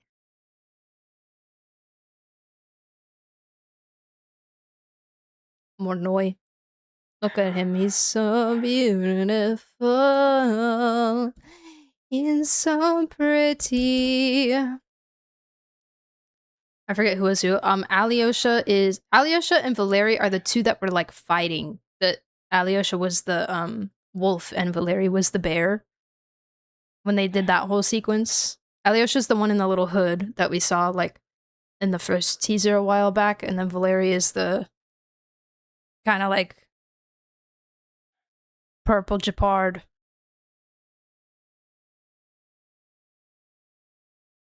Noise. Cold Duke of the North, yeah. That one. And I guess since but then some people are also shipping Noi and Valeri as well.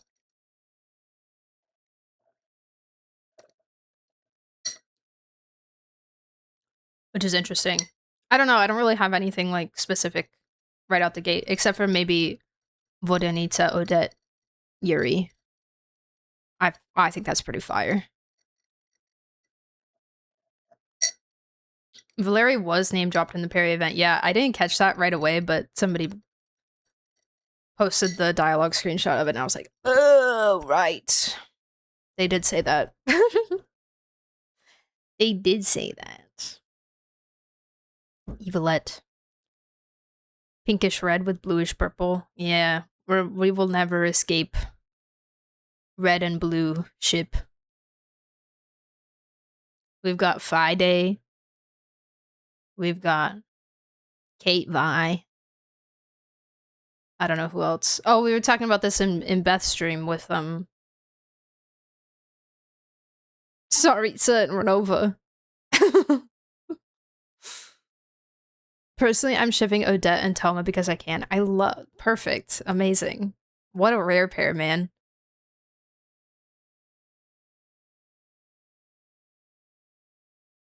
Who are your most pulls from the characters introduced? Noi.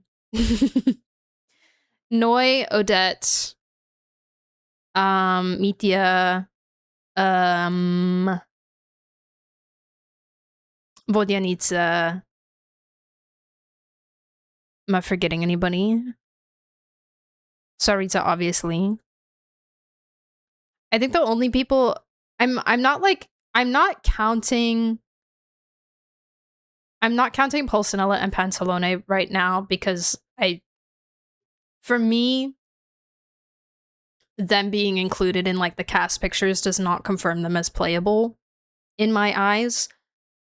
And that's saying a lot because I want Pantalone to be playable more than anything else in the world. But I'm just trying to like keep my not get my hopes up too much, you know? So I'm kind of setting them to the side for now, but the only people that I'm not really that interested in are Valeri and Vesna.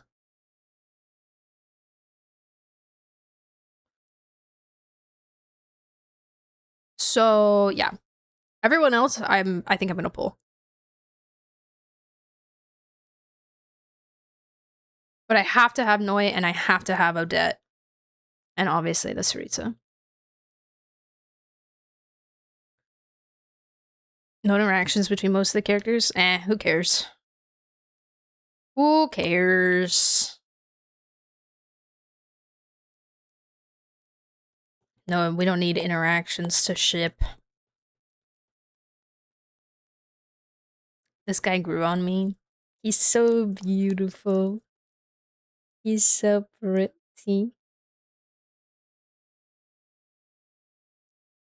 I'm pulling everyone, but the ones that get concert. Odette, Valeri, Noi, and Vesna, maybe. Nice. Nice. I'm wishing you luck. When Noise VA commented on my thing, where is it? Here it is.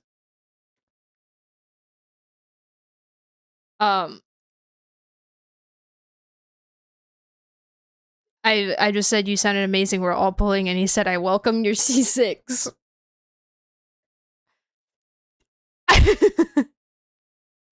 I'm not a whale. I'm not a whale, please.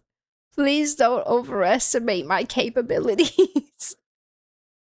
My pulling capabilities. Now you have to. I can't. I can't do that. I can't. Imagine me C6ing Noi before I C6 Shao. Hi, Monkey S. Welcome in. I stopped playing this game, but I want this husbando. Yeah. He's pretty cool, isn't he? Gage, thank you so much for the follow. Welcome, welcome. Hi. Hi, welcome. And thank you for the birthday wishes as well. I appreciate it. All you need is 7 pulls. I know.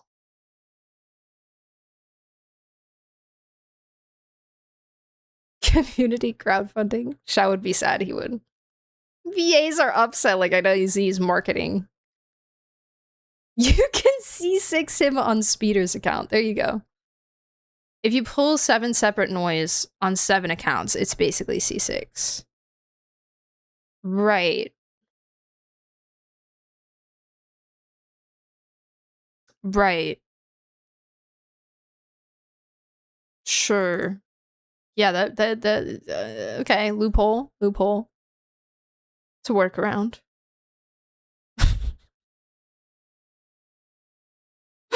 Oh my gosh. Anyways, yeah, now there's an expectation for me to see 6 Noi, and maybe I'll get lucky and get a double or something. Oh my god, Danica. I forgot about Danica. I knew I was missing somebody. I love Danica. I would like to pull Danica as well. I would like to pull Danica. Big fan. Also, her outfit is growing on me, as I knew it would. As I knew it would. I like it more the longer that I look at it.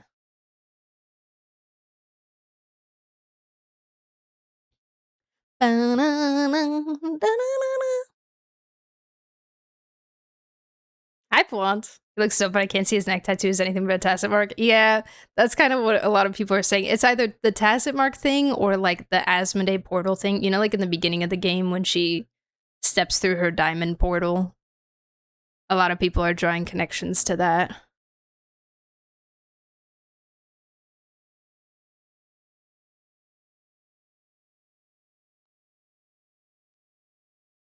If 6 people sign up for viewer polls and they all win, that's basically a C6. Yeah. There you go. Perfect. What I said about her in Discord. I'm not sure. I might have. I kind of was like skimming yesterday because I was like doing my birthday. So, yeah. Morningstar as a person. Zarya or Zoria if you want to read some wiki Russian for Dawn. Wait, what do you mean by that? All I know that my previous post was about the opposite, but sure, fine, let's say that she is a bit Viridian. Wait, I'm confused. What do you mean by that?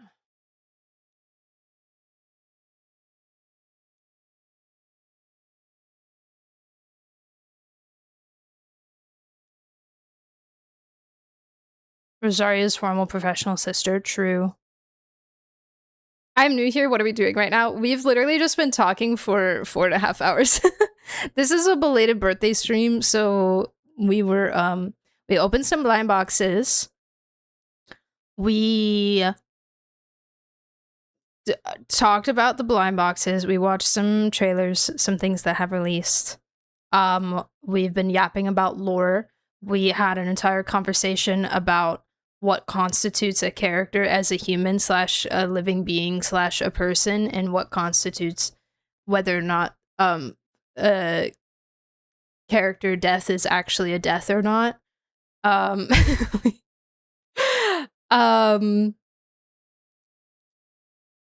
It's almost been 5 hours and it really does not feel like we've done that much stuff. But the main thing that we're going to be doing today is reading Lohen's lore in Genshin. I finally got him Friendship 6, so I'm going to read all of his character stories. Finally! I thought we were still in our 3rd hour. She is kind of Viridian Dawn. She is kind of me, yeah. Just a smidgen. That's a lot of things I know. We're really good at filling up time with just yapping. Here. We're really good at it. Yang Yang got a glow up, but she still can't stop writing letters. She even has 2 idols of her writing letters. Girl has a problem. She's just practicing her fine penmanship, you know? Are you gonna do voice lines before the character stories? Yes. Yes, absolutely. A lot of yappers, if not only yappers, true. We do. I mean, we have some lurkers. We have some lovely, lovely lurkers that I appreciate very much. Indeed. But yes, lots of yappers. And complainers, according to the YouTube. According to the YouTube, you're all complainers. You stinky, stinky complainers.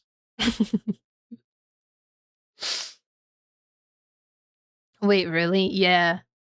So people on YouTube just like to be weird and like read the chat during a reaction video to find what you guys are saying and then like claim that you're complaining about stuff.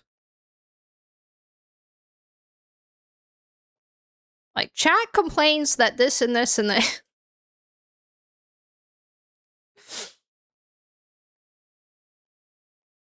Do we really? I don't know.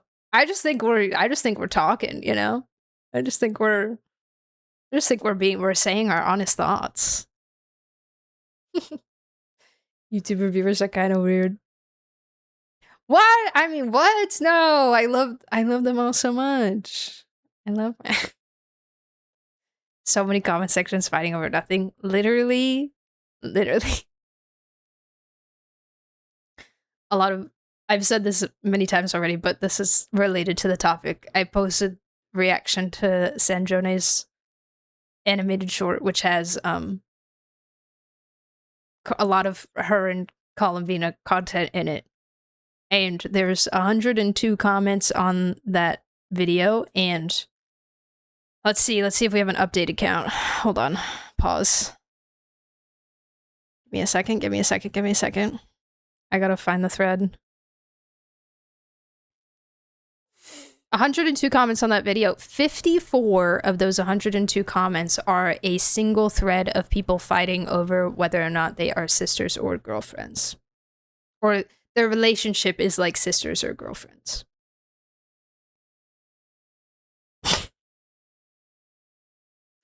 Over half of the comments. Comments just hate chat. That seems to be a problem all around YouTube. Yeah, it's like, why are we fighting? Why are we fighting? It's just another form of you, you know? It's just, you are the same thing, just not live on a different website.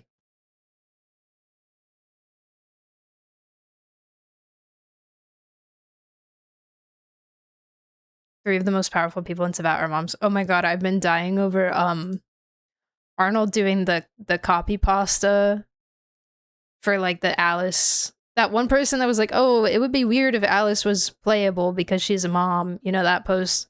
And he's been doing that copy pasta with the Saritsa, and people don't people people are understanding that it's a copy pasta, and it's so funny. They're like, what do you mean?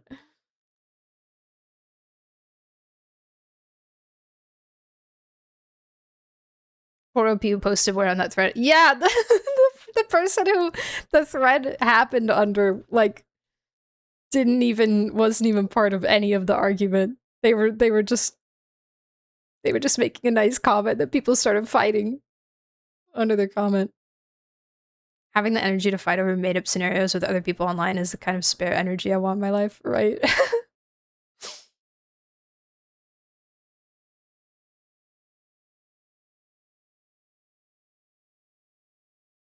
Who's the third? Probably Gold, I would imagine. Alice, Sarita, and Gold. The 3.5 trailer's pretty. Ooh, should I watch the trailer? I was saying earlier that I wasn't gonna watch the live stream because I didn't want to have FOMO for my break.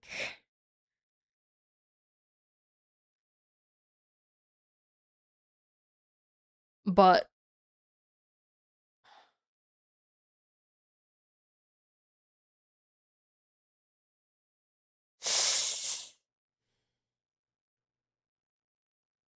who is Gold's child? Albino. Albebo. Kind of, Dern. Kind of. Eh. Kind of. Original Durin, yeah. And the Also, don't forget subject 2.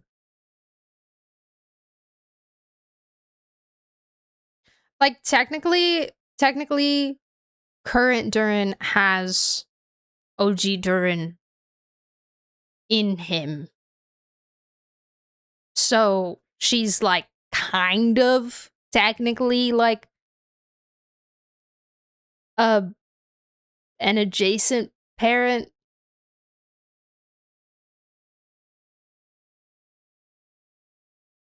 And Elenas. And the Bakunawa. She is the cool aunt now, yeah. The cool aunt. You're a Genshin streamer? Yes. Yes, I am. Yes, I am. I say 5 hours into my stream and I haven't opened Genshin yet.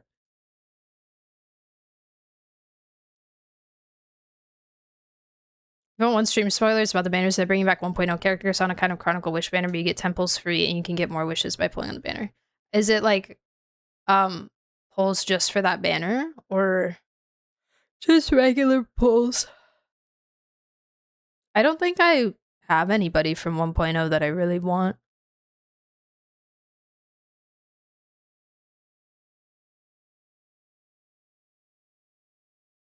Like, I could pull for, like, cons for somebody, but I don't know if it's really worth, you know? Okay, I'll watch the trailer.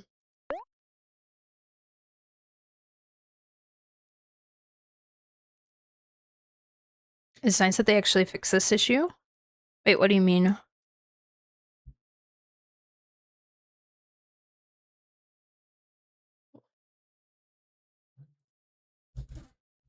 Haven't they done that before? Haven't they done the 1.0 banner before? Didn't they do that for the first anniversary? And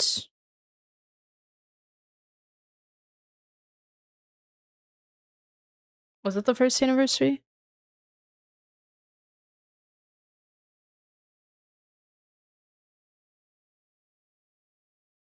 I haven't had any 1.0 characters run in my time playing. No way. No. Wait, didn't the first anniversary banner run after Bran? Yeah, I know, I'm still in just chatting. I haven't opened a game.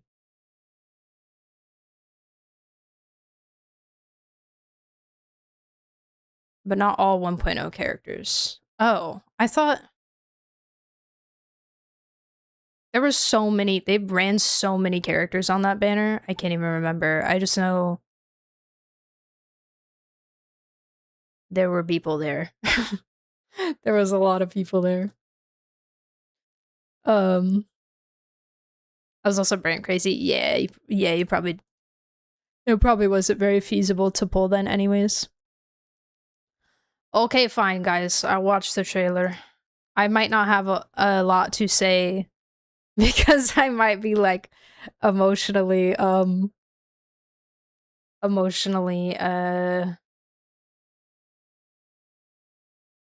boundaries to protect myself from the FOMO a little bit, but that sounds so like dramatic, but hopefully you understand what I mean.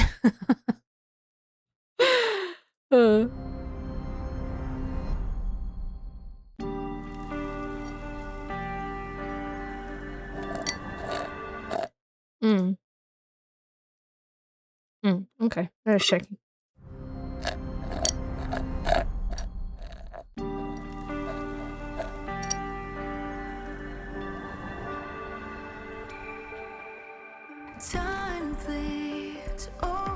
That's really pretty.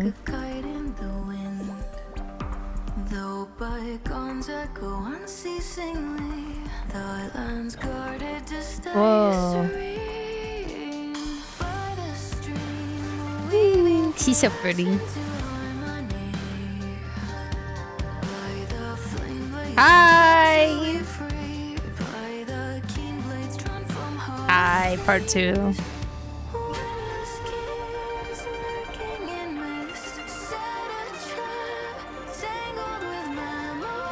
Oh no. Fire.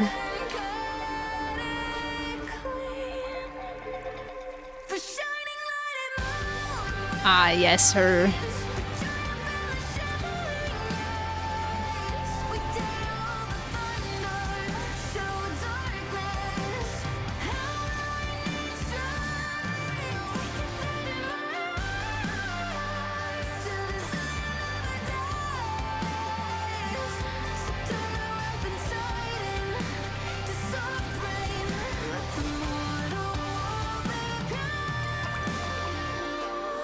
Want the dragon lady.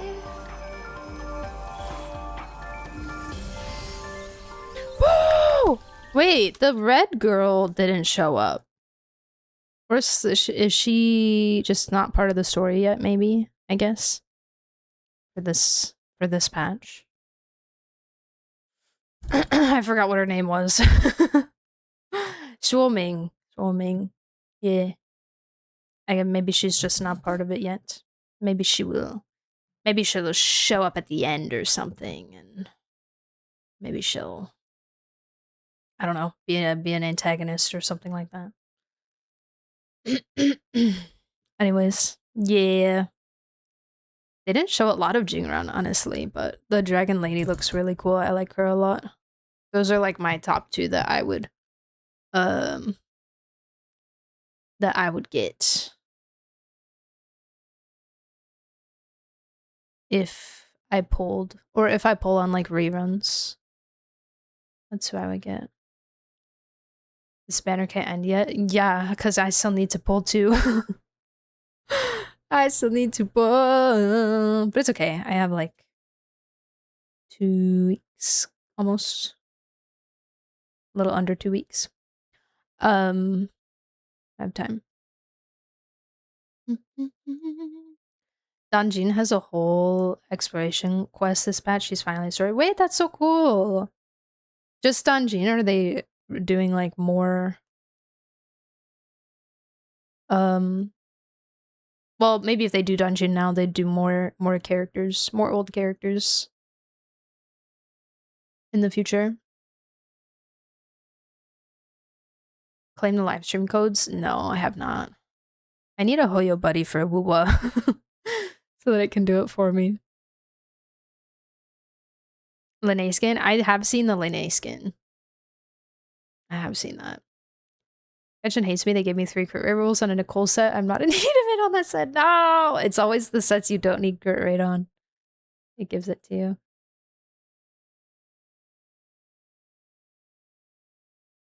Okay to ask why you're taking a will break? Yeah, totally. I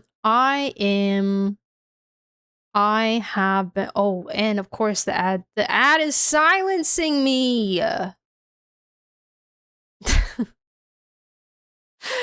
The ad is silencing me, man. Have you been logging in? Not really, no. Not really. I've logged in.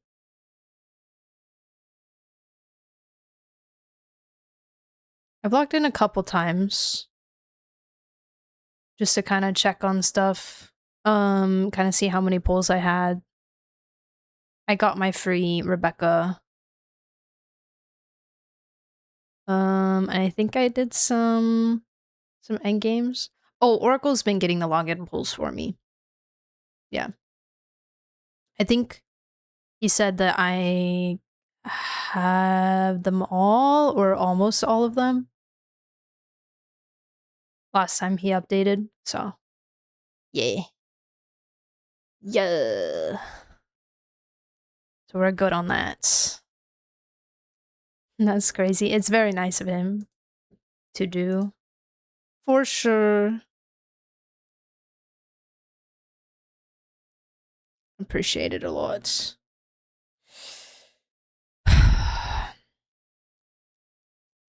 Well, I was gonna explain, but now we're an ad. New Echo's some pretty cool designs. Okay. And look at this. Whoa, a jar. Ooh, that's cool.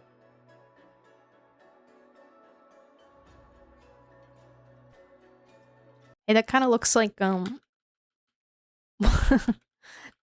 cube on its, or the shape on its head. What's that puzzle called in Shansho? The Hexanexus. Did anyone do the Hexanexus puzzles in the Shansho? Those were my favorite puzzles ever. I love them. That's what that's what it looks like.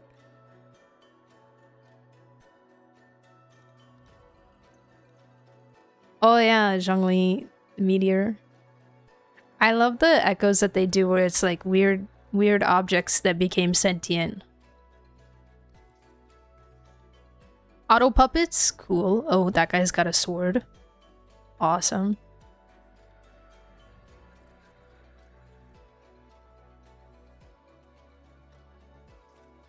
The rings. Oh, a lot of them have the cube. Oh, they're all like different elements.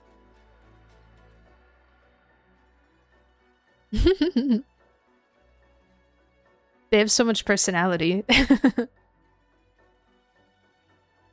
It's a cool idea and they utilize it well. Yeah. Yeah, they do a good job with it. Oh, I vibe with that guy. He's cool. He looks chill. Oh my goodness. Those are big shields. Whoa! Whoa, a house! Wait, that one's sick. I like that one a lot. That's cool. That one almost gives me like E33 vibes for some reason. I don't know why. But a whole house. And Pentel and A definitely hang. The smokers. I just love how he's sitting in the air. That's so cool. Okay, is the ad over? Mimi Toki, are you here? Are you out of ad?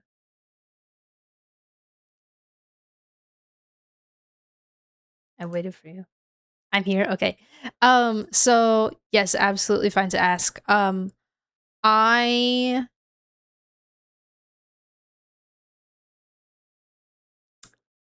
basically I have been feeling very overwhelmed with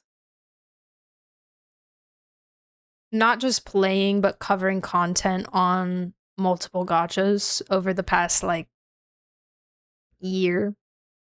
I've been feeling this way. And it's not fun. Really. It's not a fun. It's a little bit kind of burnout, like general burnout. There's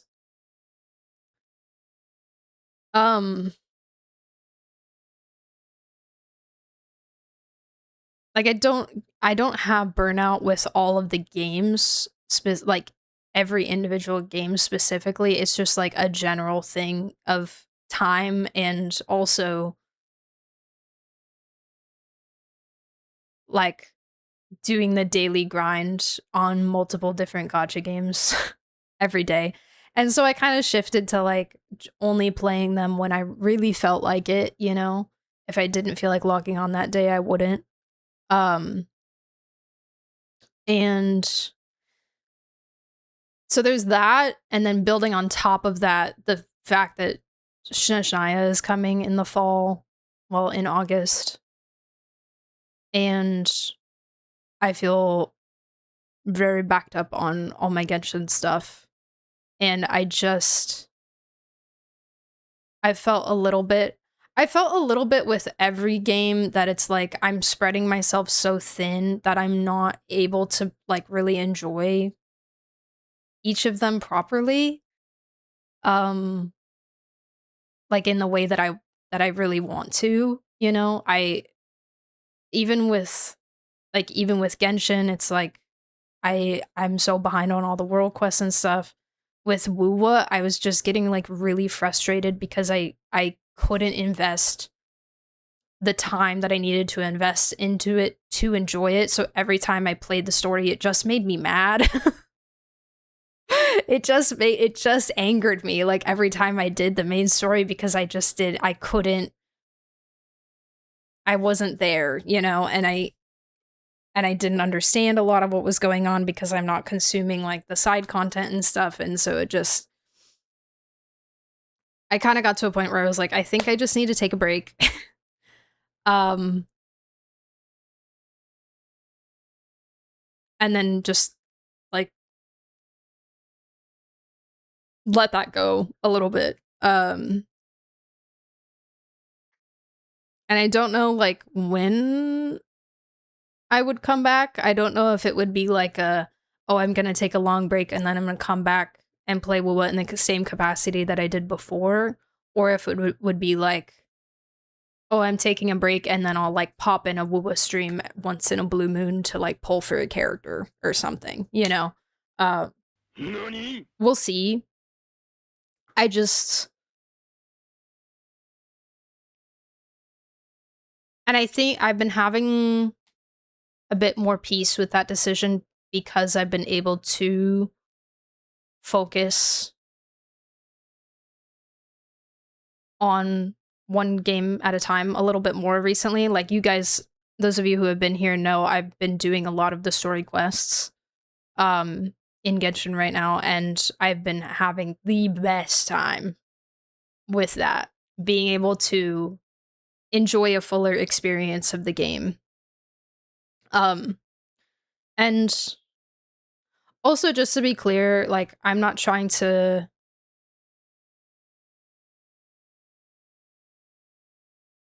like intentionally specify any kind of favoritism, but I have to like we all have a bias towards one game or another. Genshin is my favorite gacha out of any of them that I play. All 5 gachas that I have at this point? Technically like 7, I don't know. Anyways, it is my favorite, so at the end of the day that's the one that I'm going to want to focus on prioritizing the most, you know? Yeah. And it does make me a little sad that I don't have the capacity to enjoy Wuwa or HSR or Nikki or these other ones in their fullest. I wish I had 5 different lives that I could spend my time doing that. But I kind of got to a place where I was just like, it's not reasonable. It's not a reasonable thing for, you know, where I'm at right now to be able to do that. I have to make better choices for myself and my enjoyment of the games, if that makes sense, you know? Thank you for the hydrate stream. The best breaks for these games is until you find yourself truly wanting to play it again. Yeah. Yeah. I'm so behind in Genshin and just started WoW, so I get the overwhelm and I don't even make content for it, so I really get it. Yeah. Yeah, and that's why I kind of just stopped doing content on a lot of them. Like, I don't stream Nikki anymore, ever. You know, HSR, I only stream the story and the polls, which is basically what I did for WUWA as well. Was just story and polls, you know, like I'm not out here doing like, oh, endgame streams for them or events or anything like that, you know.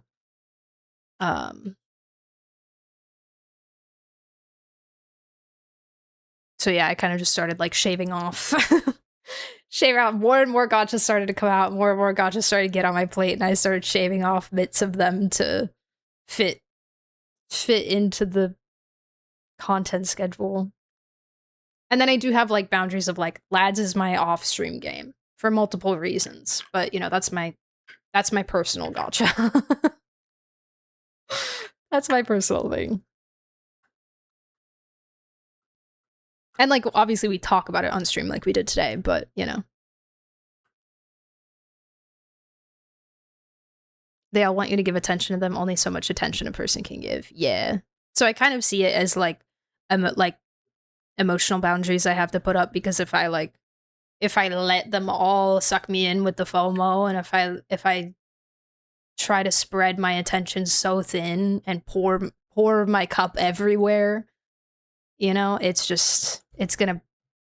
it's gonna make for a mediocre experience in all corners, you know? It translates into your content and experiences when you're forcing yourself where it isn't fun anymore. Yeah. And I think there was a little bit as well of like, I hated, hate is a really strong word. I did not like the feeling that I had when I streamed Wuwa Story because of how angry it made me.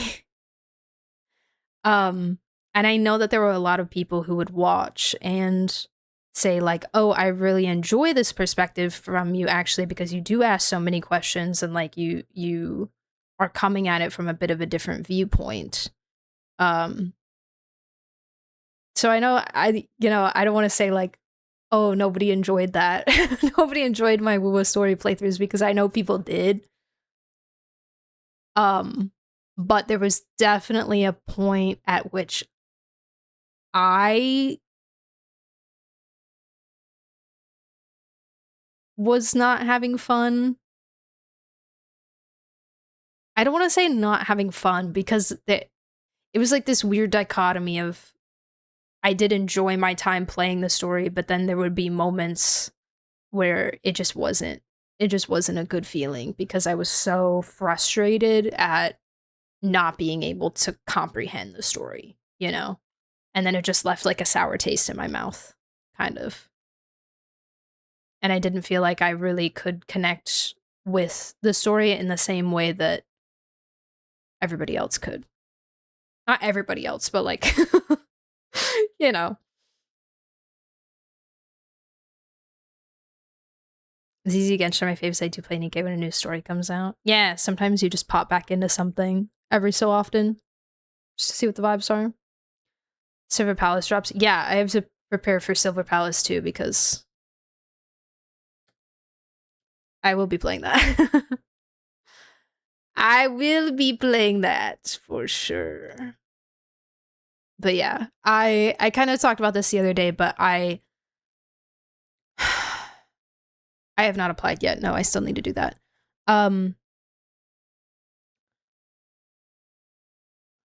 The last thing that I want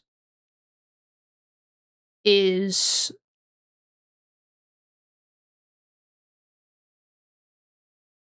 to let these moments pass of a game that means a lot to me and look back on it with regret that I didn't experience it more fully. So yeah, that's kind of all of it in in a wrap up.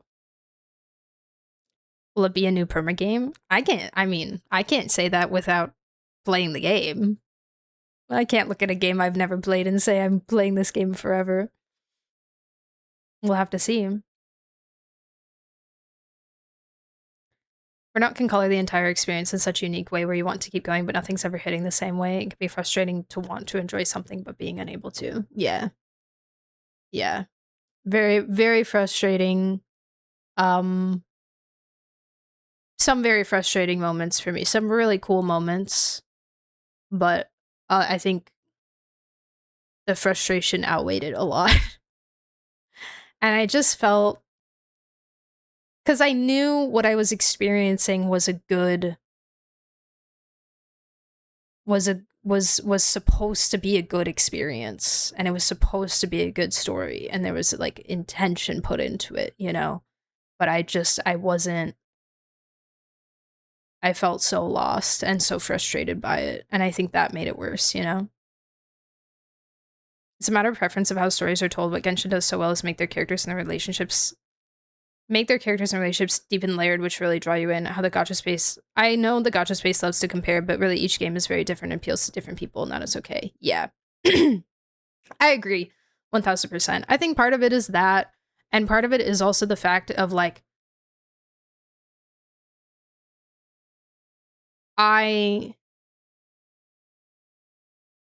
if I was a more casual Genshin player and I did not play any of the events and I did not play any of the world quests or consume any of the side content and only did the Archon quests, I could see myself feeling a very similar way to how I feel towards Wuwa because there would be so much more confusion. I do agree that they do have different story, like narrative styles separate from story presentation. I'm talking about narrative writing. And so that's probably, you know, part of it as well, too. But yeah, I think just with the how casual I was of a play as a player, like the amount of casualness that I was playing Wuwa with, in combination with the passion that I have for stories and the like inherent need to fully experience and pick apart a story in every way possible. Those two things were just like, you know, it's just a really bad soup there.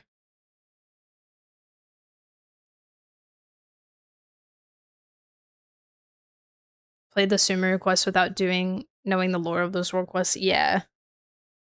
Yeah, which like it tells you, but it's not the same. They put the information in there. And for some people that might be enough. For me, it would be like, okay, I'm just being like, I'm just like reading history books now alongside at this point.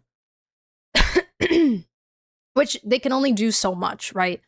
They can only, like, I think they did the best that they could with that, because otherwise, if they went into exposition on all these characters in the Archon quests, they would be twice as long as they already are, and they're already extremely long. So I think they did the best possible thing that they could for people who didn't play those quests. Oh yeah.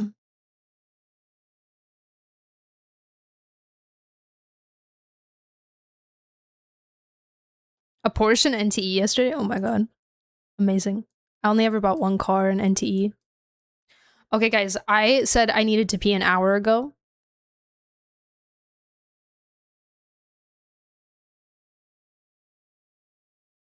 Also, Anastasia Fedorovna, thank you for the follow. What the freak? You created this account 2 weeks ago? I love that for you. That's amazing.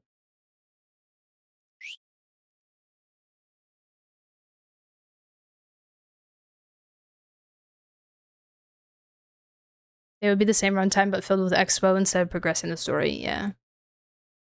How much left of stream? I don't know. Probably like 2 or 3 hours.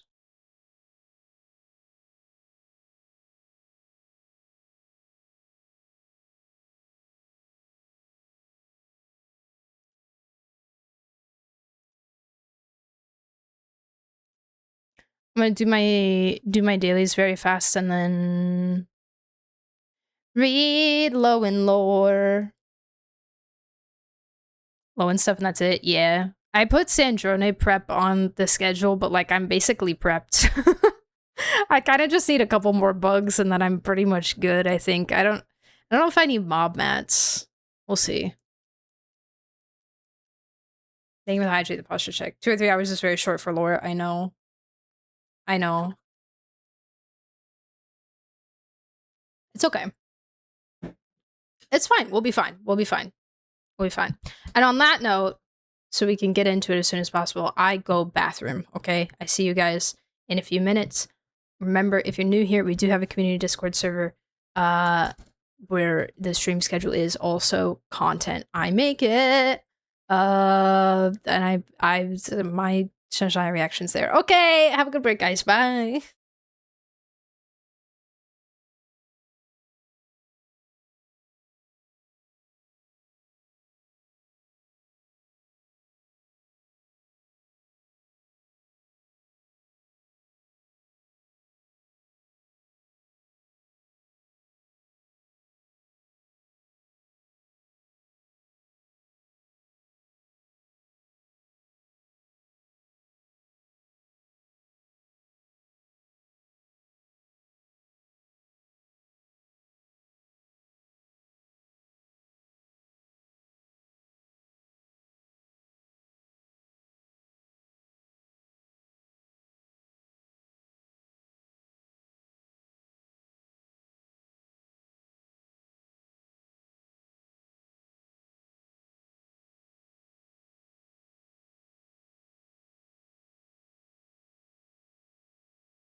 Hello. I am back. Alrighty, my friends. Let's boot up this freaking game. Actually play some game. play a little bit of game and then read game. Yippee! Yippee reading! I'm so excited! I've been wait.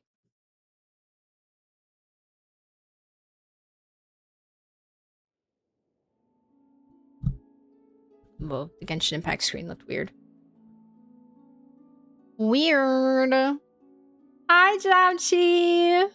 Happy birthday. I'll be a wonderful day yesterday. Thank you! Just got back from anime comics, some close friends from my own brilliant birthday celebration. I have some exciting stuff. Yes, show! I would love to see. I would love to see. New crew reveals for Edge Runner Season 2. I saw...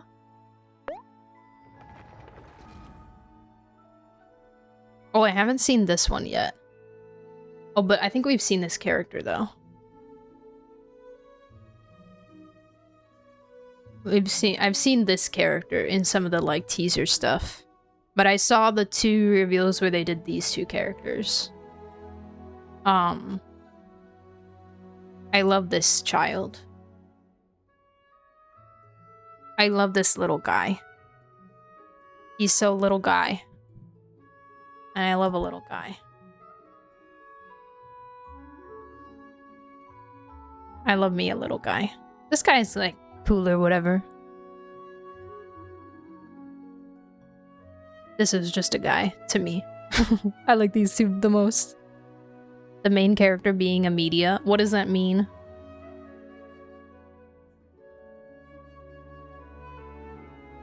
What's that mean? Ah!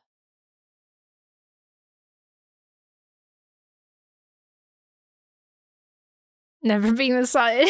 He is giving Sasuke, yeah.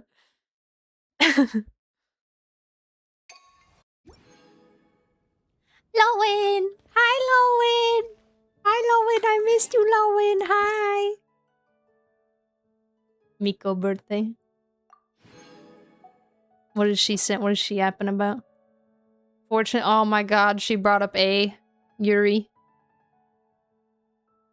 Recently, the Shrine's fortune slips have been running low, so I was about to prepare another batch of great fortune slips just as I was getting started.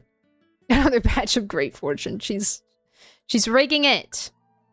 Just as I was getting started, A arrived and said she wished to see me draw one for herself. Oh my dear god. Surely she cannot still suspect me of a little foul play, even after a full day has passed. Fortunately, the slip I drew read good fortune. A most convenient result, wouldn't you say?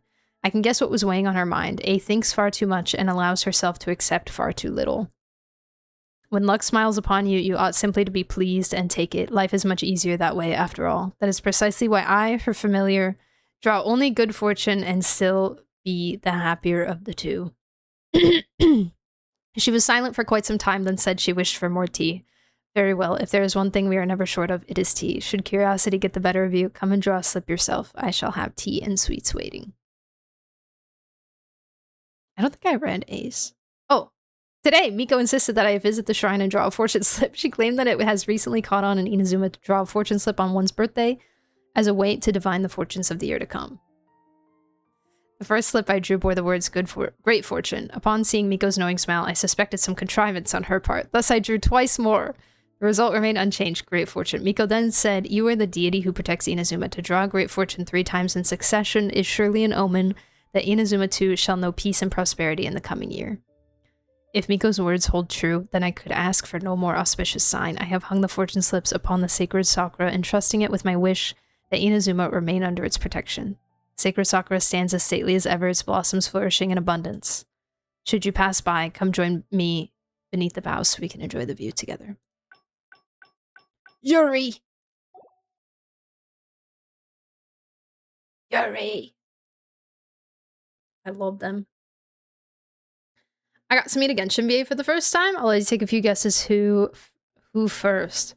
It's likely not the first character you would think.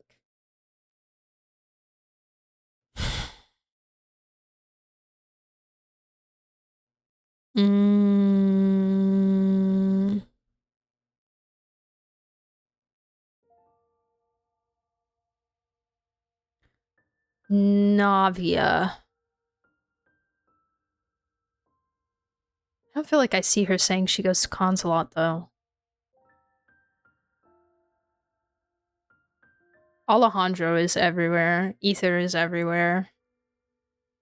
It's Chaska Trust.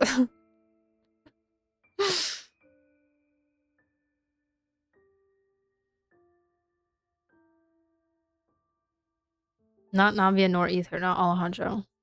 Is it a 5-star? A 5-star character?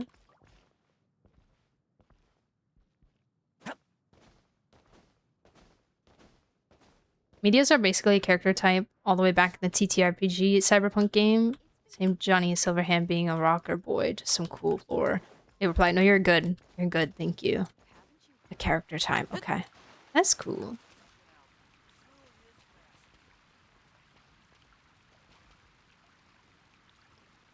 Not Shen. It's a 5-star, not Shenhe nor Child. Risley. Joe, Mr. Joe.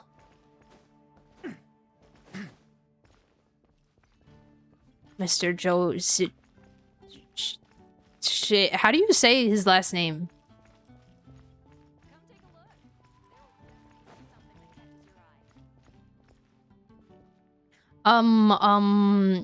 Patrick Pedraza.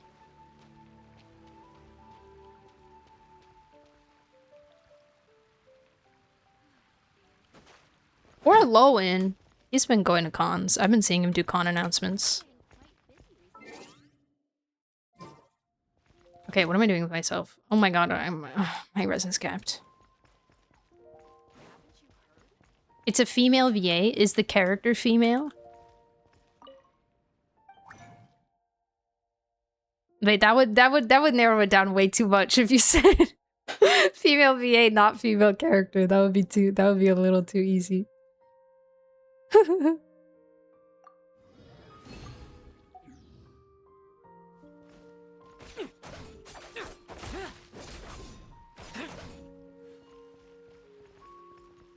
Do you know where you're gonna farm?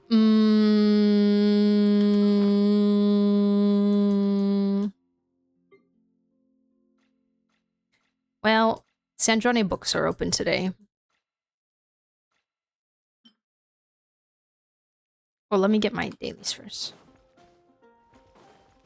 Yeah, you guys can join. Just give me a second. I don't need double Catherine anymore. I'm Gucci. Let me just grab this and do that, do this and do that and do these. One of you got it?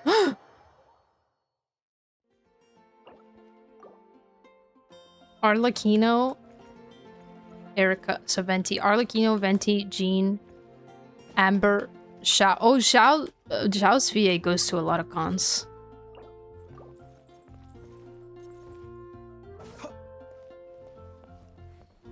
Wait, my game music is on. Is this Corpse? Yellow. Oh. Never mind. Was it Layla Burzens? Was it Layla Burzens? She's so nice. Wow, look at all these beautiful characters. A beautiful character. A beautiful character. A beautiful character. Wow.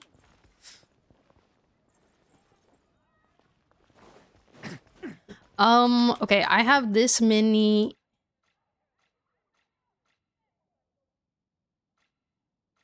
I have this many Sandrone books. Which, the brown and silver, I have enough for, like, the amount that you need for Triple Crown for brown and silver, but then I need, like, 60 more gold ones. Can't wait to get my hands on for some Triple apple Crown. cider. Erica! Wow, that's so cool! Erica. Oh, I got my cake, too. Oh, I forgot. I need to actually... There we go. Hi, resin! Yippee! I'm still so sad I didn't get my cake last year. Speak for themselves. I didn't log in on my birthday. Erica's so cool. That's awesome. Venti and Istaroth. True. True.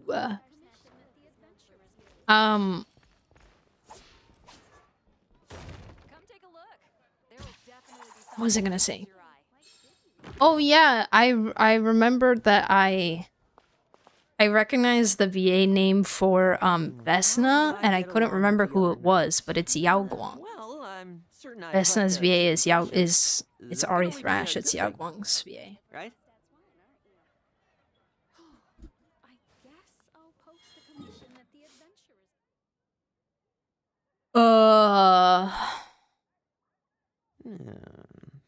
Do I get more books? I don't think I get more books. I think if I need more books, I get them from BP. Oh wait, BP still needs to... It'll be a while before I can get them from BP. And I can always farm more later. So, I'm in the mood for some you peacemaking. collect these? Remember to play the calling. I will. Thank you for the $2. Being a captain Shit, hi takes Logic, more how than are just you? captain grade strength. The most important thing is I don't know. Good night, I Chloe. captain by Good now. night. I will. I'll send pictures. No prob, no prob. I got you. Shall we just farm some artifacts then?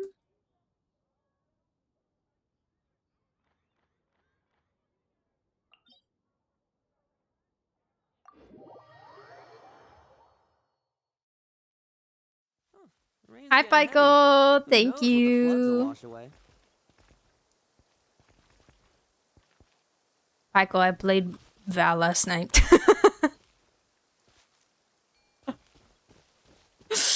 I played Val. I don't know if you saw my message.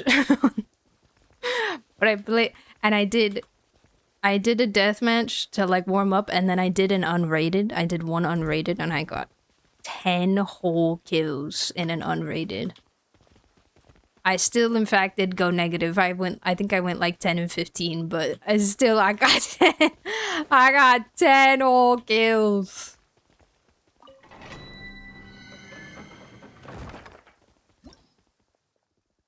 Next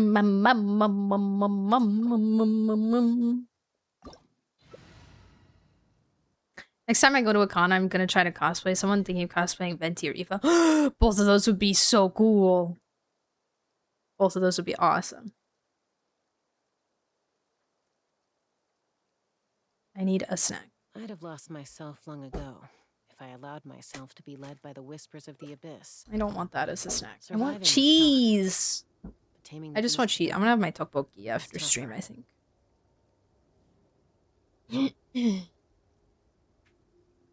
I haven't opened HSR in so long, they gave me things for returning, please. Oh, I need to be in Genshin category. Hold on.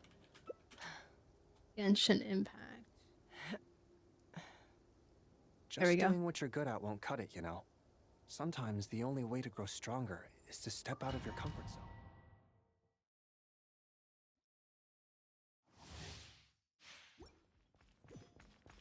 I got some of my friends back into it. We're 5-second when we can. Oh my gosh. How fun. How fun. I told Fred that he should play with me. I'm corrupting it.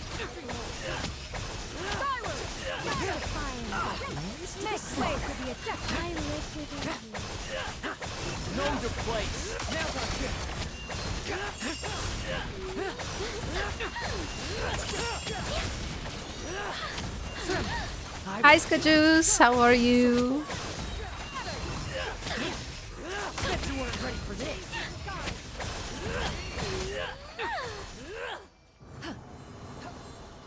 Oh, we're jumping.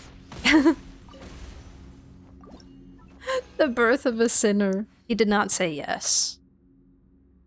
But he also did not say no. So, here we are. So it's possible.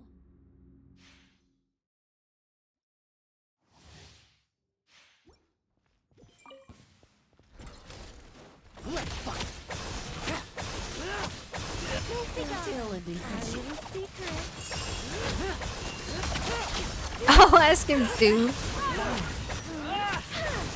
We'll double team him.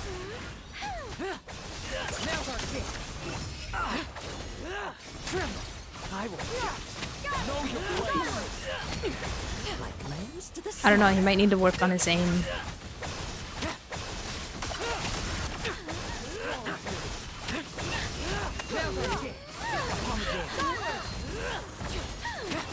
He once said that he likes playing tank in Rivals because you don't have to aim as much.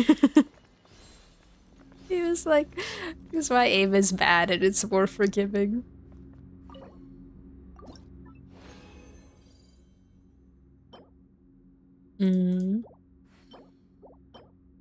Could I have some like better stuff?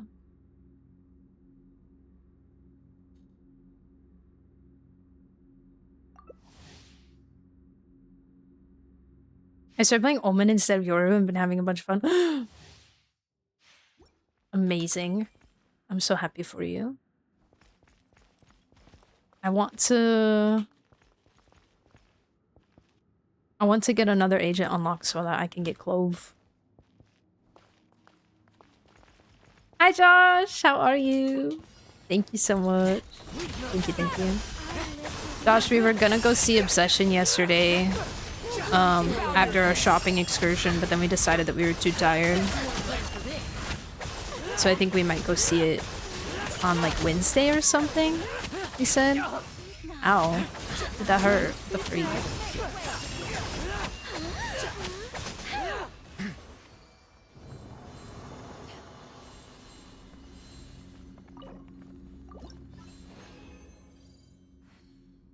Unless you play Penny, true.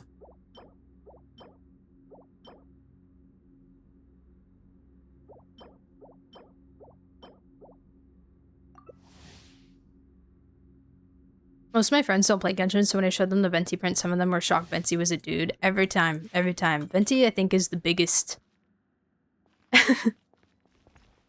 Venti has got to be the biggest case of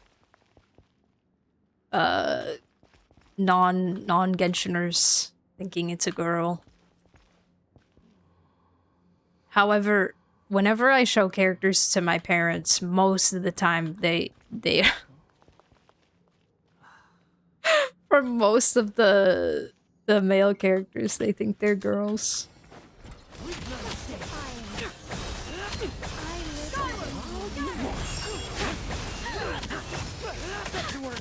But I feel like it's just because they know that, like, they have like PTSD from thinking some characters are girls when they're not, so they just kind of ask every time now.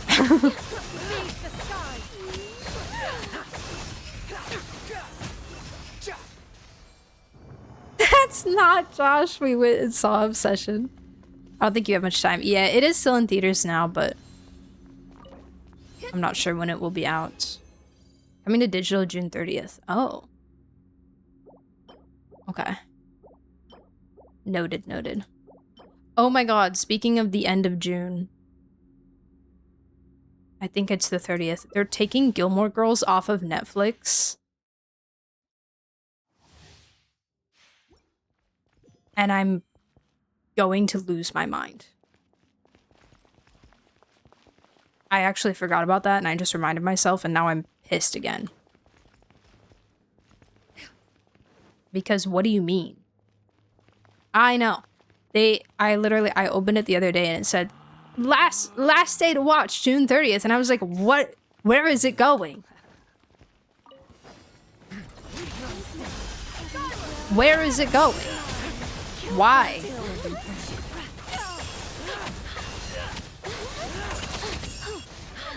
Oh, is it on Disney? Oh wait, that's fine. I have that too. Wait, that's fine. Okay, wait, that's good. Why is it on Disney? Do they own it?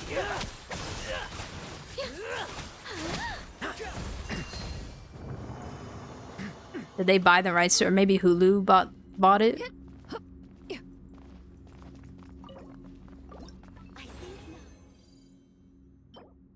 Dude, stop giving me trash. What the freak? I'm leaving. The mouse owns everything. Okay, well that at least means that I can watch it. Still. That's good. That's my, like...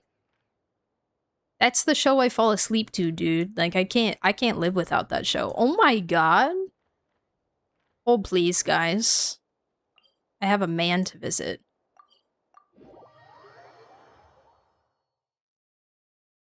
Do you think he's gonna, do you think he's gonna tell me what Heaven's Star means? Do you think he's gonna give me all of the lore behind whatever the freak Heaven's Star means? Oh, he's listening to his stories. Okay, so I can't say, but I hope you have a good stream. Thank you so much for stopping by. Have a good rest of your day at work.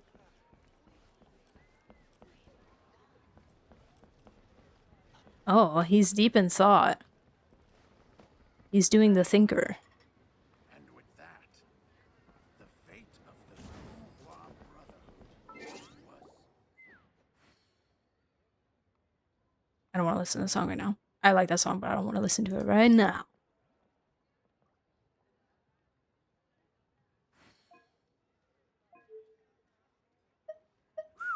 Mondstadt really is the... Paimon coming in! Shao, hello.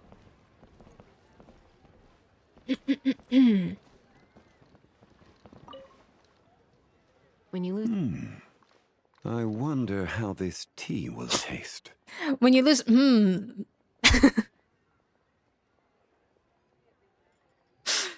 Ah, excellent timing. Sit. Hello! Is this old? Oh. I asked someone to buy a few bags of good tea leaves from Fontaine.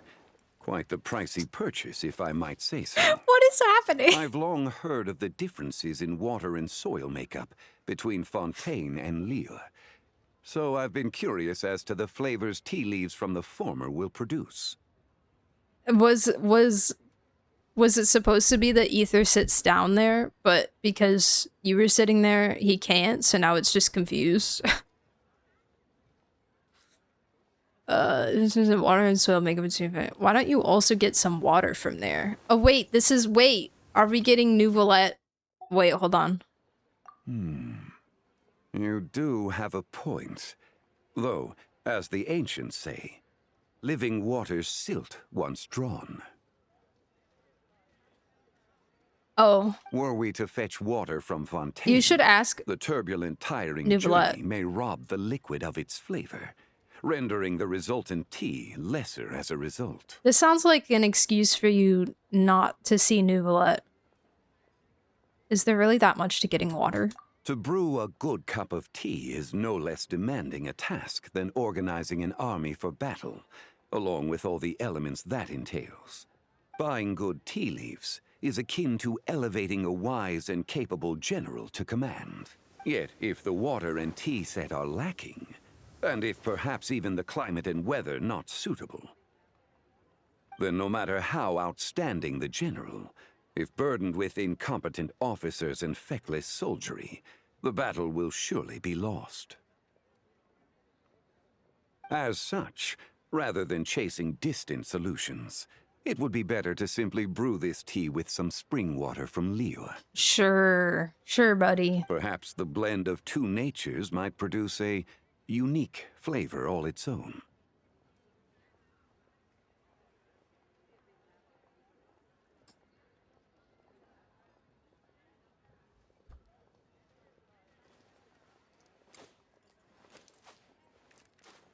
I love that he's looking down at the table ashamedly.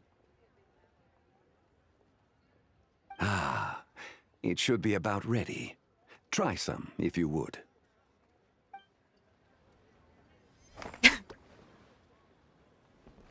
Oh my god. He's gone. I am Zhongli now. He's texting Xiao. Oh, what a group. Bang. What a group. And with that, bang! The fate of the Guhua Brotherhood was sealed. Was sealed. Okay. Do I have any other? Another one in Leo? Where?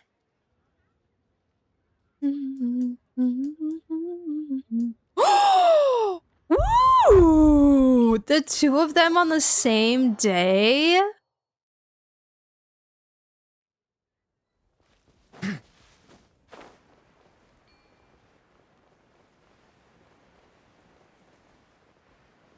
Chi-Chi. You can reach the main road from here. The road is wide. Very wide. You won't get lost. My thanks, child. As I recall, you live at the Boo Boo Pharmacy, Oh. yes? Hello. I've seen you in the city. Yes, but my memory isn't good. I've forgotten you. Sorry for forgetting. I've forgotten you. I need to go gather herbs. Dr. Baichu is waiting, so I have to leave. Miss Uh-oh. Chi-Chi, please wait. Dao's gonna steal her. Eh? That's Chi-Chi and... Bye. What an odd combination. Anyway, let's see how things play out first. Okay. Oh, why are we being all sneaky anyway? There's no way we can hide from... Shh. If you need medicine, Dr. Baichu is at the pharmacy. Yo. Please go there. I'm sorry, but I really did forget you. I really need to go gather herbs now. Goodbye. Goodbye. Lohen is How falling did through the this map. come to Oh my gosh. pass? What if I come back and I'm like glitched underneath? Traveler, Paimon, do come out. You must have questions for me too. You knew we were here? Told you there was no way we could hide anything from Zibai. That said, why were you with Chi-Chi? You didn't actually get lost, did you? No, I did not. I was looking for the right moment to meet with young Chi-Chi in private. Never could I have imagined that such an adeptus might exist. One with an adeptal body but no spirit to match. That absence must be the cause of her forgetful nature. So you figured out the whys and wherefores of this mystery? I fear someone has already tried once before in secret. I am well acquainted with the arts involved in the sigil on her head. It is a spell that bestills the soul. Without it, Miss Chi-Chi's spirit would have been drained away long ago, turning her into an unfeeling, unconscious puppet. Interesting. You're familiar with that sigil? Spell work of the 3 deadly selves.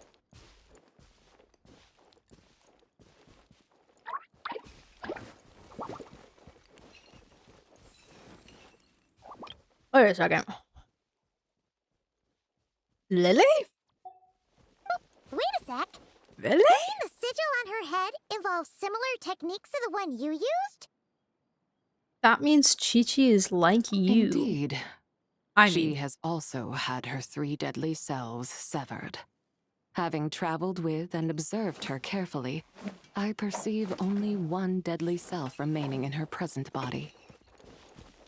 Although I cannot determine which one it is exactly, this self is also incomplete. It was shattered by an external force before being reassembled by someone through some intricate spellcraft.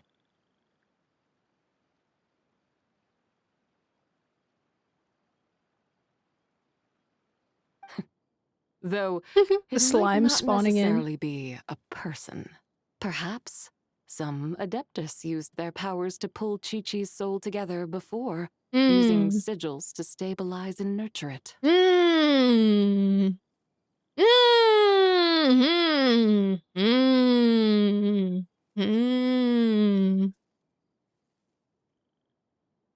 What happened to Only Chi-Chi back she would then? know. It is no habit of mine to pry into others' personal affairs. However... Is there something wrong with Chi-Chi? Some sort of problem? I sense intense fetter within Miss Chi-Chi's body. No. That's bad. That time during Lantern Rite when we entered the border between life and death? Yeah. Oh, Paimon remembers. Back then, Chi-Chi inhaled so much fetter that she almost fell asleep. I see. Since she was already bereft of spirit, the fetter entered her body like an invader into territory unguarded. Had the sigil not aided in stabilizing her soul, her spirit might have fled right then and there. But, though it held the fetter back, the sigil's adeptal power was also greatly depleted. Said sigil was already like water cut off from its source, once imbued by its creator with profound adeptal power. Barely a tenth of it remains today. Interesting. And, with the fetter entering her body as you mentioned, I'm afraid the sigil's power shall soon be depleted. It's okay, Barbie will save I suppose her. that explains the sudden arrival of 2 adepti at Boo Boo Pharmacy. They must have sensed something as well. 2 adepti? Which ones? 2 of them? You mean Xian Yun and Madame Ping? No, I would have known if it The were boys? them.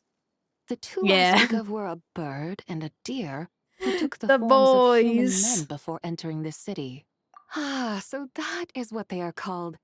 Thank you, traveler. You are so welcome.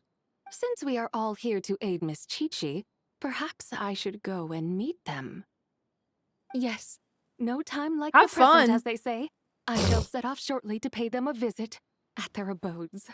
And be sure to hit me up if you need any additional help. Paimon too. Hit me up. Worry Ether, not, who are Miss you? Chi-Chi will be more than all right. Still, to see such a sophisticated version of the 3 deadly selves technique Cute monkey in spinning action, monkeys. who might it have been?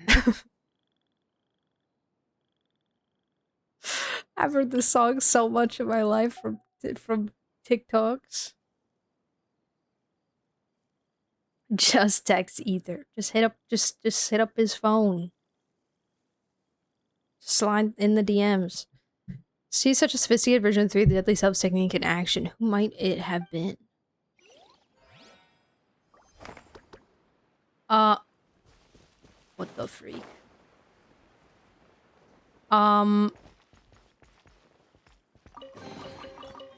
The spoils of war. Let's see what's inside.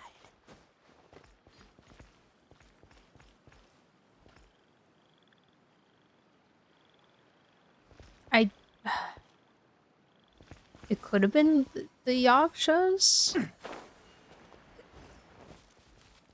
Wasn't in Nicole's voice lines that Sabaya is described as someone having ties to the Archangel? That is, Istroth.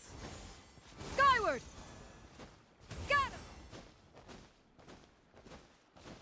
Wait, so if you killed the slimes for the chest, then what is this pressure plate for?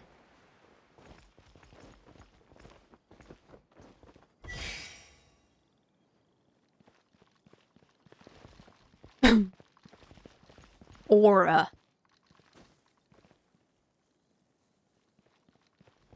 Where the slimes are. Oh, okay. And then you have to shoot them from here. Okay. The images of Lohen on the disc, you want to see him fly on the floor? Yes.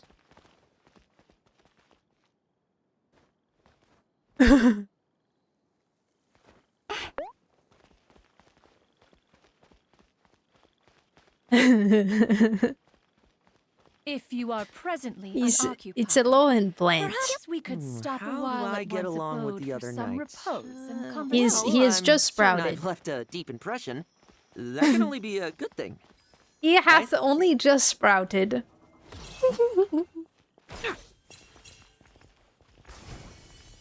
Very timely to do now with Chi-Chi getting buffed next patch. Yeah, I wonder if it's gonna be... I'm sure it's gonna be related, right?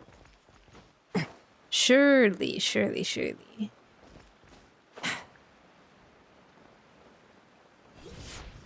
Okay. Oh, let me really quick condense before I forget. Why is Fujin here? What? Hold on. Let me come back. I don't think she was there for me. Well, sometimes I did find her just kind of randomly around once.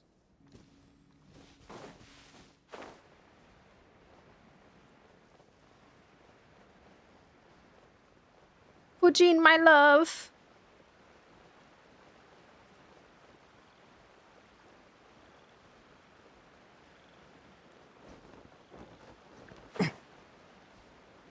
I think that's a you thing. I suppose that must be a you thing.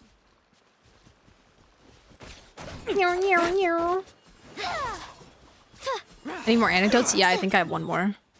In Inazuma. Please be Hazo, please be Hazo, please be Kokumi! Also good.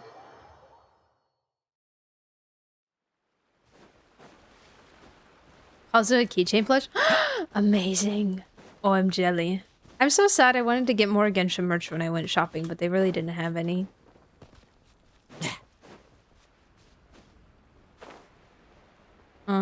Oh, she's in her cave.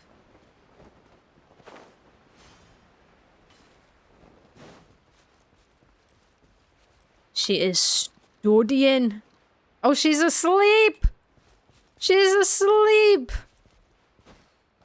I don't want to bother her. I don't want to bother her. Wait, why do Lohen and Kokumi look nice next to it? Is it just the blue? They look really nice next to each other. Am I crazy? Oh. Oh my god! She's sleepwalking!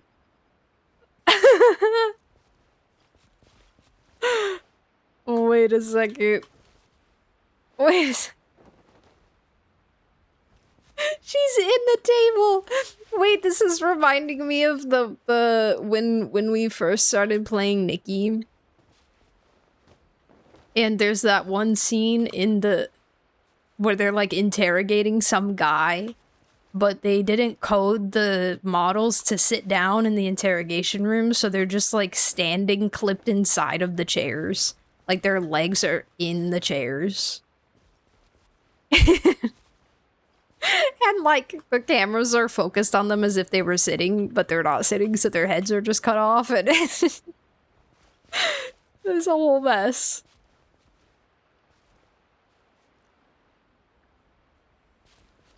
Okay. Let's see how this goes. Oh my god. Oh my god. Oh my god. Oh my god.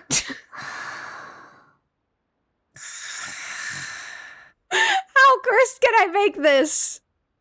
How much more cursed can this get?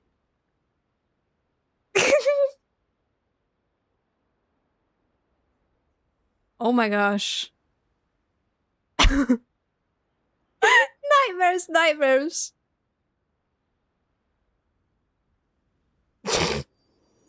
Yoimiya's face in her hair.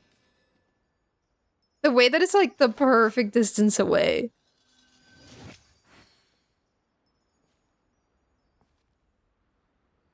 Oh my god, it makes it look like Kokomi's mouth is open. You see that? If I move it around, it like opens her mouth. Or adds like a bit of shading there that makes it look open. That's so weird. He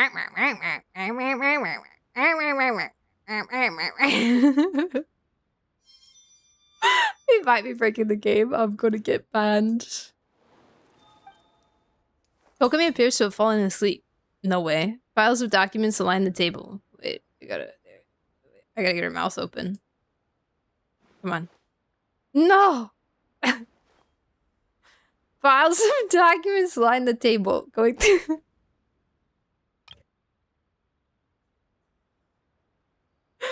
This is legendary. That's amazing. Going through them must have expended a great deal of her energy. This is a real rare moment off for her. Best not to wake her up.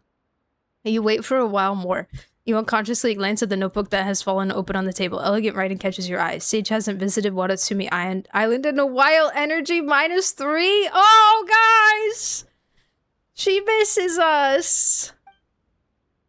Perhaps we should find a moment when she's free to swing by and have a chat. Oh. That's it.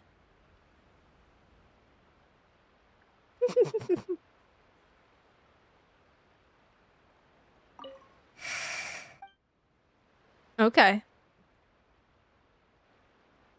That's cute. Whatever is Goro, can you switch to Yohodo for a sec? It's Rune. Tis Rune. Now if you do a 10 pull, it's guaranteed to be a win and a double back-to-back. I don't have that many pulls. I need to save a 10 pull for Sandrone.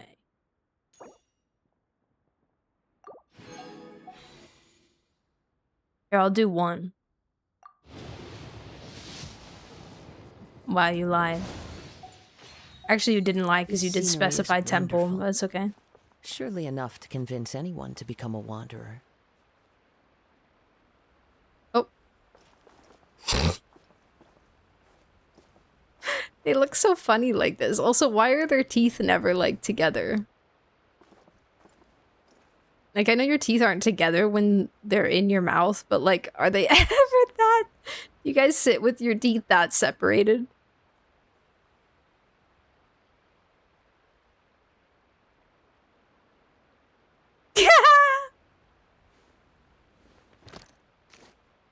Nightmare fuel for all of you. Oh.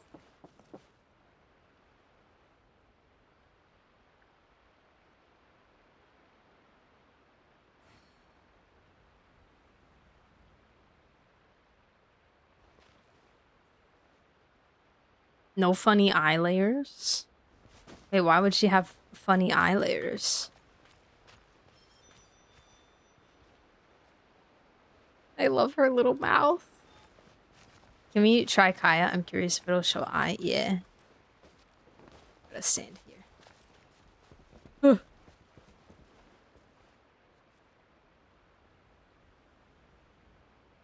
Oh, he's tough. He's tough to get it right. There are leaves around, and I know just the tune to accompany them, if you wish to hear it. There you go. Just black voids.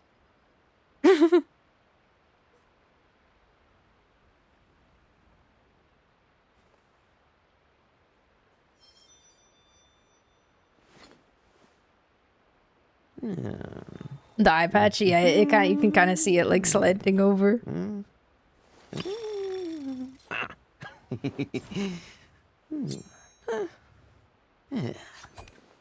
Yahoda Exenefa? Oh, what's that ship name? Mechaberry. Mechaberry's cute. Wherever in this world. It's not one of my like favorite ships in the whole world, but it's cute. My home. This blade. It is the last link I have to the land of my Her birth. expressions? Oh, like the extra eyes. Oh, she's not like... She doesn't have her arms on the thing anymore. For Bina? Oh! Oh, you can see her eyeballs! You have mask off? You do. Being a captain takes more than just captain grade strength. The most important thing is... I don't know. If I did, I'd be a captain by now.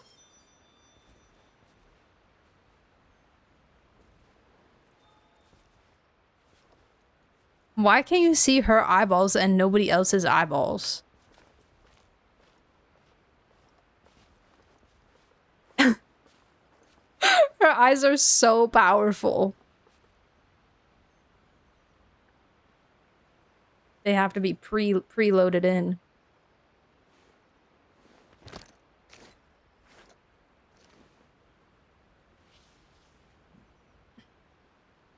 She has them closed most of the time, so it has to be inside rather than outside the model. There are Oh. leaves around, and I know That would make just the tune to sense, accompany I them, think. if you wish to hear it.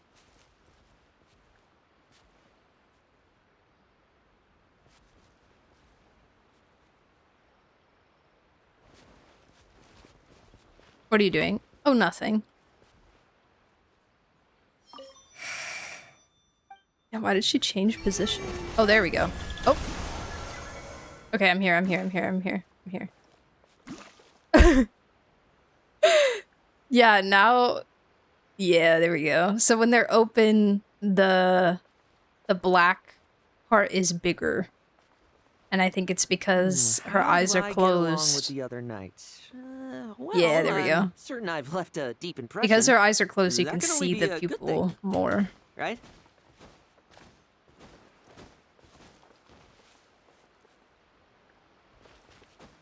Tutori's experiments were child's play compared to these. I don't know what you're talking about. Behold! 2 more weeks until my SinoCon, I guess. Just gonna do that for now. We'll reevaluate when it happens.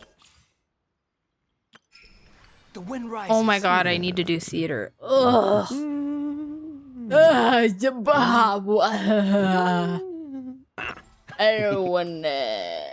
don't wanna do theater.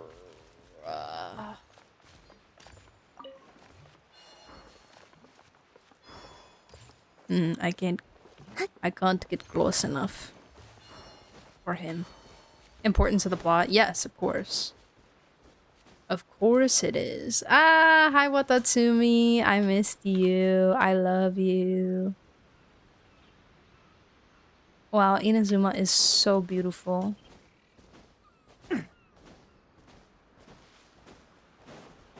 It's so pretty. You know what I need to do? I have like...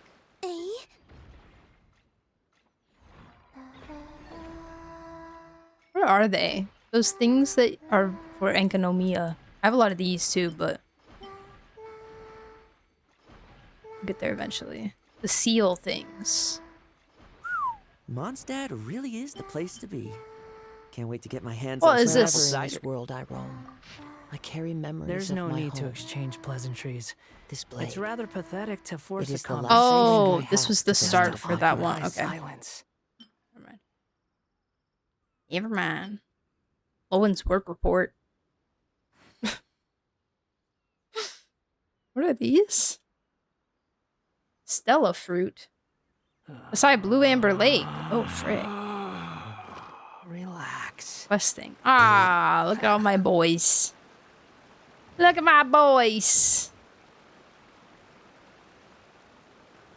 My Inazuma boys and my Mondstadt boys. Or Seamus, can you give it to him? You think I've got the a letter? sharp tongue? I just tell it like it is. This one? If someone can't handle it, maybe that's their problem. Does Seamus just sit in the cathedral now? Oops. Going the wrong way. Is he just hanging out in there?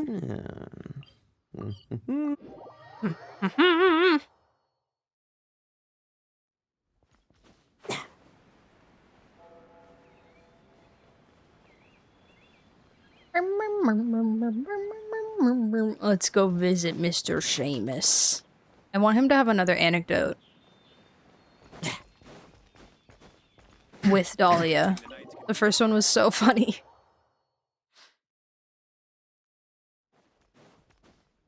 Hello, sir. Hello, sir. I don't know if I can talk to him in co-op. Actually.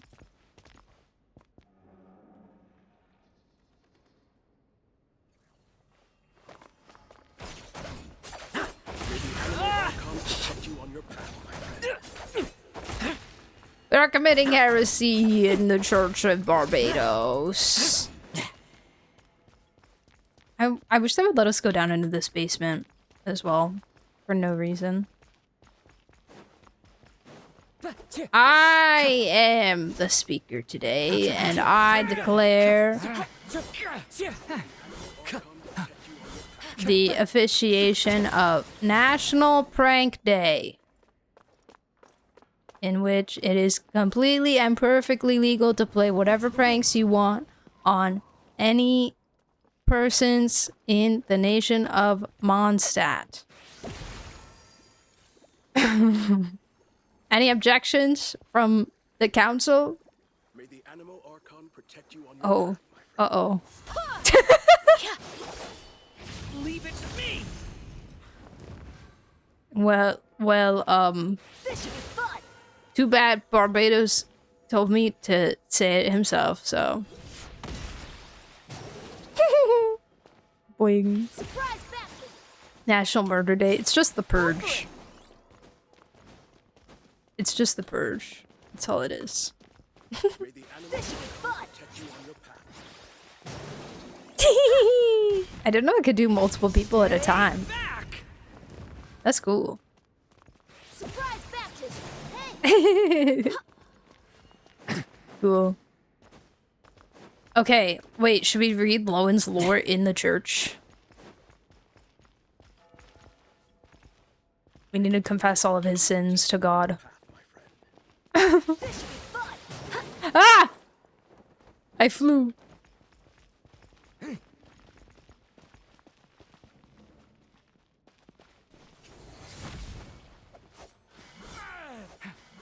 Getting baptized. Oh man. Guys, I'm hungry. I'm hungry. Oh, I'm almost friendship 7 now. Wowee. I wish I could. I wish I could do more. Wait. There we go. I need lyricless music. Each day is a new page in my story. I want to savor every scene, every footnote, before I turn to the next one.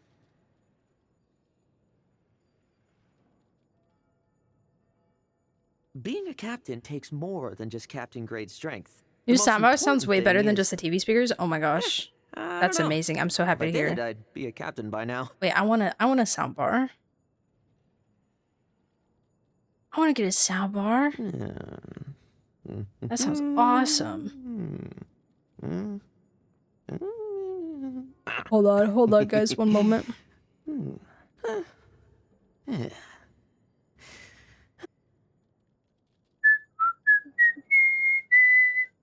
Okay.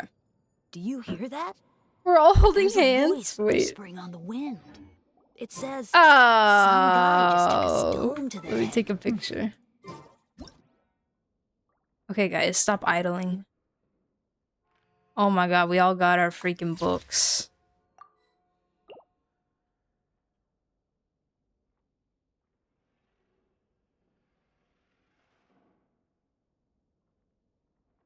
There we go. Cute. Adorable. Excuse me. Great option while I save up and consider a whole surround setup. I had surround sound in my living room growing up.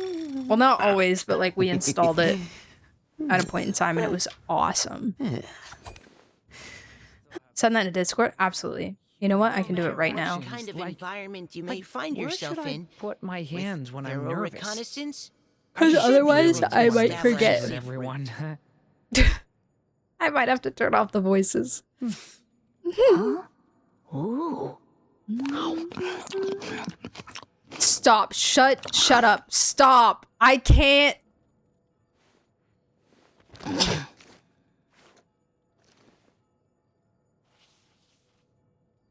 It's just insane how much louder they made it than everything else.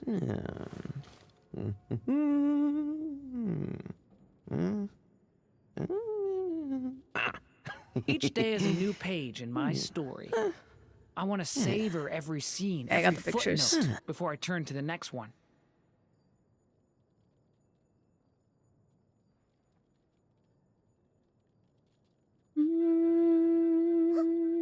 I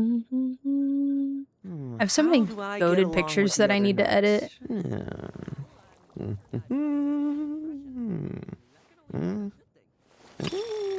From Genshin.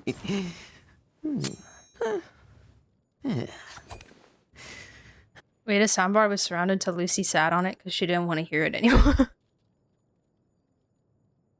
She said, I'm tired of this noise. I'm tired of this thing. Can I stop here and play? Okay, I mean, take where... a stroll. I won't go too far. Well, if I turn down the voice... Okay, I might need you guys to leave the world. I'm so sorry, but I might need you guys to leave the world because I don't think I can turn down the voices without turning down the actual voice lines that we're going to be listening to. And if they all start yapping at the same time, I might combust. Such a slacker. I might explode. We can sit? Oh, do they not speak if you sit? Being a captain takes more than just captain grade strength. I need you to shut up too. I don't know. If I did, I'd be a captain by now. Oh. I didn't even notice that the voice lines echo in here.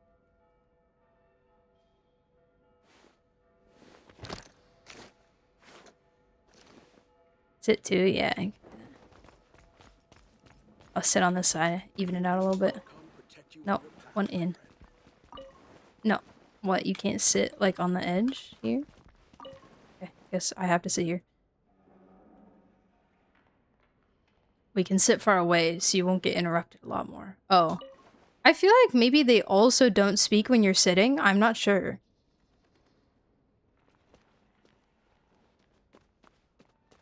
I don't know. We'll try it. We'll try it out. We'll try it out and see what happens. Okay.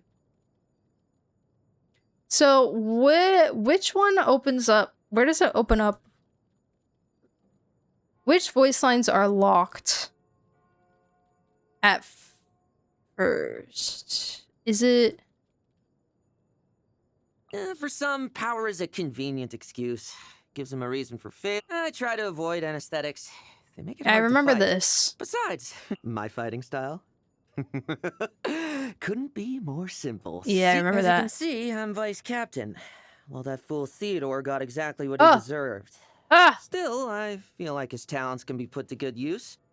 Once he's atoned for his sins, I plan to drag him back to the 5th Company. His Not as an sins. officer, obviously, but he can serve in the rank and file. Although it's too early to trust him completely. Or me, for that matter. Okay, good. I'm glad we're being self-aware. And you have the strength to back it up? Just what I'd expect from the honorary knight. As reliable as the rumors suggest.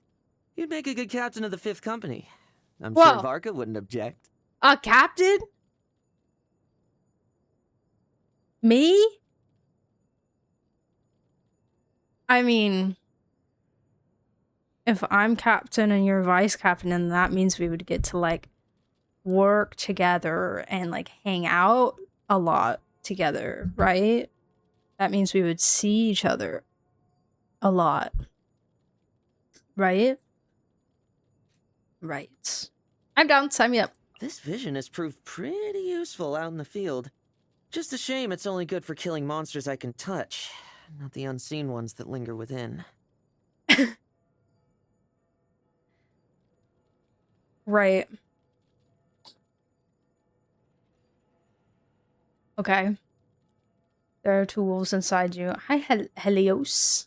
Welcome in. Hello. Maybe go on cute picnics. Exactly. See. You see the vision. Nah, I don't drink. The only we use did I have listen for to alcohol this, is disinfecting too. my wounds. In that regard, Dawn Winery's older dandelion wine is the most potent, both in terms of its disinfectant properties and the sweet stinging pain it delivers. Plus, when I use it on the others, I get to see them squirm. Varka's the most fun to watch. I can't with this kid. As I you just, can like, see, this one, like, we wouldn't have known. Maybe this one was hidden until you do the story quest.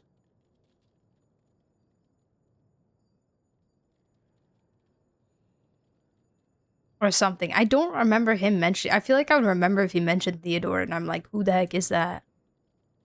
Or maybe I wouldn't. I don't know. Maybe I completely forgot. I used to be allergic to dandelions. Yeah, we listened to that too. Okay, anyways, about Varka's resistance to medicine. Varka's resistance to medicine keeps growing by the day. I mixed him a draft a few days ago that barely flushed his cheeks. If he hadn't glared at me afterwards, I'd have doubted whether I put the medicine in at all. If only we were still in Nodcry, I could drop in a few of those Kuvaki plants.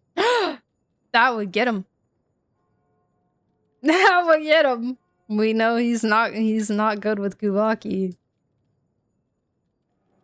But how do you know that, Lohen? How did you find that out? Well, that's Wait. only the Grandmaster's duties? Well, when it comes to Varka, it's mostly leading people into battle. The rest gets dumped on Jean. Enemies, well, you can kill them for good, but paperwork never truly dies. This is true. Paperwork is eternal. It never ends.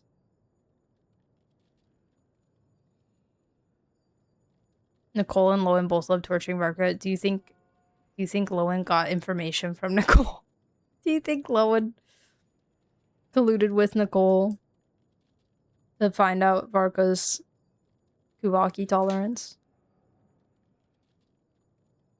About Jen. Well, that's only because the acting Grandmaster was holding down the fort in Mondstadt that the actual Grandmaster was able to swan off to Nodcry. Now that he's back, well, he'll likely continue to do as he pleases. I don't think much will change. Same difference. About Kaya! Kaya has a real knack for imitating the other captain's signatures, not to mention Jean's. In fact, his forgeries are so good, it's practically impossible to spot the difference. Kaya says he only does it to sign off on his own applications for leave. Personally, I think he's telling the truth. Too much moral fiber in that one. Okay.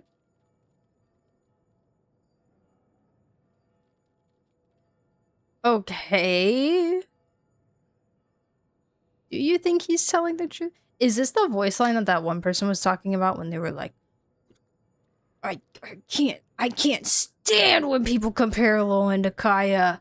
I can't stand. They're so different. I can't stand it. Yes, that's why I was so funny. Like,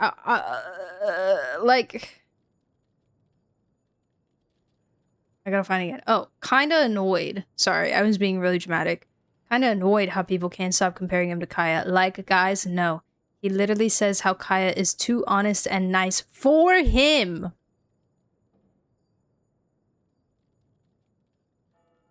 No, that's not what he's saying at all. That's not what he said. That's simply just not what he said. He is saying that he thinks Kaya has too much moral fiber to be lying in this specific instance.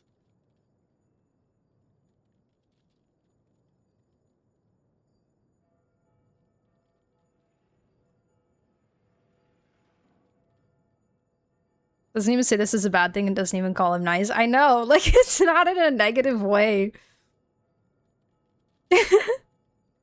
At all. Go back to the OG voice. I can't stand it.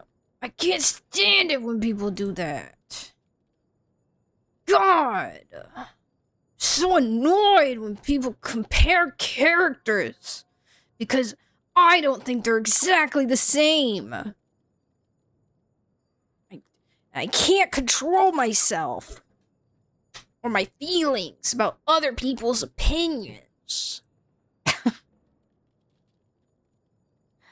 Kaya's about Lohen. I'm gonna listen to that right now. Oh my god, I've never listened to his about Dahlia either. That Lohen kid hasn't come to me for a forged signature in a while. I wonder if he's already mastered the art. He's certainly smart enough. Give it a while, and I'll write him a letter in the Grand Master's handwriting. Then we'll see how much he's learned. Oh my god, he's like coaching him. I know, I love when it matches like that. That's so cool. Wow, Kaya is literally fueling him. He's literally encouraging him. Literally teaching him. Write him a letter in the Grand Master's handwriting. Literally saying he's going to trick him so Lohen isn't even fully right. Yeah. Which is like kind of how I felt also. Like there's no way. Like I'm not saying that Kaya was like a 1000% malicious. Or like always malicious or trying to like always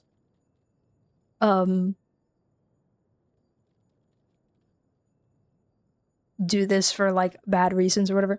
But Kaya's got a little streak, you know? Also, Kaya says he only does it to sign off on his own applications for leave. I think he's telling the truth. Too much moral fiber. Signing off on your own applications for leave is like not a great thing to do by nature, you know? It's not like that big of a deal. It's not like you're like, I don't know, breaking the law or anything. But that's, you know, it's a morally questionable thing to do. Of be like, oh, I'm just not gonna get my boss's approval for leave and I'm just gonna approve it myself and forge a signature to get it approved. I wouldn't say that's necessarily like a morally sound thing to do.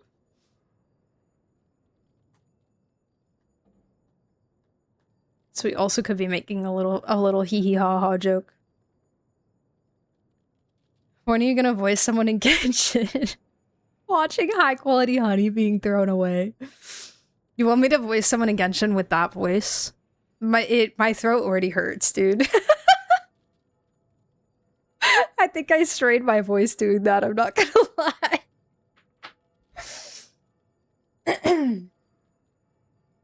Someone didn't read all of Kaya's character stories or forgot about them because, yeah, they're pretty similar. Yeah, like, I think a lot of people only consider, like, external surface level personality when comparing, when, like, looking at the similarities between characters. Like, obviously, like, Lohen and Kaya do act differently. Like, if you were to walk up to them and say, hello, how is your morning? You're probably gonna get, you know, two pretty different, like, cadences of conversation out of it.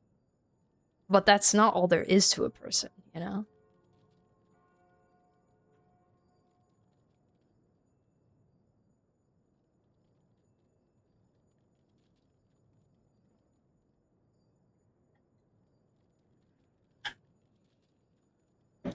I feel like they are very similar, and it's just that Lowen's a little bit more, like, outward about it, and Kaya's a little bit more, like, you know? Not that he's, like, hiding it all the time, but he's more nonchalant. More nonchalant exterior. Plus, they both have, adventuring parallels, so.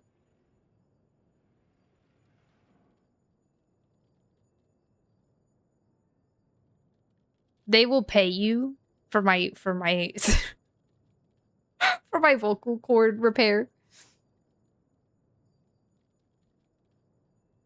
I want you to release a 10-hour video of you reading a compendium of Genshin's lore in that voice so I can listen to it when I'm stressed.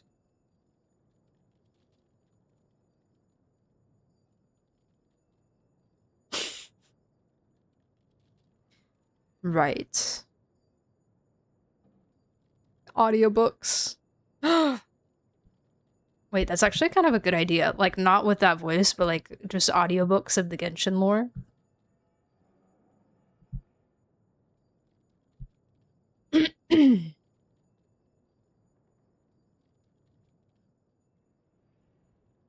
Poor Viri would lose her voice, yeah. I would be a... I would have, like, no audio streams for, like, a week where I just don't speak. Okay, I'm moving on. Amber. Amber said she's already talked things over with Acting Grandmaster Jean. She asked for some recon officers to come help her out, though they won't be official Outriders. Regardless, it's certainly cause to celebrate. Now she won't have to fly back and forth over Mondstadt all by herself. Although, come to think of it, the gliding license exam itself seems a bit outdated. Maybe it's time that got an update too. It did. It did. It already did. It literally did. Literally already did. Also, what do you mean talked things over with Acting Grandmaster Jean? Talked what over?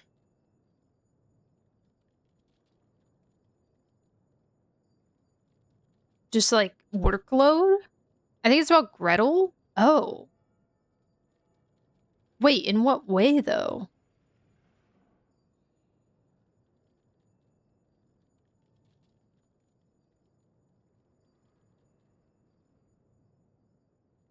I don't know too much about Gretel. Diluc. Diluc, when you think about it, we both fell victim to the same scoundrel. But now that those scores have been settled, is he really never coming back to the Knights of Favonius? He can't go back to being the youngest captain, but he could sure have a go at being the oldest knight.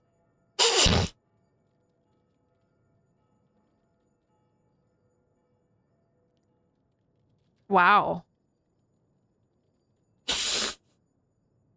Burn. Dang. Okay. Yeah. He could.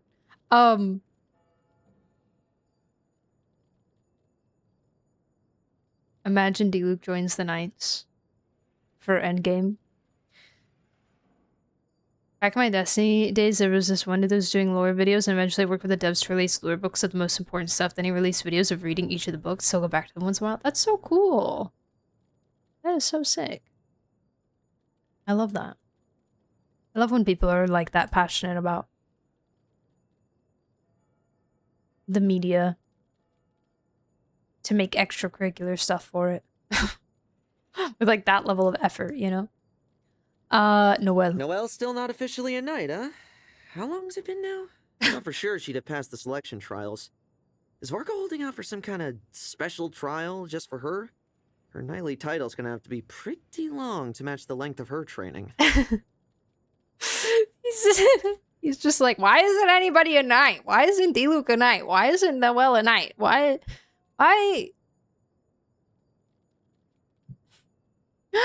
Euphemia, how are you? Thank you so much. Thank you. I appreciate it. Here, let me give you a shout out. I don't know if I have mods right now. There you go. As long as my lore lovers are here, go follow Euphemia, guys. She is freaking amazing and knows lore like no tomorrow.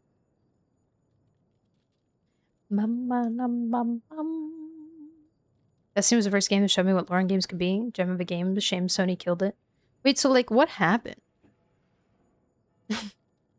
I know so little. I'm not in those circles. What happened?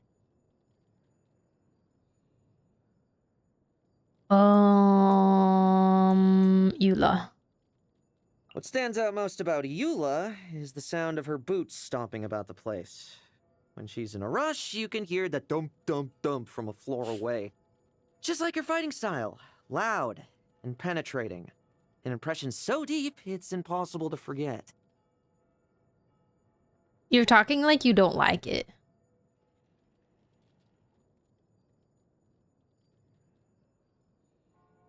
He's talking like her fighting style like rubs him the wrong way.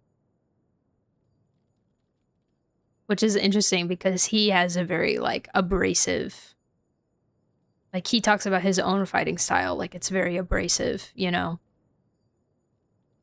Or more direct, I suppose. But hers is different. And he doesn't like it. too showy, maybe. Too showy, not enough precision, refinement. I don't know. Kai's issues are very complicated, mixed in with a lot of guilt, not knowing where he's allied with and where he belongs, where he's accepted, and it all comes out in a mixed, complex way. Compared to Lohen, Kaya puts a playful blanket over it for himself and others. Yeah. Yeah.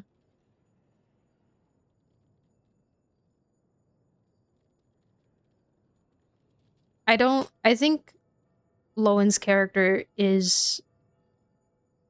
It was definitely developed a bit by the people around him, but I think his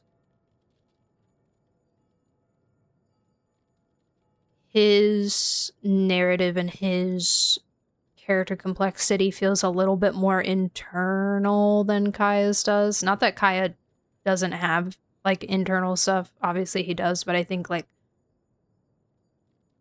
a lot of his narrative development, like you said, it's like knowing where you belong, who you're allied to, and, like, the people involved in that, you know? Whereas a lot of Lowen's character development is very, very focused on himself. Even in the stuff with Theodore and what's his face. There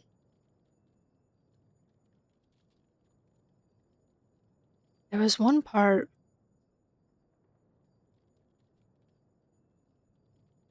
I don't remember what it was, but there was one part in the story quest that I was like, Adorno, yeah. That it was just very clear to me that he was still very much focused on his own stuff and not really, like, that concerned with what was going on outside. Like, still concerned at some points, but I don't know. It's hard for me to explain. Words. Oh, too much to explain. It's a huge story. A lot of bad decisions happened. Comes down to mismanagement. First management on Bungie's part, then on Sony's, just higher ups being the stupid people they are. And Bungie is owned by Sony, right? Like, it's like a child company of Sony, kind of. The right way to put it. Kai's has a lot to do with the external, but it manifests very internally, versus Lowen's has a lot to do with the internal, which on a surface level manifests in outward external behavior. Mm-hmm. That's a good way to put it, yeah. Yep.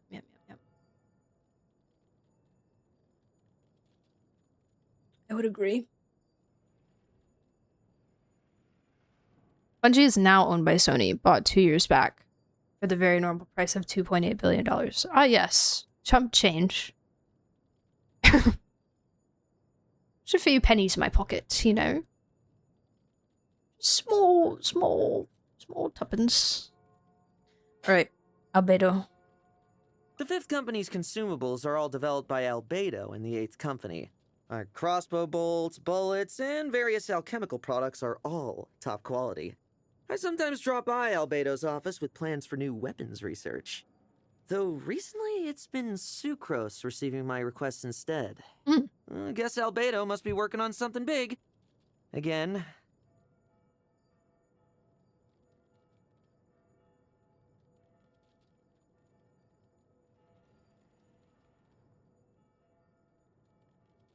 Albedo, I'm tired. What's going on? Durin 2. He's gonna make the Bakunawa into a person, guys. He's gonna alchemically transform the Bakunawa into a playable character. Oh my god. And that's gonna be us going back to Marijavari. That's gonna be why we need to go back to the Marijavari so that we could capture the Bakunawa. He's so big. How are we gonna do it? He's gonna have to make a really big sigil thing. Okay, this makes the second character in a row that has said something sus about albedo, because Nicole had the whole primordial human thing that she mentioned albedo with. What are they doing? Anyways, Klee. Varka told me he thinks that Fatui Harbinger, the captain, could have taken out a ruin guard with just a crayon. So, I traded some snacks with Klee for a box of them. And I'm gonna bring them to Varka. Next time he runs into a monster, we'll see how formidable a weapon it really is. So, Crayon Claymore win?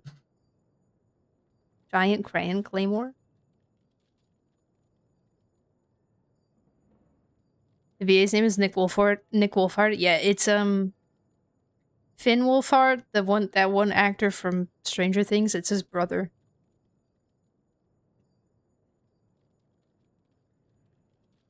Who's me? About Mika! Mika might be a skilled cartographer, but I'm even more skilled when it comes to sniffing out a lie. He once gave me a map where he deliberately left out all the monster gathering points because he was scared I'd charge in alone. But, you know, one look at his face, and I knew exactly where the monsters were. Can't believe he thought silence would be enough to foil me.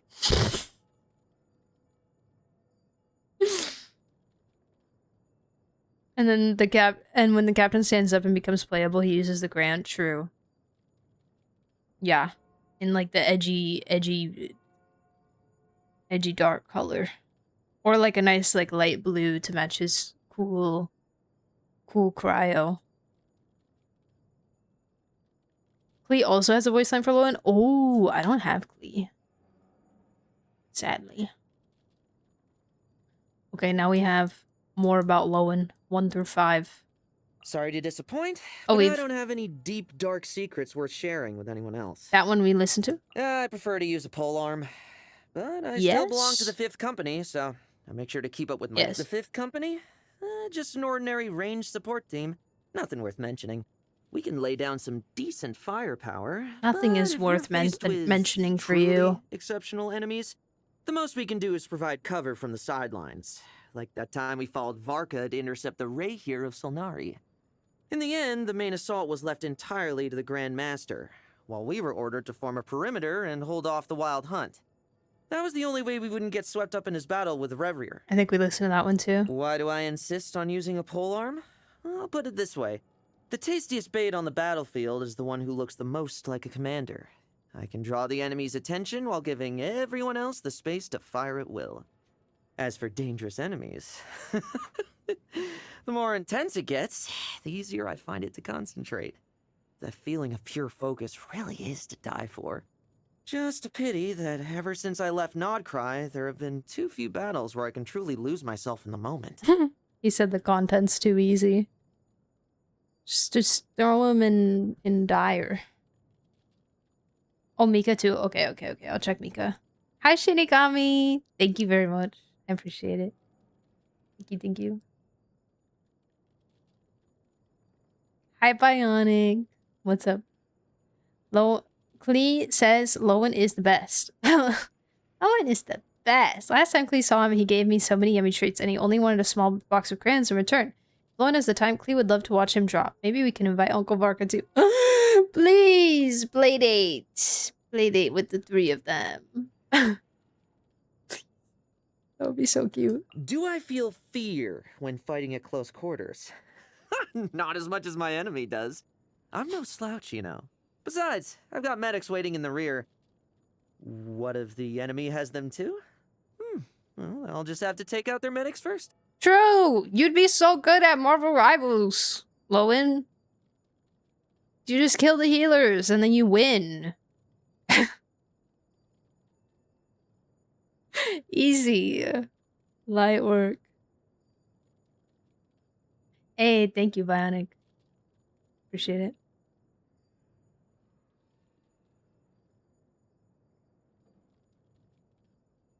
The redirect not as much as my enemy does, but does it answer the question? I know. So, yes. Just a little bit.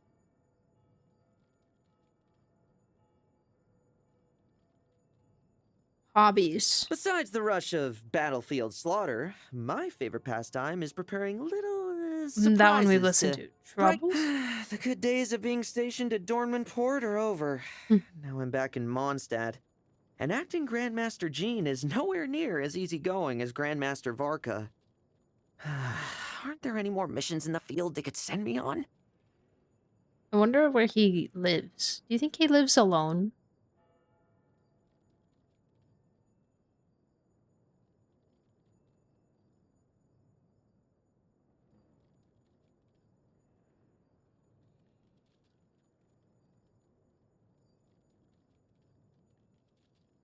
Hey about Prune. Prune is the best. Mom wrote me a letter saying Prune wants someone to play with, but she's too shy to ask. That's why Cleese decided to take her fish blasting. Or on a trip to Dragonspine, or the Golden Apple Archipelago, or Similaga. She's gonna have so much fun. Take us too! Take us with you back to Similaga. Please, I miss it. Also, Bottle Land Erasure, Clee. What the freak? Girl didn't even bring up Bottle Land. My favorite.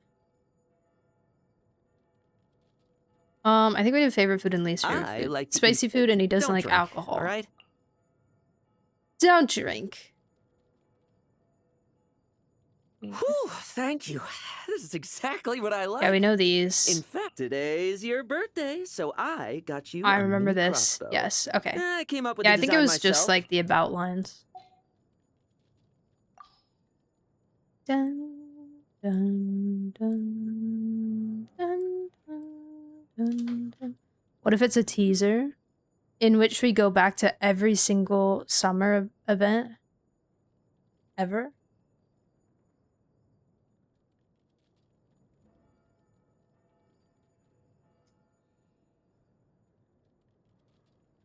And then they make them all permanent again? But they like work it into the lore somehow? It's like some patch where they're like, oh, let's take Prune on a tour since she's a witch now.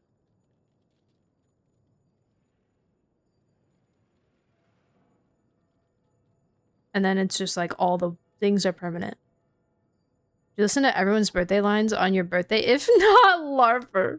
I did not know. I'm sorry.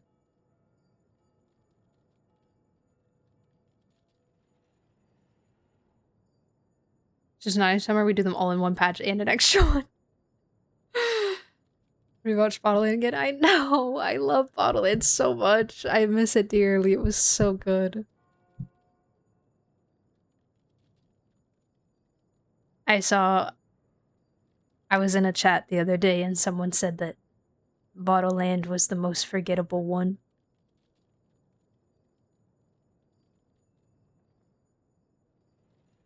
Which I understand because you're competing with Golden Apple and Similanka. Like two Golden Apples, and the second one was still pretty good too. Similanka, obviously, and then you have Benny's story, you know. So I get it, and like Bottleland wasn't anything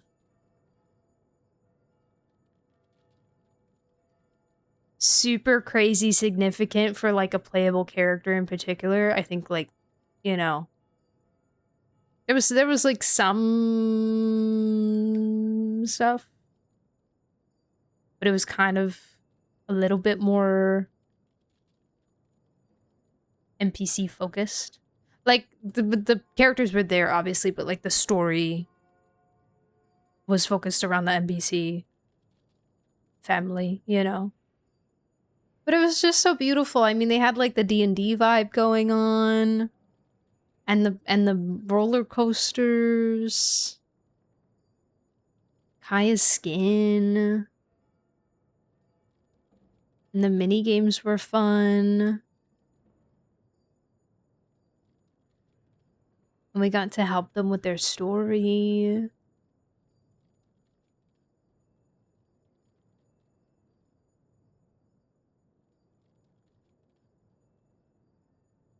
Hi, Ryu. I'm good. How are you? Yeah, long time no see. Welcome back. Greetings.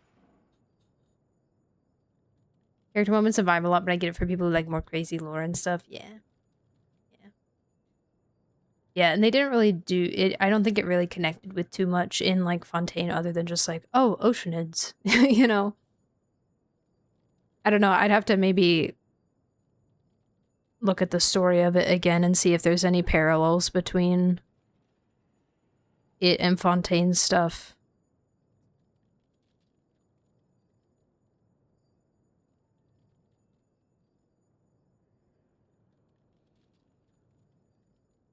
Like how, you know, how they usually kind of tease an upcoming nation with the one before it. All-In did land hard with me. Simulacra was Simulacra. Golden Apple 2 is my first summer match. Carries a lot of war and nostalgia, and I'm biased to Noxatalk for obvious reasons. Yeah. Yeah. Golden Apple 2 was also my first one. I really liked Golden Apple 2, but it was way too much content for the amount of time that it was available, so I was not able to do all of it, and that made me sad. But I really... Oh, bye. I really loved Kazuha's story and Mona's story and Fish's story and Shinyan's story. Like, getting extra stories for them was really cool. You know? Anyways.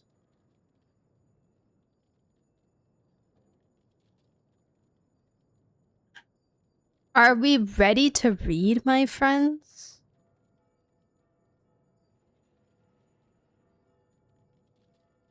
Are we ready to lock in?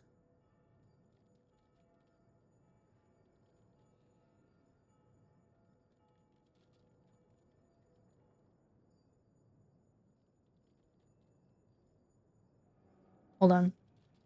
Where is my... Oh, it's under here.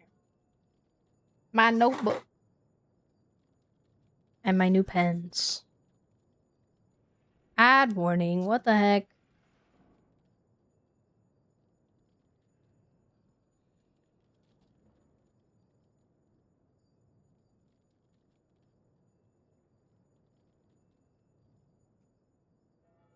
Using my new pens from Micah.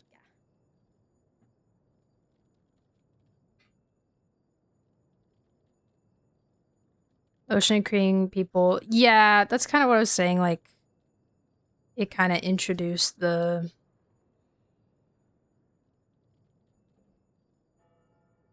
concept of that, you know? But comparing it to like something like Simulanka where there's so much that can be drawn back to it, you know?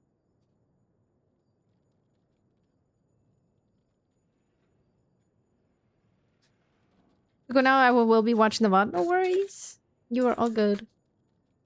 No worries. Okay, Lowen.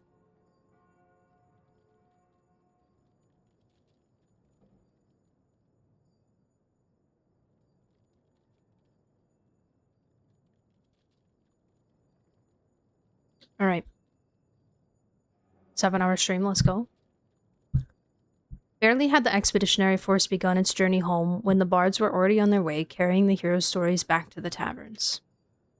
Even amid familiar names like Varka, the title Frontline Suppression Officer had started to command attention, recognized for both remarkable accomplishments and constant engagement in battle. How could a long-range troop, meant to strike from afar, always find itself at the very front, charging straight into hand-to-hand combat with blades ready? Why would a squad armed with crossbows and muskets follow a young knight wielding only a spear? Such contradictions naturally drew questions, and where questions lingered, debate quickly followed. Some could not hide their irritation, so because they close in, their ranged attacks suddenly fail? Are crossbows and muskets really that clumsy?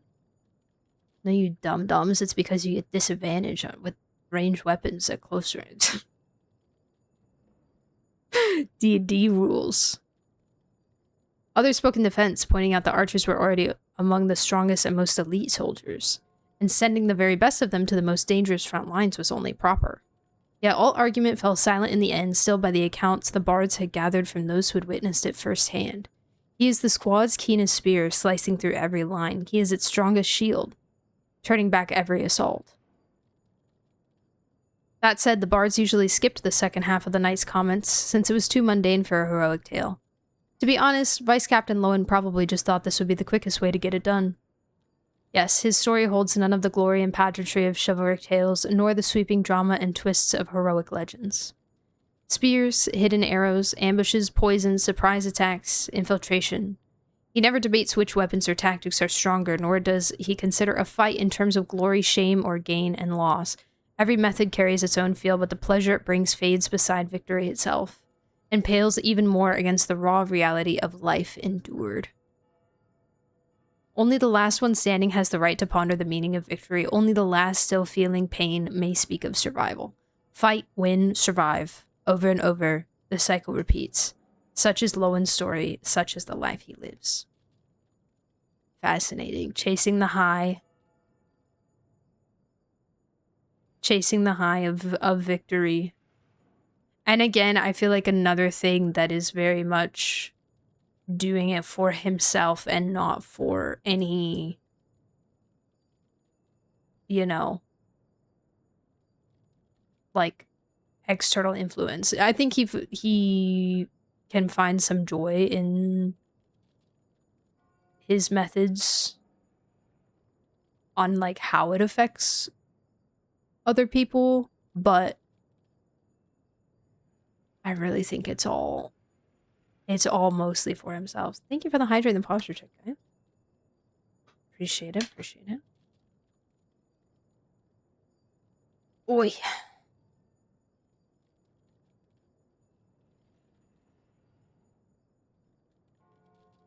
Also, only the last still feeling pain may speak of survival. Going back to that one line, the enduring pain line that he has where he was like, I like pain because it makes me feel alive.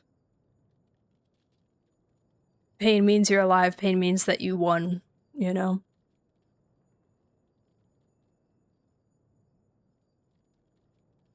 That you have victory. Looked in front of me for a second, thought Seamus was Senora.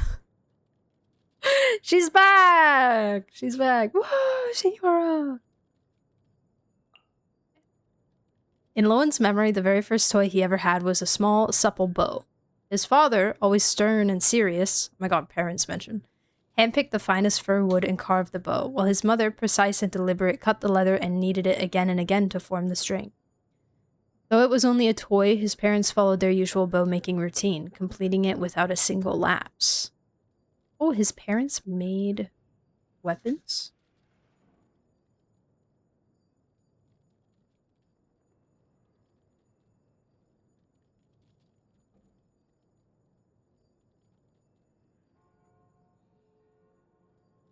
Interesting.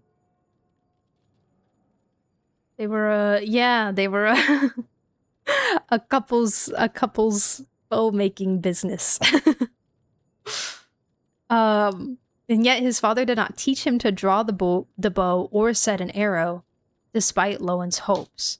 The only thing he was allowed to do was imitate his parents, checking the limbs, oiling the lacquered surface, waxing the string, over and over, day after day. Something, Lowen sees himself as a weapon, and this is representing perfecting the self as a weapon, training the self as a weapon rather than just using it to use it, you know? Lowen, as our ancestors once said, a bow is an instrument that demands consistency. For generations, our family has made a living crafting bows. Naturally, we must live like a bow, ensuring that every action we take aligns perfectly. Yes, okay, yeah. Yeah, his... And going back to the fighting style thing that I was talking about with him, like, kind of looking down on Eula's fighting style, that perhaps hers is a little bit more, like, loud and brash, and his is much more, while still aggressive and abrasive, it's more intentional and precise, it feels. And I feel like this reflects that a lot. Consistency, ensuring that every action we take aligns perfectly. Every morning during their prayers, his parents repeated this lesson. Their days followed steady routines, disciplined labor, and peaceful order. For more than 20 years before Lohen was born, his parents had lived this way. And for more than a decade after his birth, not a single thing had ever disturbed it. From his first babbled words to the moment he could tend bows and arrows with practiced hands, Lohen sensed the course of his life already stretching before him. Perhaps he would follow it until age dimmed his eyes, and the grain of the wood blurred beyond recognition, his days quietly consumed by steady, unchanging routine. But arrows, no matter how carefully stored in the armory, are never meant to stay still. So too, Lohen's untamed nature could never be confined to the calm, orderly life. Once again, little Lohen polished the arrowhead again, and in its shine, his eyes with a hidden crimson stared back at him.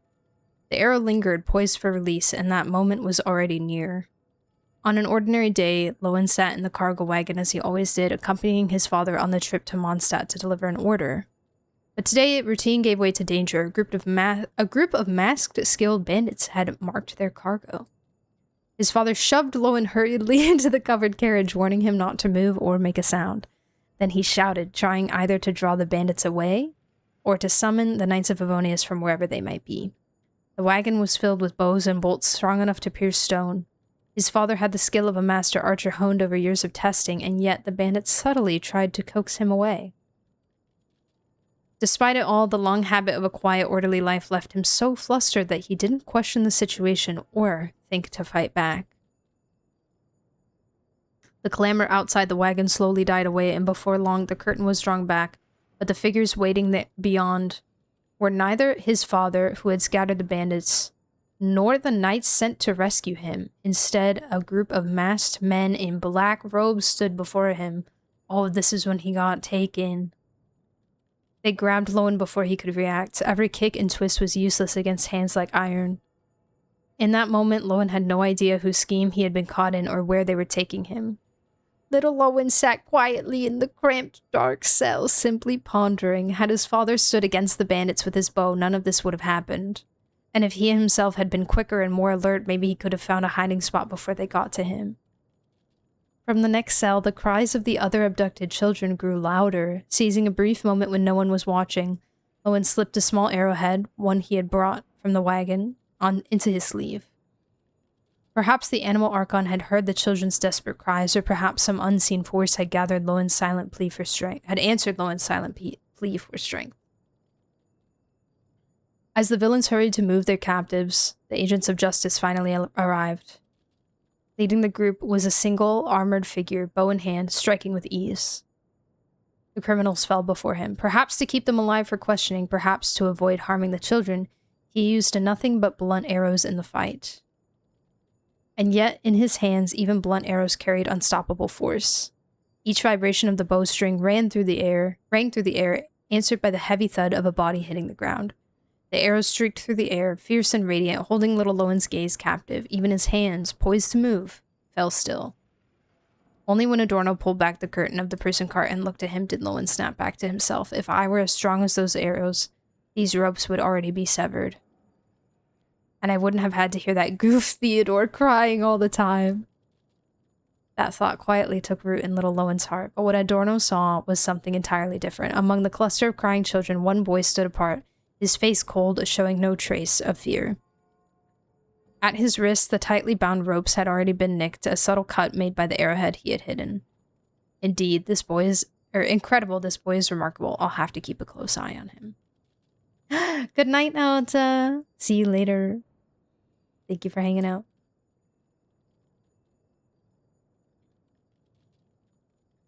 Interesting. So he was so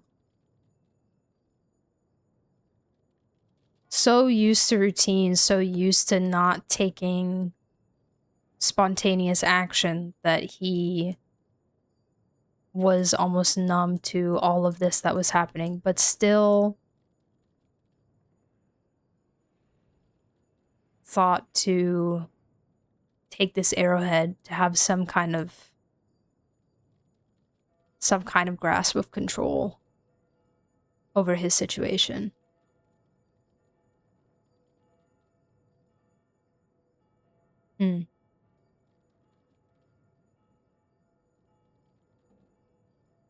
and Adorno using blunt arrows.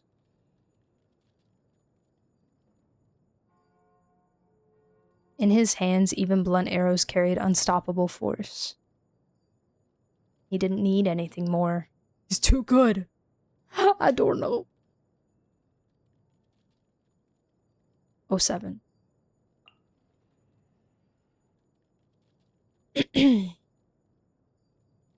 Ever since Lohen was rescued, his family watched over him even more closely, fearful of losing him again. But an arrow drawn to the string can never settle back into a life of quiet dust. On a moonlit night while his parents slept, Lohen quietly slipped out the window. Into the shadows he carried a self-made short bow, a small carving knife, and a handful of flawed arrows that hadn't passed inspection. Perhaps it was luck, or perhaps he was simply born for battle. When he returned, 2 hilichurl arrowheads lay in his pack as trophies from his encounter. Who? After that, Lohen started venturing out at night more often. From once a week to every few days until night after night, he disappeared into the darkness. His targets grew stronger, and the spoils he returned with grew richer. Shattered masks, ominous scrolls, and the horns of minotaurs. Gradually, a rumor began to ripple among adventurers. Near Dornman Port at midnight, they said a small framed archer could be seen, moving like the wind, slipping into packs of monsters and striking true with every arrow. Victory came again and again, but so did danger. Each encounter sent his heart racing, thrumming like a storm-swollen tide.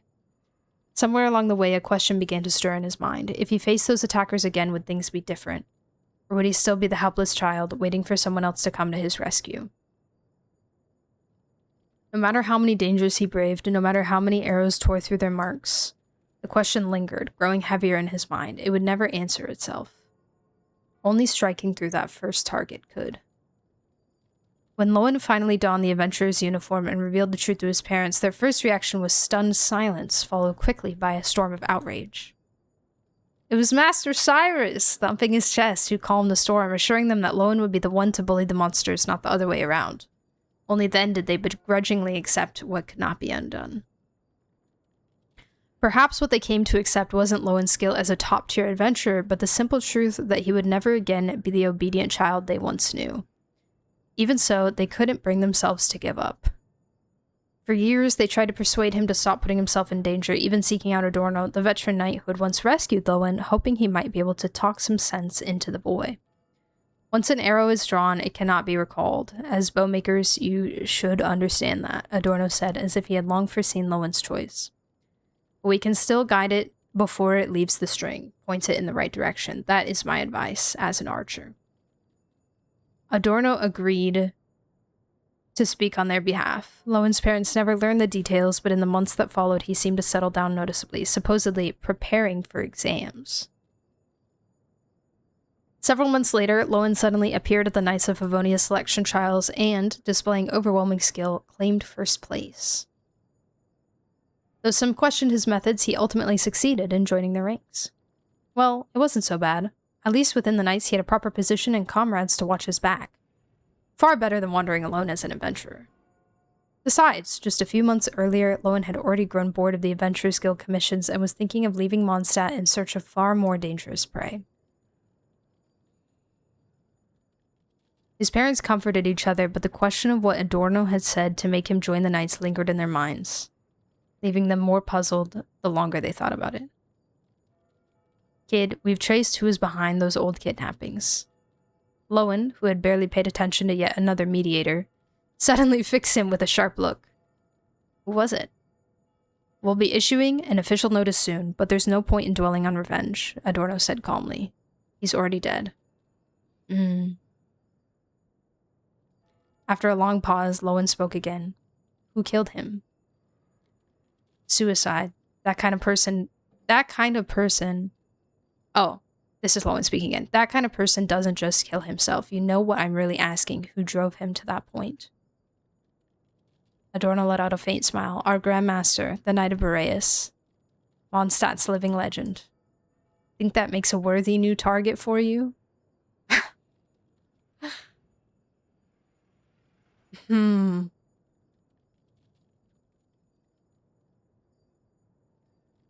Varka, but also, like, his own madness in a way, too. Like Ursa, I guess.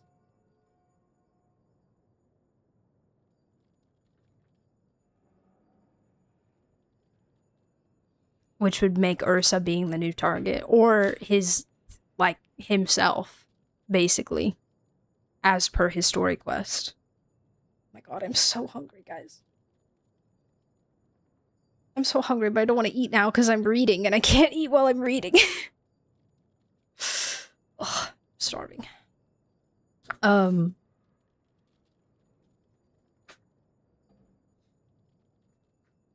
Interesting.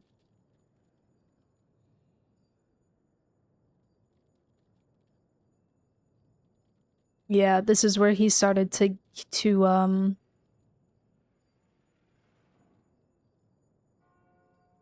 I think really start to latch onto that addiction of needing control. Having to have control in the sense of, like,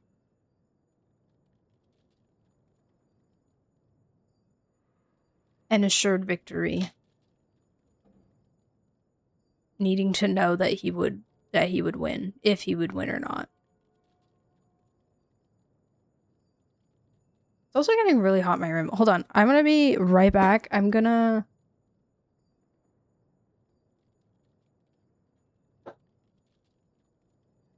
leave you guys here for a second. I'm gonna go turn down my AC really quick and then just grab, like, literally a piece of cheese to tide me over. I will return in a moment. Hold on.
Hello.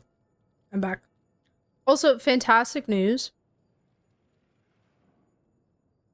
It actually tells me how long is left in the ad break now. I have the pop-up again. Somehow, magically, I have the pop-up again. That, gives me the countdown for the ad break. Which is fantastic. Which we have 20 seconds left of. currently. Break? It was a little baby one. A little baby one. I needed to eat a piece of cheese and turn down my AC because I'm hot. My fault for wearing a long sleeve shirt, but here we are. Okay, let's move on to number 3. Varka was well accustomed to copycats. Hot-blooded youths chasing after the shadow of a great hero were nothing unusual. Among them, a few overconfident, highly driven troublemakers were to be expected. But someone like Lohen, that was entirely new. In the past, the most audacious acts of such copycats were little more than surprise attacks, usually intended to prove their own strength. Lohen's debut, however, could only be described as utterly unrestrained. Hidden arrows, smoke screens, traps, even sedatives capable of bringing monsters down instantly. His techniques were polished to near perfection. They had the precision of a veteran hardened by countless battles, and faintly, they carried echoes of the remnants of Eric's faction. Not bad, kid. You've got some skill, but those little tricks won't work on me. In an instant, the young boy was under Varka's firm control. Control mentioned. The kid who faced a kidnapping without panic, perhaps even capable of escaping on his own. The small archer whispered about in rumors, striking down with ruthless precision around Dormanport. The hot-headed recruit who, barely enlisted, had already begun hunting down the remnants of Eric's faction. Varka had heard plenty of stories about Lohen from Adorno. He decided to let this little stunt continue a while longer, curious to see exactly what the boy was truly made of. Under the oppressive shadow of the twin greatswords, blades that could still monsters mid-step, what expression would this novice wear? Awe? Panic? Or something else entirely? Varka held Lohen's eyes. Icy and increasingly piercing, they carried a spark of exhilaration, and perhaps a reflection of the drive to face the strongest and claim glory that Varka could still feel in himself. Promising, yes, but rough and reckless. He needed to take a few hits to understand his limits. Varka acted, subdued the daring newcomer, and decided a few days of confinement would do him good. Not happy with that? Step up again whenever you like. I'll be keeping an eye on you.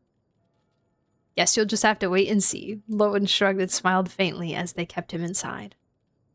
The day after his confinement ended, Lohen showed up at Varka's door with a bottle of Varka's favorite wine, saying it was his way of apologizing.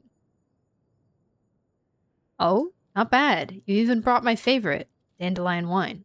All right, I'll take it. It's about to get drugged. The sharp, bitter liquor barely touched his throat before the Grandmaster felt a sudden flicker of dizziness. Something was off. Adorno's words after Lohen's confinement came back to him. Honestly, I wouldn't treat him like your younger self or just another Mondstadt kid who admires you.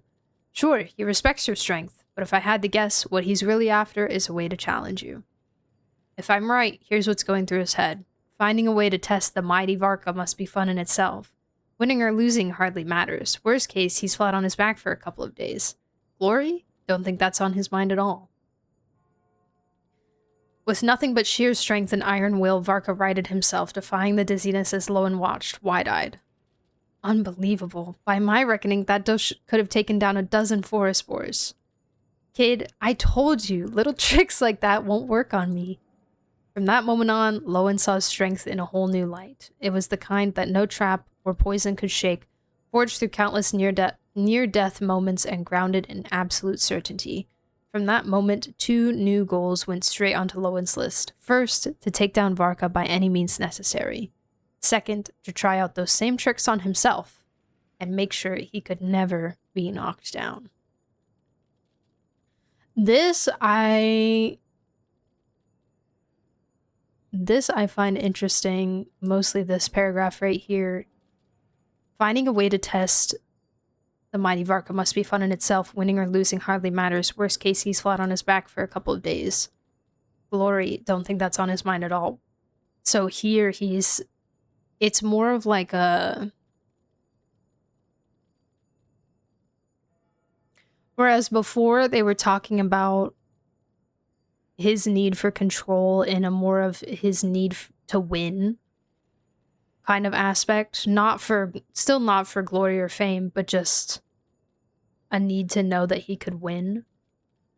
This is more of a figuring out how a person works. You know? Learning and also manipulating in a way.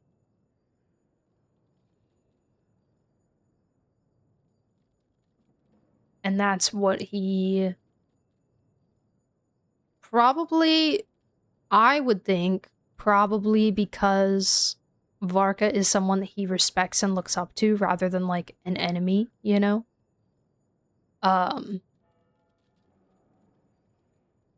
And so he probably doesn't view him as much of a person that he needs to have control over, but rather as a person to learn from. I feel like that's backed up by this last part here as well. 2 goals: take down Varka by any means necessary so he can learn what kinds of things would take down a person like that, and then learning from that to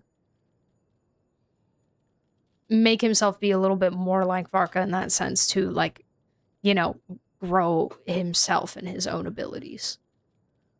I find the difference between how he treats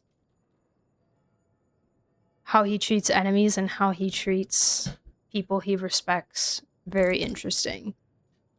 I feel like at first he might come across as a person who would, you know, it doesn't matter who, he'll treat you the same, but I think there is a bit of a difference there as well, which we kind of noticed as well in some of the voice lines where it's like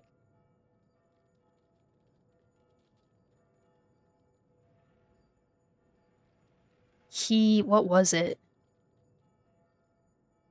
There was something where he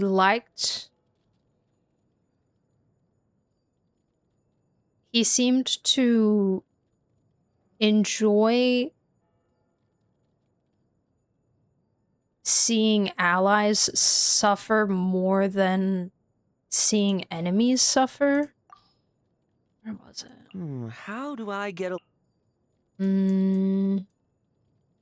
for some, power is a convenient excuse. Gives them a reason. No. Where is it? I try to avoid anesthetics. They make it hard to fight. Besides, no. Kind of like being a captain takes... how? Oh, this thunder. There's... Sorry. I will find it. It's time.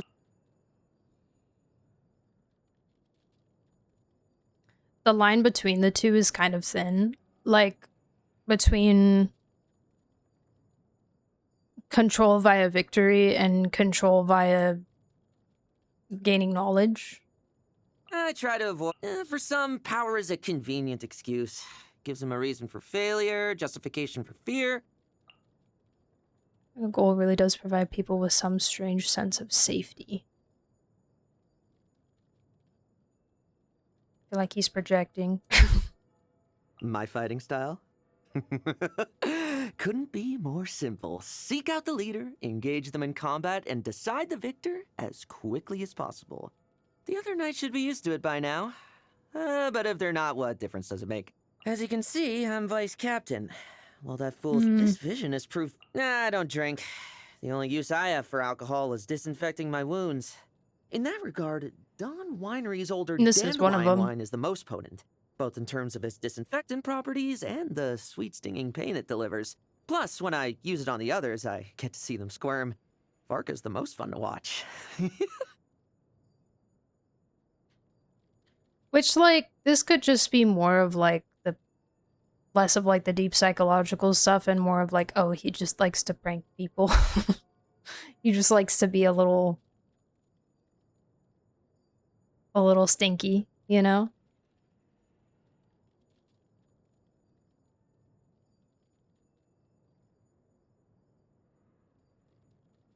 I think it was... I try to avoid anesthetics. They make...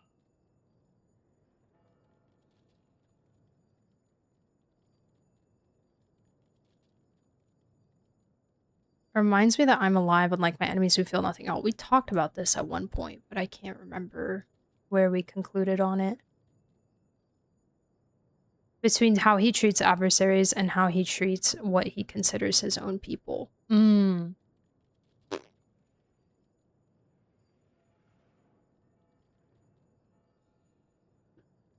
I could see the line being thin, because I could see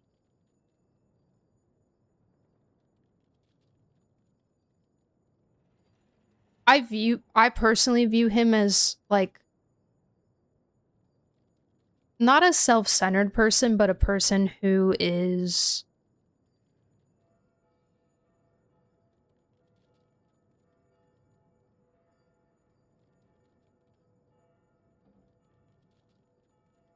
like themselves is their priority. Not that he doesn't like care about other people at all, right? But kind of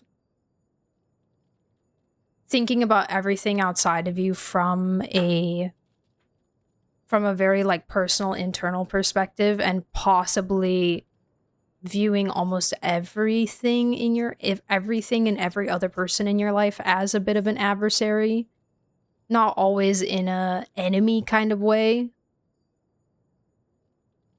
but a way to something to measure yourself against.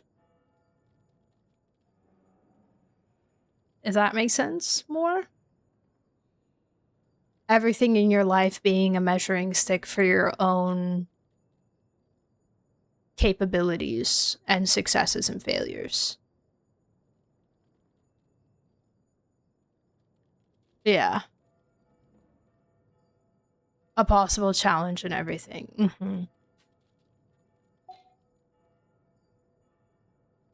I'm just trying to kind of like pick apart the how exactly important victory is to him. Like winning, the concept of winning. Because obviously, as we know, this stupid little smirk, as we know, you know, one of the biggest themes of his character is control, being able to find, like, and his realization in his story quest was, oh, I don't want power, I just want control. I just want to have a semblance of control over my life and over those who might oppose me or oppress me, because in control I find freedom. You know, in control I can feel freedom. I don't feel like I'm being pushed around by life, by other people, etc., that kind of thing. Check Discord? Yeah. Hi, Frine.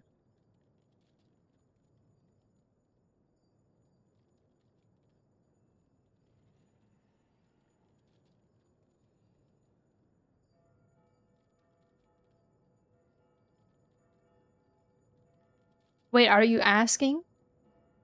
That's so much.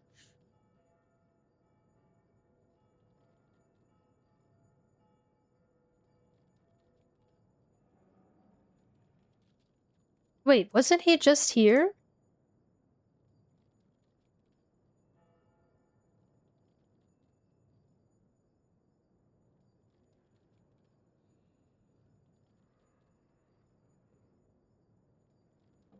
If you were interested, yes. Can we? Only 2 tickets left at this part. You want me to decide now? Guys, Friday's sending me concert tickets.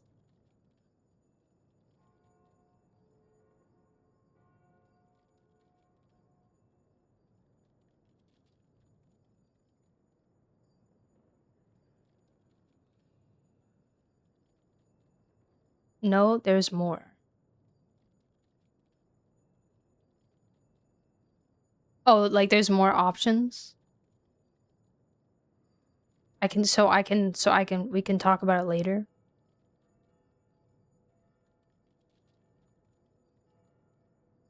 We can talk tonight? Okay, thank you. I was like, I'll make a decision right now. Okay. I hope you're having a good day. Anyways, which one did we just read? 3?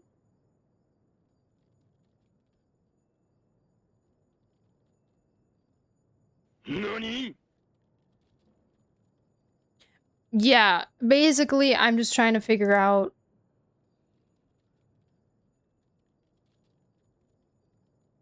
when is the victory the thing that gives him the satisfaction of control, and when is it a case like this where he doesn't need to win, as Adorno's saying, he doesn't need to win.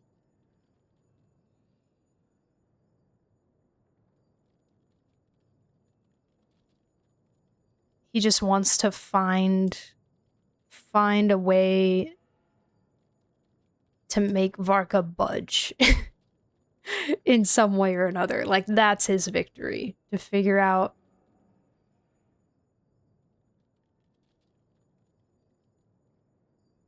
some way that he can mess with him. And maybe it's because it's such a great challenge that's what gives him so much joy over it, is that then he can constantly get, if he can like manipulate it in his brain like that, he can constantly get tiny little victories with such a unbotherable, nonchalant opponent, with such a Giga Chad as an opponent. You know, there's lots of little ways that you could find victory there, rather than just simply beating him. Maybe going back to, what was it? This? No, this. Also, Beraden, thank you so much for the follow. Welcome in. Hi, welcome to chat. Greetings.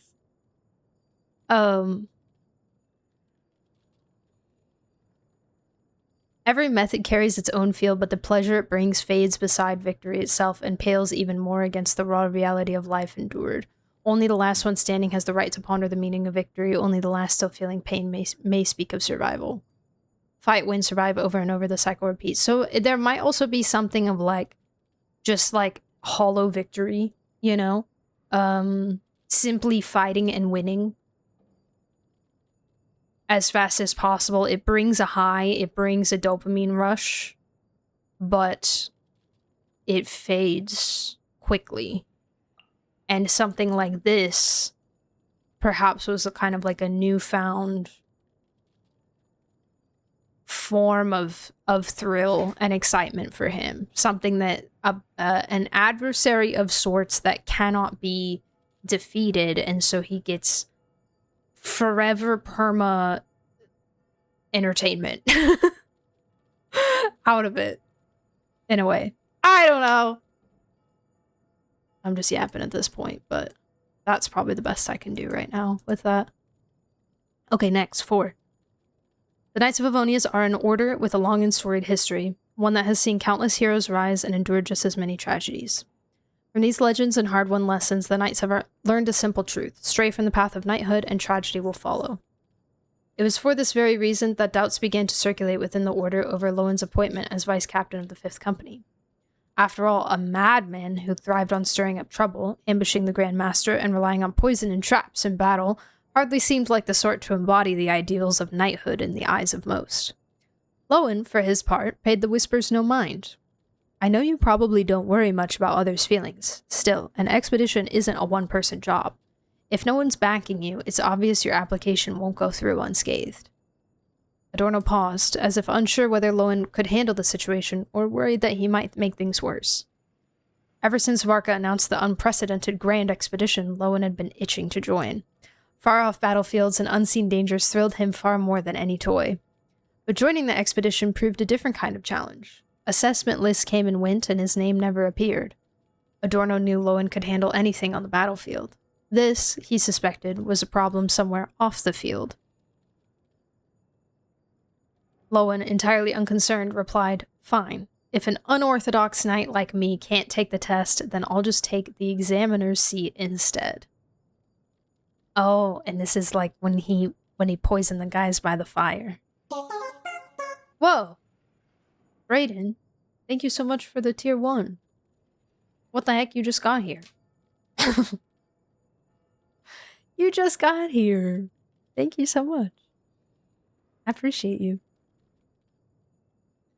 Okay, Examiner Seaton said, from a practical standpoint, it's not a bad idea. It could also remind the knights of their own shortcomings and quiet those who are always questioning whether the order needs to change. After all, we can't expect every opponent to play by the rules of chivalry. This is true. Watch some of your YouTube videos? Oh my gosh, thank you so much for watching. I appreciate it. I hope you enjoyed. I always get so happy when I see people come over from the YouTube.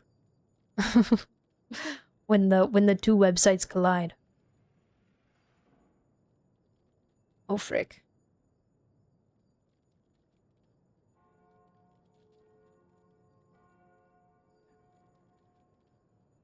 Welcome in, welcome in.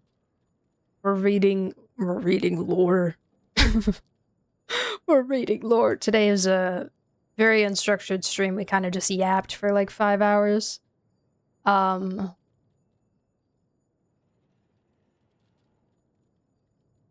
then I just wanted to read lore today because yesterday was my birthday. So I figured reading one of my favorite characters' lore would be exactly what I wanted to do for a birthday stream. Thank you. Thank you. There is no other way to shorten this chatter's name, bruh. Bruh.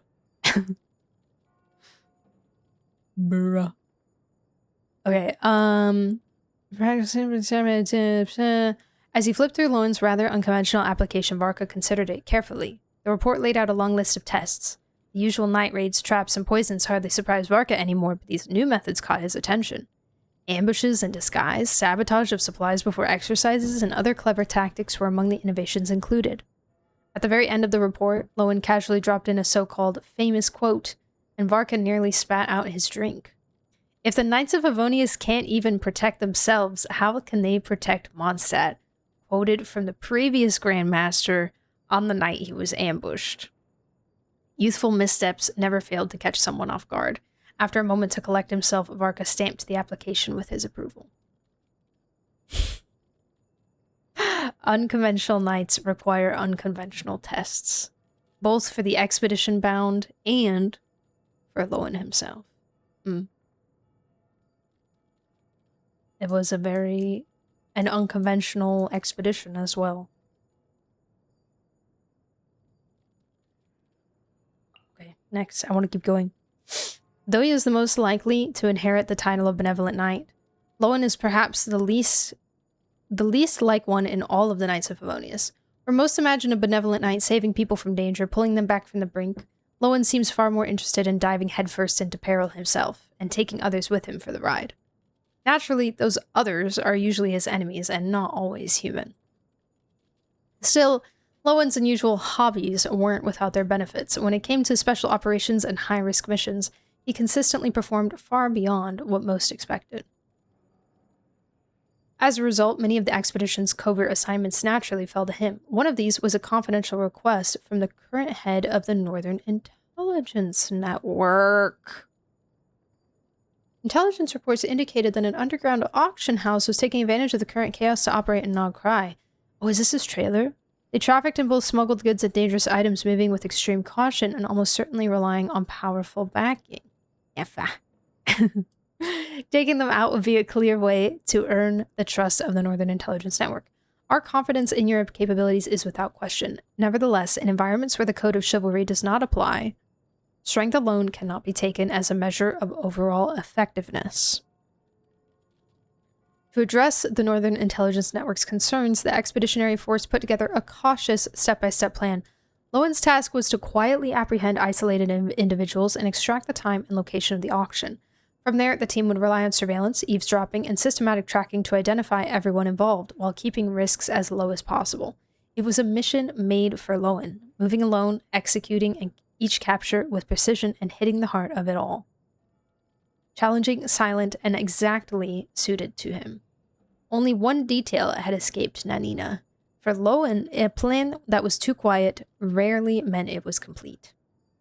Before he set out, Nanina passed along a reminder from Cardinal Seamus. Focus on the mission, don't overcomplicate things. From Seamus, from the priest. The priest is keeping you in check. Lowen answered simply without a trace of hesitation. Don't worry, I get it. And he clearly did. At least in his own mind, the mission had never been about anything else. From start to finish, there was only one purpose: to show the Northern Intelligence Network the full strength of the Knights of Favonius. A few days later, in the Grand Master's office in Mondstadt, after reading the report returned by the Expeditionary Force, Acting Grand Master Jean set her pen to paper and began drafting her reply to Varka. Regarding the operation involving the underground auction, I am now fully informed. Lowen's judgment in the field remains as sharp and decisive as ever. He secured all attendees on site, prevented the conflict from reaching Nosha Town, and ensured that no civilians were harmed. By the outcome alone, this operation stands as a true act of protection, fully in keeping with the ideals of benevolence. Judged by merit, I agree with your assessment. He has now reached the point where he could inherit Mr. Adorno's mantle. His actions were measured and deliberate, at least until he reached the heart of the enemy stronghold. That said, forgive my frankness, to appear at the enemy center, to pick a fight on his own initiative, to break out single-handedly, and to display his spoils as a statement of strength, these are hardly in line with the usual conduct of the Knights of Favonius. If you tab the chance, I would ask that you make this clear to the relevant contacts within the Northern Intelligence Network. She said, this guy does not represent us, by the way. Is he one of us? Yes. Is he all of us? No. We don't know this guy, actually. He just kind of showed up. We picked him up on the side of the road on the way there. He's what, Knight of Favonius? What do you mean? Not ours. Not our guy. That's funny. Okay, that was 5? Yeah. Okay, pseudo multi-purpose communication recorder. Oh my god, it's about Mika.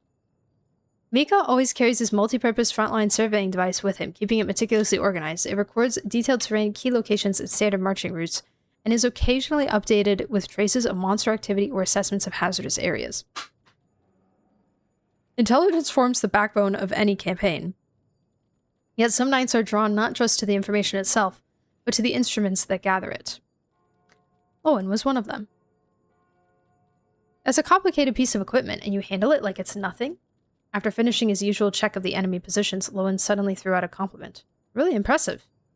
Hearing such praise from a senior so close to his own age, whose reputation was otherwise so different from his own, left Mika momentarily flustered, but pleasantly surprised. Lohen, clearly intrigued, fired off a string of questions.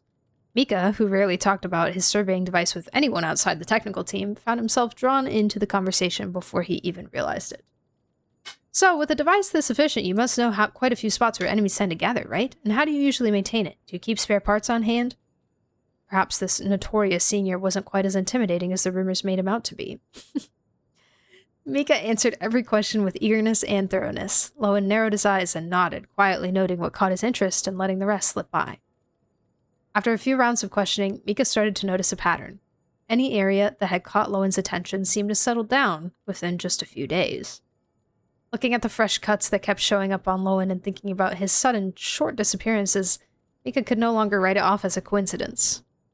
A cold realization sank in. His survey maps were being used by Lohen in an alarmingly efficient way.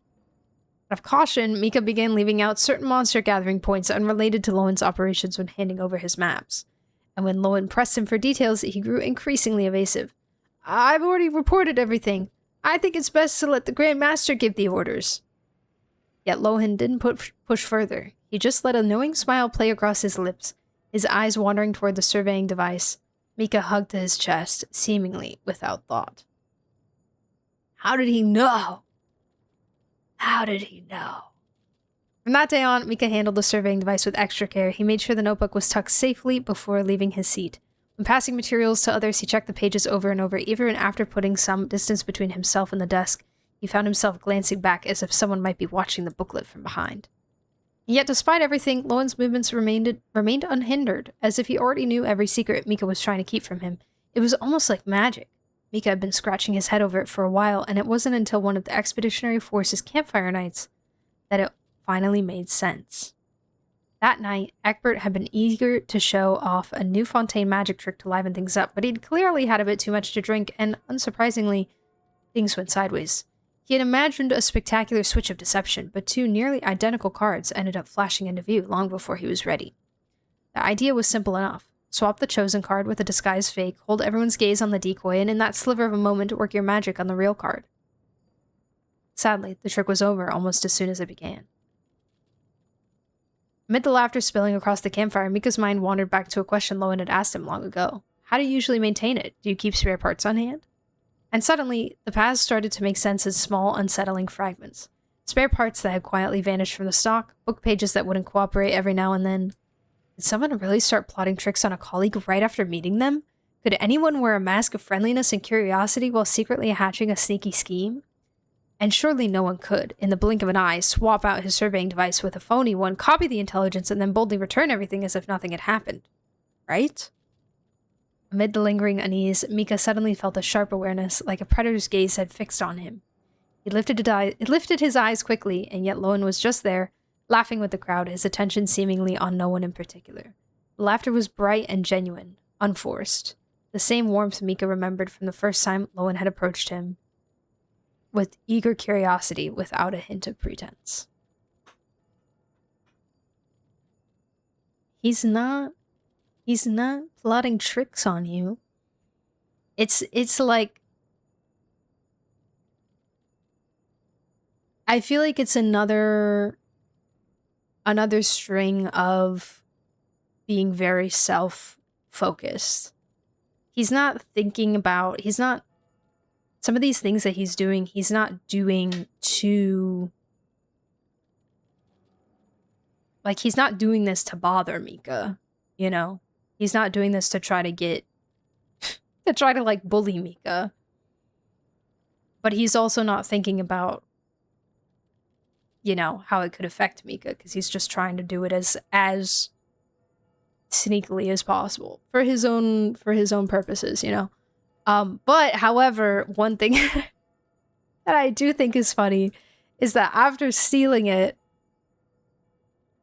and knowing where the things are and knowing that Mika's hiding information from him,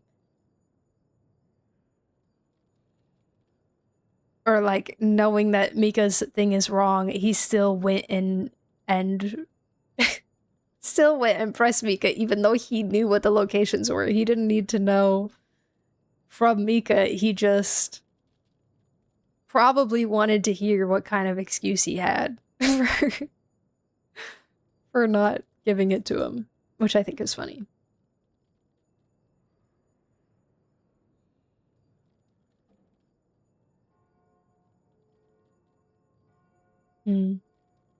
I love him. Someone get Mika a trusted adult. True. Poor Mika. Poor Mika, he's just trying to do his job. Somehow he manages to put it back. I know, he just wanted to, like, borrow it for a second, you know?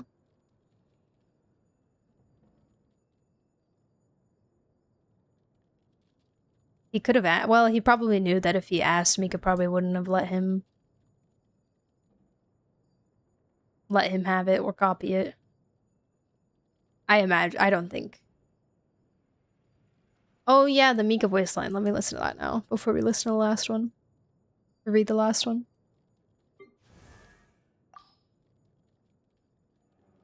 Have you seen Lohen?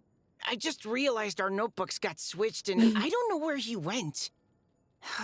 I bet he rushed off to fight a bunch of monsters on his own, even though I warned him not to. If I were a captain too, then maybe he'd listen to me. Then again, maybe he wouldn't. He wouldn't. He wouldn't. Maybe, but not likely. Not likely. Okay, vision story. Yay! Lohen had long pondered what it took to reach the strength of a captain. Naturally, a captain needed to face powerful monsters head-on and handle even overwhelming waves of foes alone. To balance destructive force with lasting stamina, Varka embodied it, and it seemed the youngest captain in the history of the Knights of Favonius did too. For the 5th Company, which relied on ranged weapons, that kind of balance was tricky. Greater power meant a stronger bow, a heavier draw, and larger, more penetrating arrows. Yet even Lohen could carry only a handful of such heavy ammunition. Once it was spent, a retreat to the rear for resupply was unavoidable. hardly ideal for sustained combat. Not to mention, Lohen had never cared for falling back. The real fight, the one he sought, was always at the very front, facing the enemy head-on. So, was there a way to have both? Lohen let the thought settle. Perhaps it's not entirely impossible. His gaze drifted to the knights preparing for the drill inspection. Bundles of ceremonial lances caught the light like enormous arrows ready to be carried into action. Maybe an arrow I could retrieve after firing. Or maybe it doesn't even need to be fired. After all, getting in close might pack even more punch, and the pain could hit that much harder too.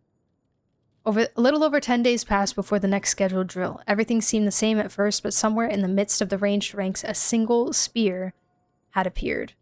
The spear lunged forward with such speed that its wielder quickly found himself surrounded on all sides. Grand Master, are you certain you still want him as the 5th Company's vice captain?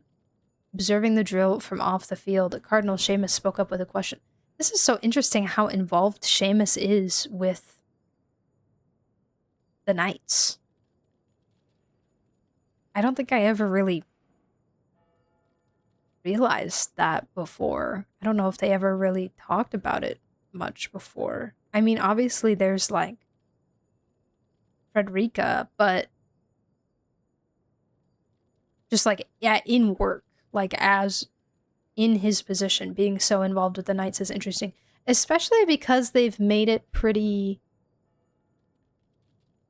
clear in the past, like the separation of church and state, almost like the knights and the church being very, very separate things, you know? So it's just interesting to me how involved he is. Is the youngest Captain D-Luke? Yes. Yes. It's a little weird because there's some weird time stuff in there with like manga details and things. We were talking about it a bit in when we did Lowen's Story Quest. But it's a little funky, but yeah, technically the previous, well, I guess still the current record holder for youngest captain is D-Luke. Even though he's not a knight anymore. He was involved enough to go on the expedition with Barca. Yeah. Yeah. But that's still, like, still.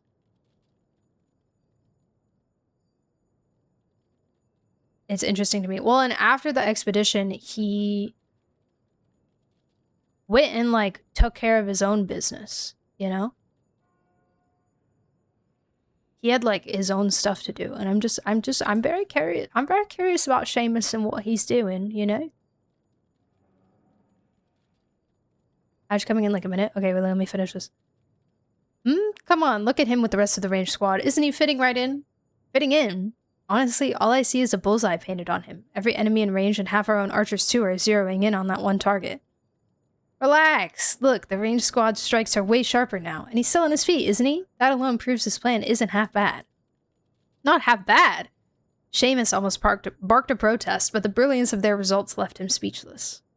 That day, everyone got what they wanted, or at least something close enough. The 5th Company got a vice captain, the Expeditionary Force got a frontline suppression officer, Seamus, ever overworked, earned himself a day of what he insisted on calling special headache leave. Barca walked away with a brand new Seamus joke to season his drinks. And Lohen, well, he walked off with a new way of fighting, a new way of living, and a glass marble that sometimes proved surprisingly useful on missions. So he got his vision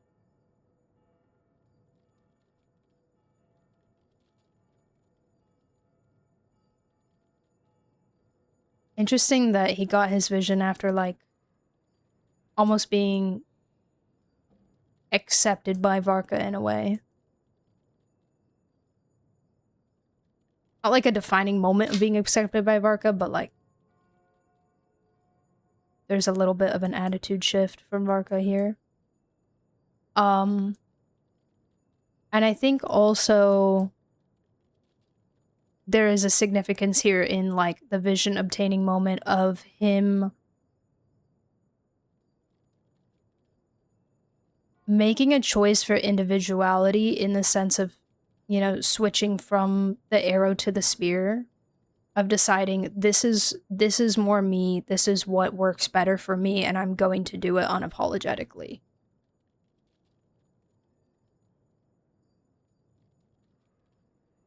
Even in front of everybody else.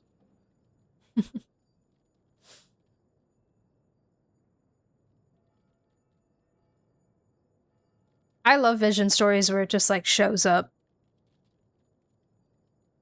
This had like a little bit of a, there was like a moment behind it, kind of. But I love it when it's just, oh yeah, and then it just appeared.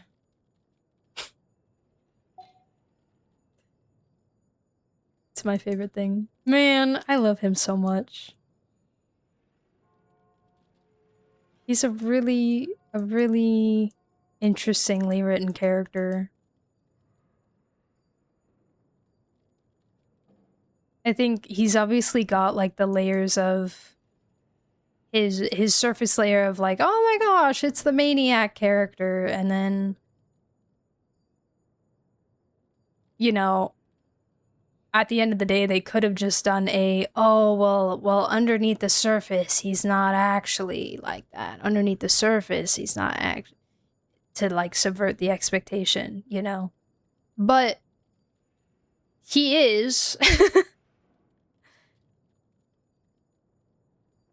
He is actually like that, but with a lot more complexity to it.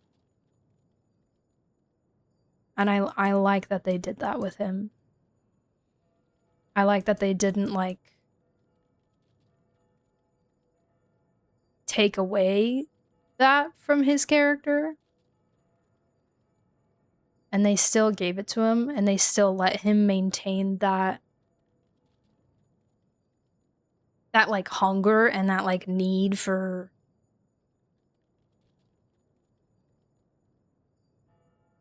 the reason for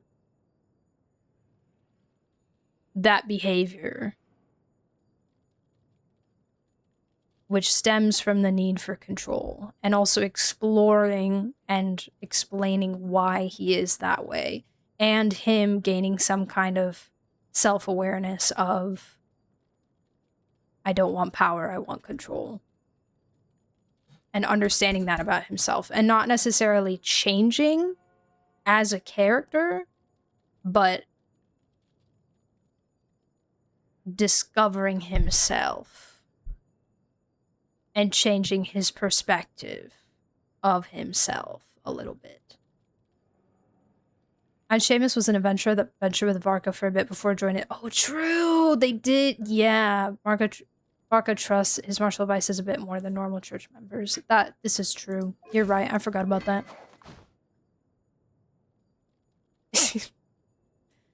His stick is so chunky.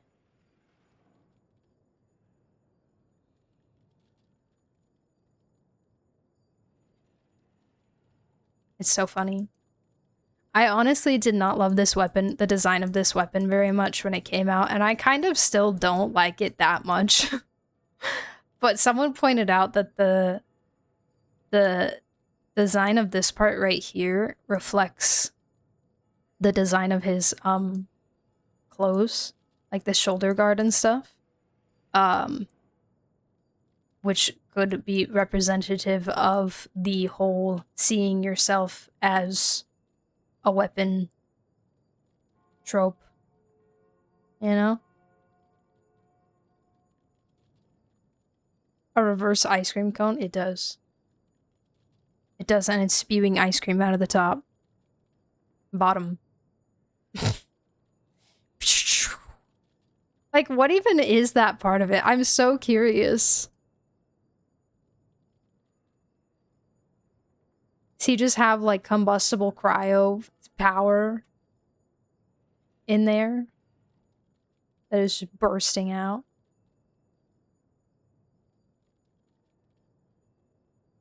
Oh, Brayden, the Automod got you. But yes, the Saritsa Spear does look very cool. I've been seeing a lot of people point out, like, the kind of, like, Nibirius DNA swirls around it, and also possibly, like, an Issaroth ring around it, like the other two shades are helping her or something. And getting awareness before crossing a line and becoming the monster from his past that he worked so hard to free himself from. Yeah. Yeah. That's why I mentioned this before, but it reminded me a lot of Astarian's story from Baldur's Gate 3, because he has a very similar theme of like, oh, this person did horrible things to me. I hate this person. I want to get my revenge. I want to, you know, I want to beat them. I want to have that kind of closure, but it was in a way where he wanted to essentially become that person, but better, you know? Because if he can kill him and he can take his place, then that signifies a like take back of control for him, basically. It's a very similar narrative in that way. And they remind me a lot of each other. So yeah, cool. As a jet engine, maybe you can ride it like a broom. See, it's funny because he wouldn't even be able to like... Oh, he could sit on the stick part. It would just have to be... This would have to be on the bottom so that... Oh my god, he can hold these two spiky bits. Those can be like the handles.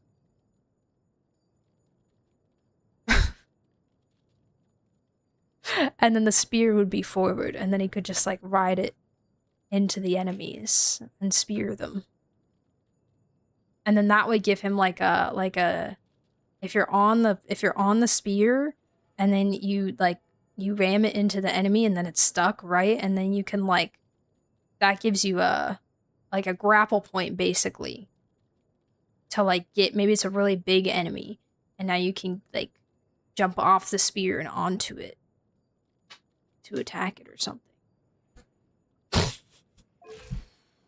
You gotta think creatively, guys. Oh, hey guys, what's up? How we doing?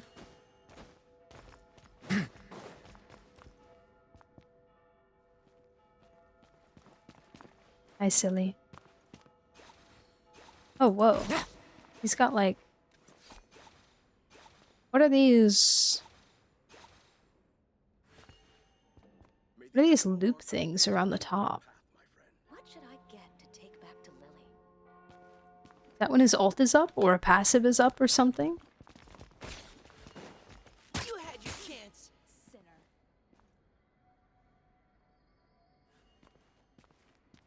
Weird. Kiki's delivery service has a new member.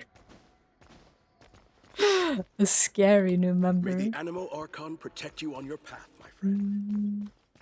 Okay. Alright, my friends. Well, I have been live for 8 hours. So I think... Oh, I would totally let you in, but I'm literally about to end. So I don't want to let you in and then immediately kick you out. And 5 were a yap, yes. And it was so fun! I enjoyed myself. And I hope you guys did too. I enjoyed it. I'm gonna go to my teapot. But thank you all for hanging out in my world. Oh, I gotta check my traveling salesman. Hold on. Precision strike! Listening.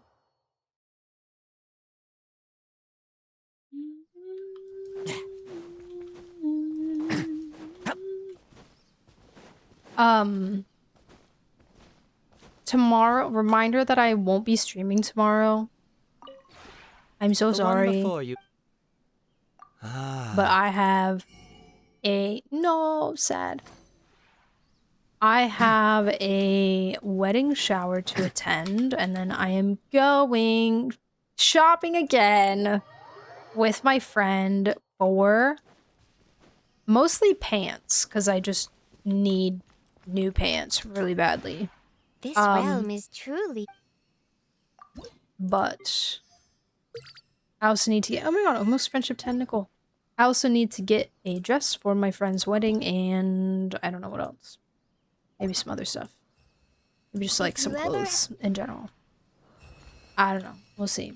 New pants only with new lungs. It's you. New Did something logs. happen? Oh, hi. I didn't mean to speak to you, but good morning. Morning. If you encounter a difficult... Yeah. No problem. Hey, hold on real quick before we go.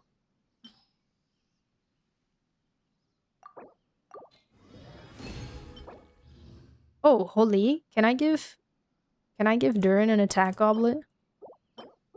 Probably, right? Will he be okay? Will he be okay with an attack goblet?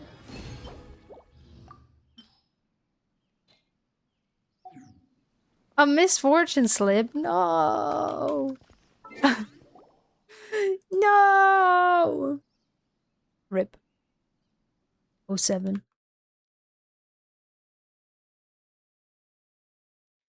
Alright, guys. Who can I raid? Thank you, Jitter. Sorry for being AFK in the church. No, you're good. I just kicked you guys out. I have coral butterfly in my teapot.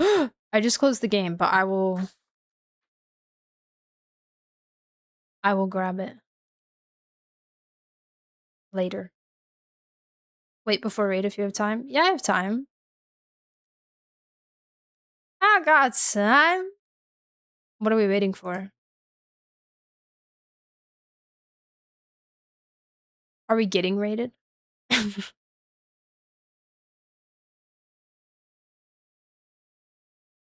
Are we about to be waited? What are we?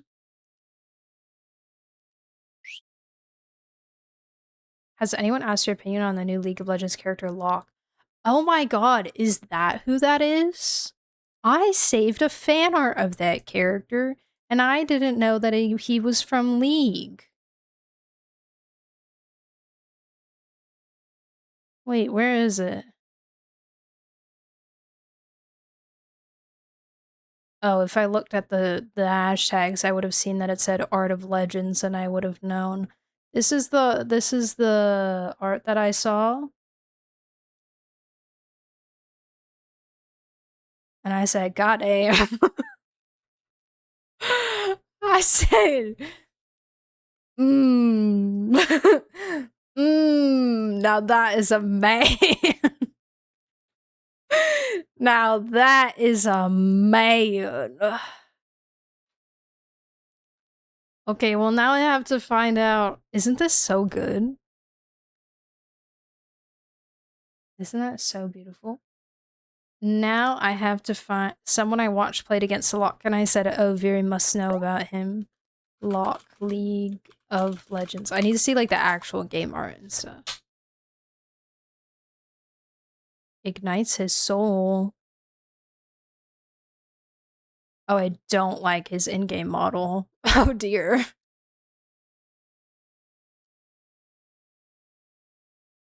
I mean, it's fine. I just hate the pants. They're so skinny. That's fire, though.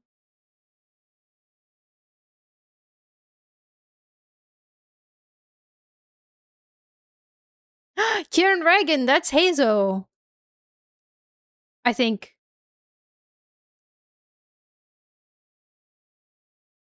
I'm pretty sure. Wait. Can I... There's voice lines somewhere?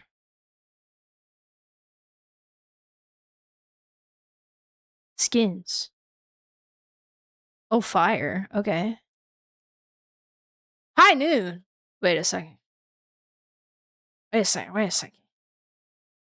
Wait, that's a different game.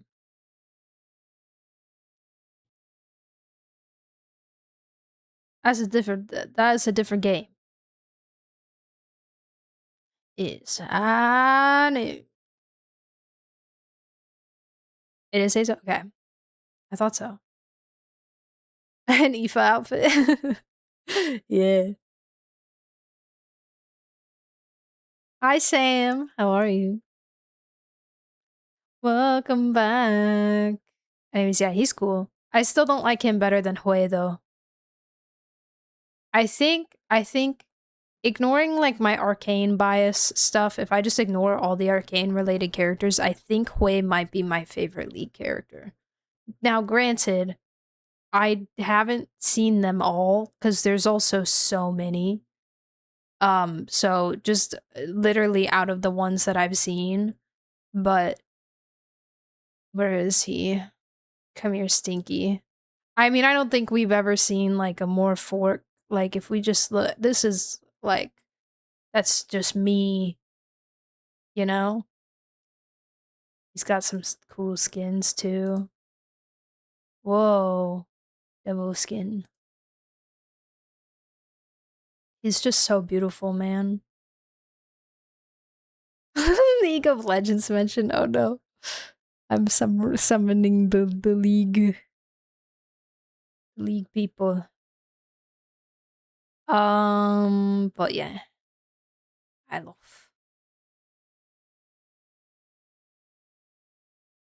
Any others that really come close? Yeah. The lock is cool.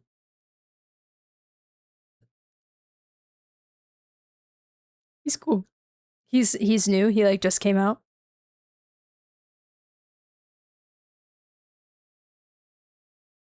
I have a deep-rooted hate for Hawaii players, them and their billion random spells they spam at you.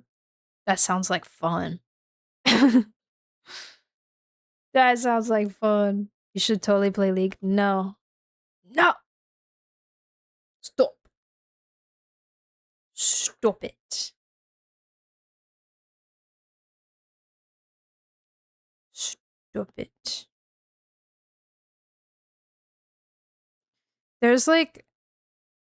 There's a small part of me, and I hate it so much, that is like the individualist part of me that's like, I want to play it just to prove that I am not playing it because I don't want to get addicted, but I'm not playing it because I genuinely don't think I would actually enjoy it as a game. And there's like that stubbornness in me that wants to prove that I actually just wouldn't enjoy the game, and that I wouldn't follow the masses and I wouldn't get addicted to it, you know? But then but then how would I know if I was just convincing myself to not enjoy it? How would I know if I was telling the truth or not? Just to prove a point. Or if I was actually not enjoying it. And so then now, so yeah, this is the voices. This is the voices in my head. Sounds like fun. Me while I'm the receiving end of said fun.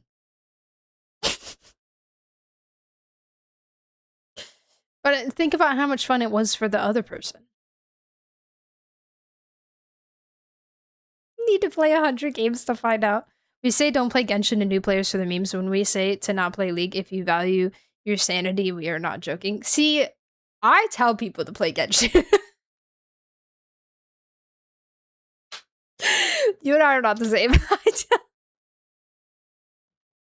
I tell people to play Genshin, in fact. I am the problem, actually.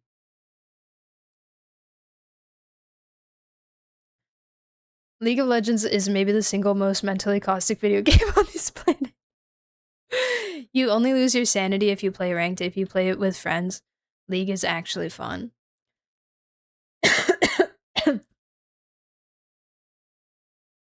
So you just have to have like a full stack team in ranked, you know?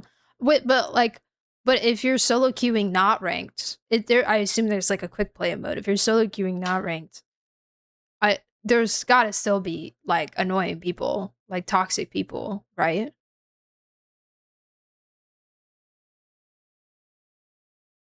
There's toxic people in quick play on Rivals, and I'm like, why are you wasting your breath? You're in quick play. This means nothing.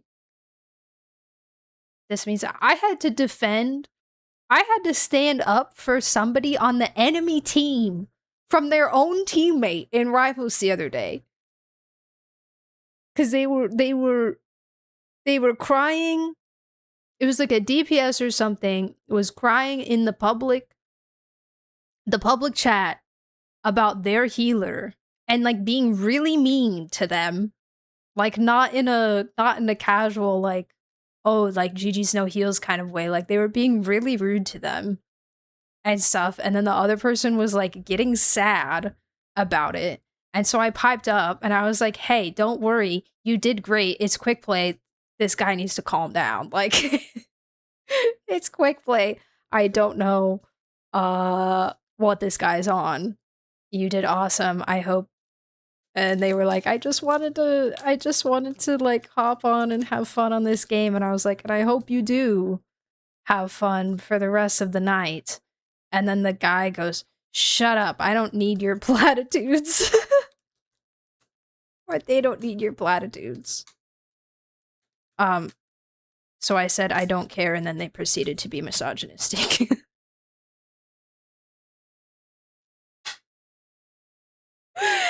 They said, and I quote, what, are you a girl too?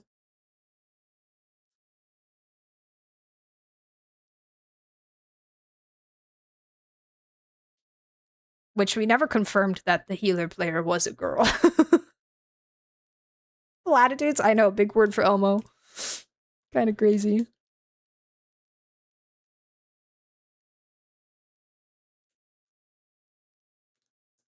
If you'd rate options celebrating things, but they're not Genshin / Gacha, that's okay. I don't mind. It hit me. Play 5v5 or ranked and it's the Wild West. Wait, how many people are normally in a team on League? Not 5? Actually, I have no idea. Oh, 5. Oh, wait, well then what's 5? What's 5v5? What's the difference between 5v5 and ranked? Get them sometimes, but non-ranked are usually like 90% chill. Yeah, honestly, like Rivals quick play is usually pretty chill too. Like it's just it's the random person. It used to be toxic everywhere in League, but it's calmed down a lot over the years. That's good. That's good. He wasn't wrong. He wasn't. He was not.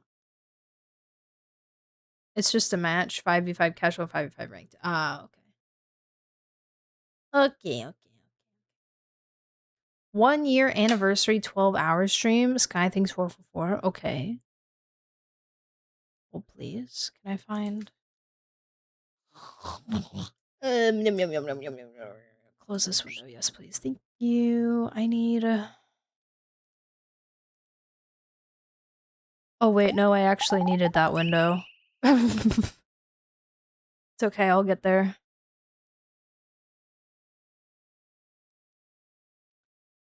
Sky things 444. Thank you for the hydrate. You're doing amazing, You're doing amazing, Oh my God. sweetie. Thank you. Fortnite. Amazing.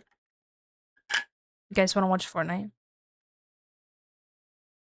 Is there anyone else Oracle, or is that the one? I will always take an Oracle suggestion.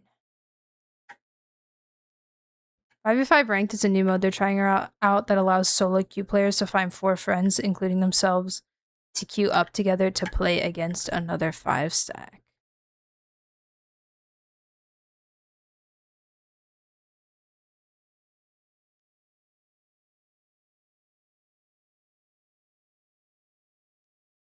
What?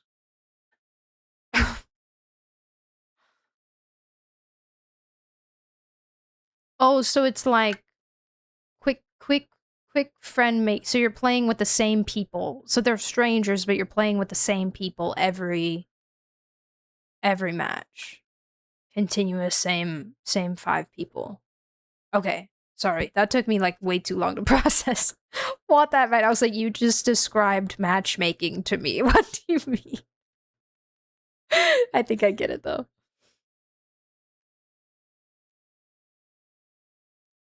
Plays a lot of games other than Fortnite.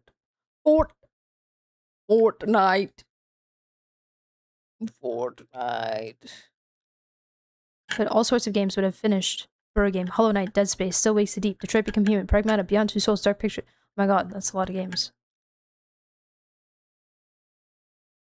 Oh my god, they stream at 4:44 p.m. also? That's hilarious. That's so funny. Okay, yeah, I'll send you guys over there.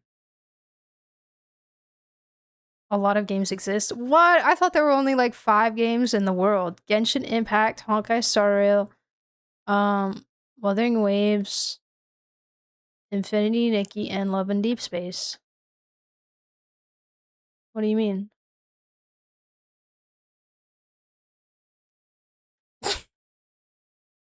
Those are the only games ever, right? Okay, I need my dashboard back, please. Thank you. Okay, next anime so well, those games aren't out yet, so they're not games yet. They're not games yet. They haven't been conceived. ZZZ didn't even make the cut. Oh, what's that? What's Z?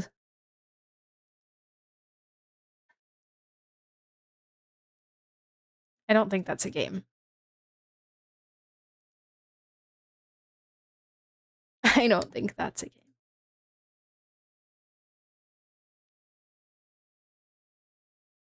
You are not a game yet? Whoa. Your mom? Never mind. I won't stoop that low. ZZZ doesn't exist unless they make a Locke level character. I mean, I would already take Hugo over Locke. I would rank Hugo above Locke. Any day.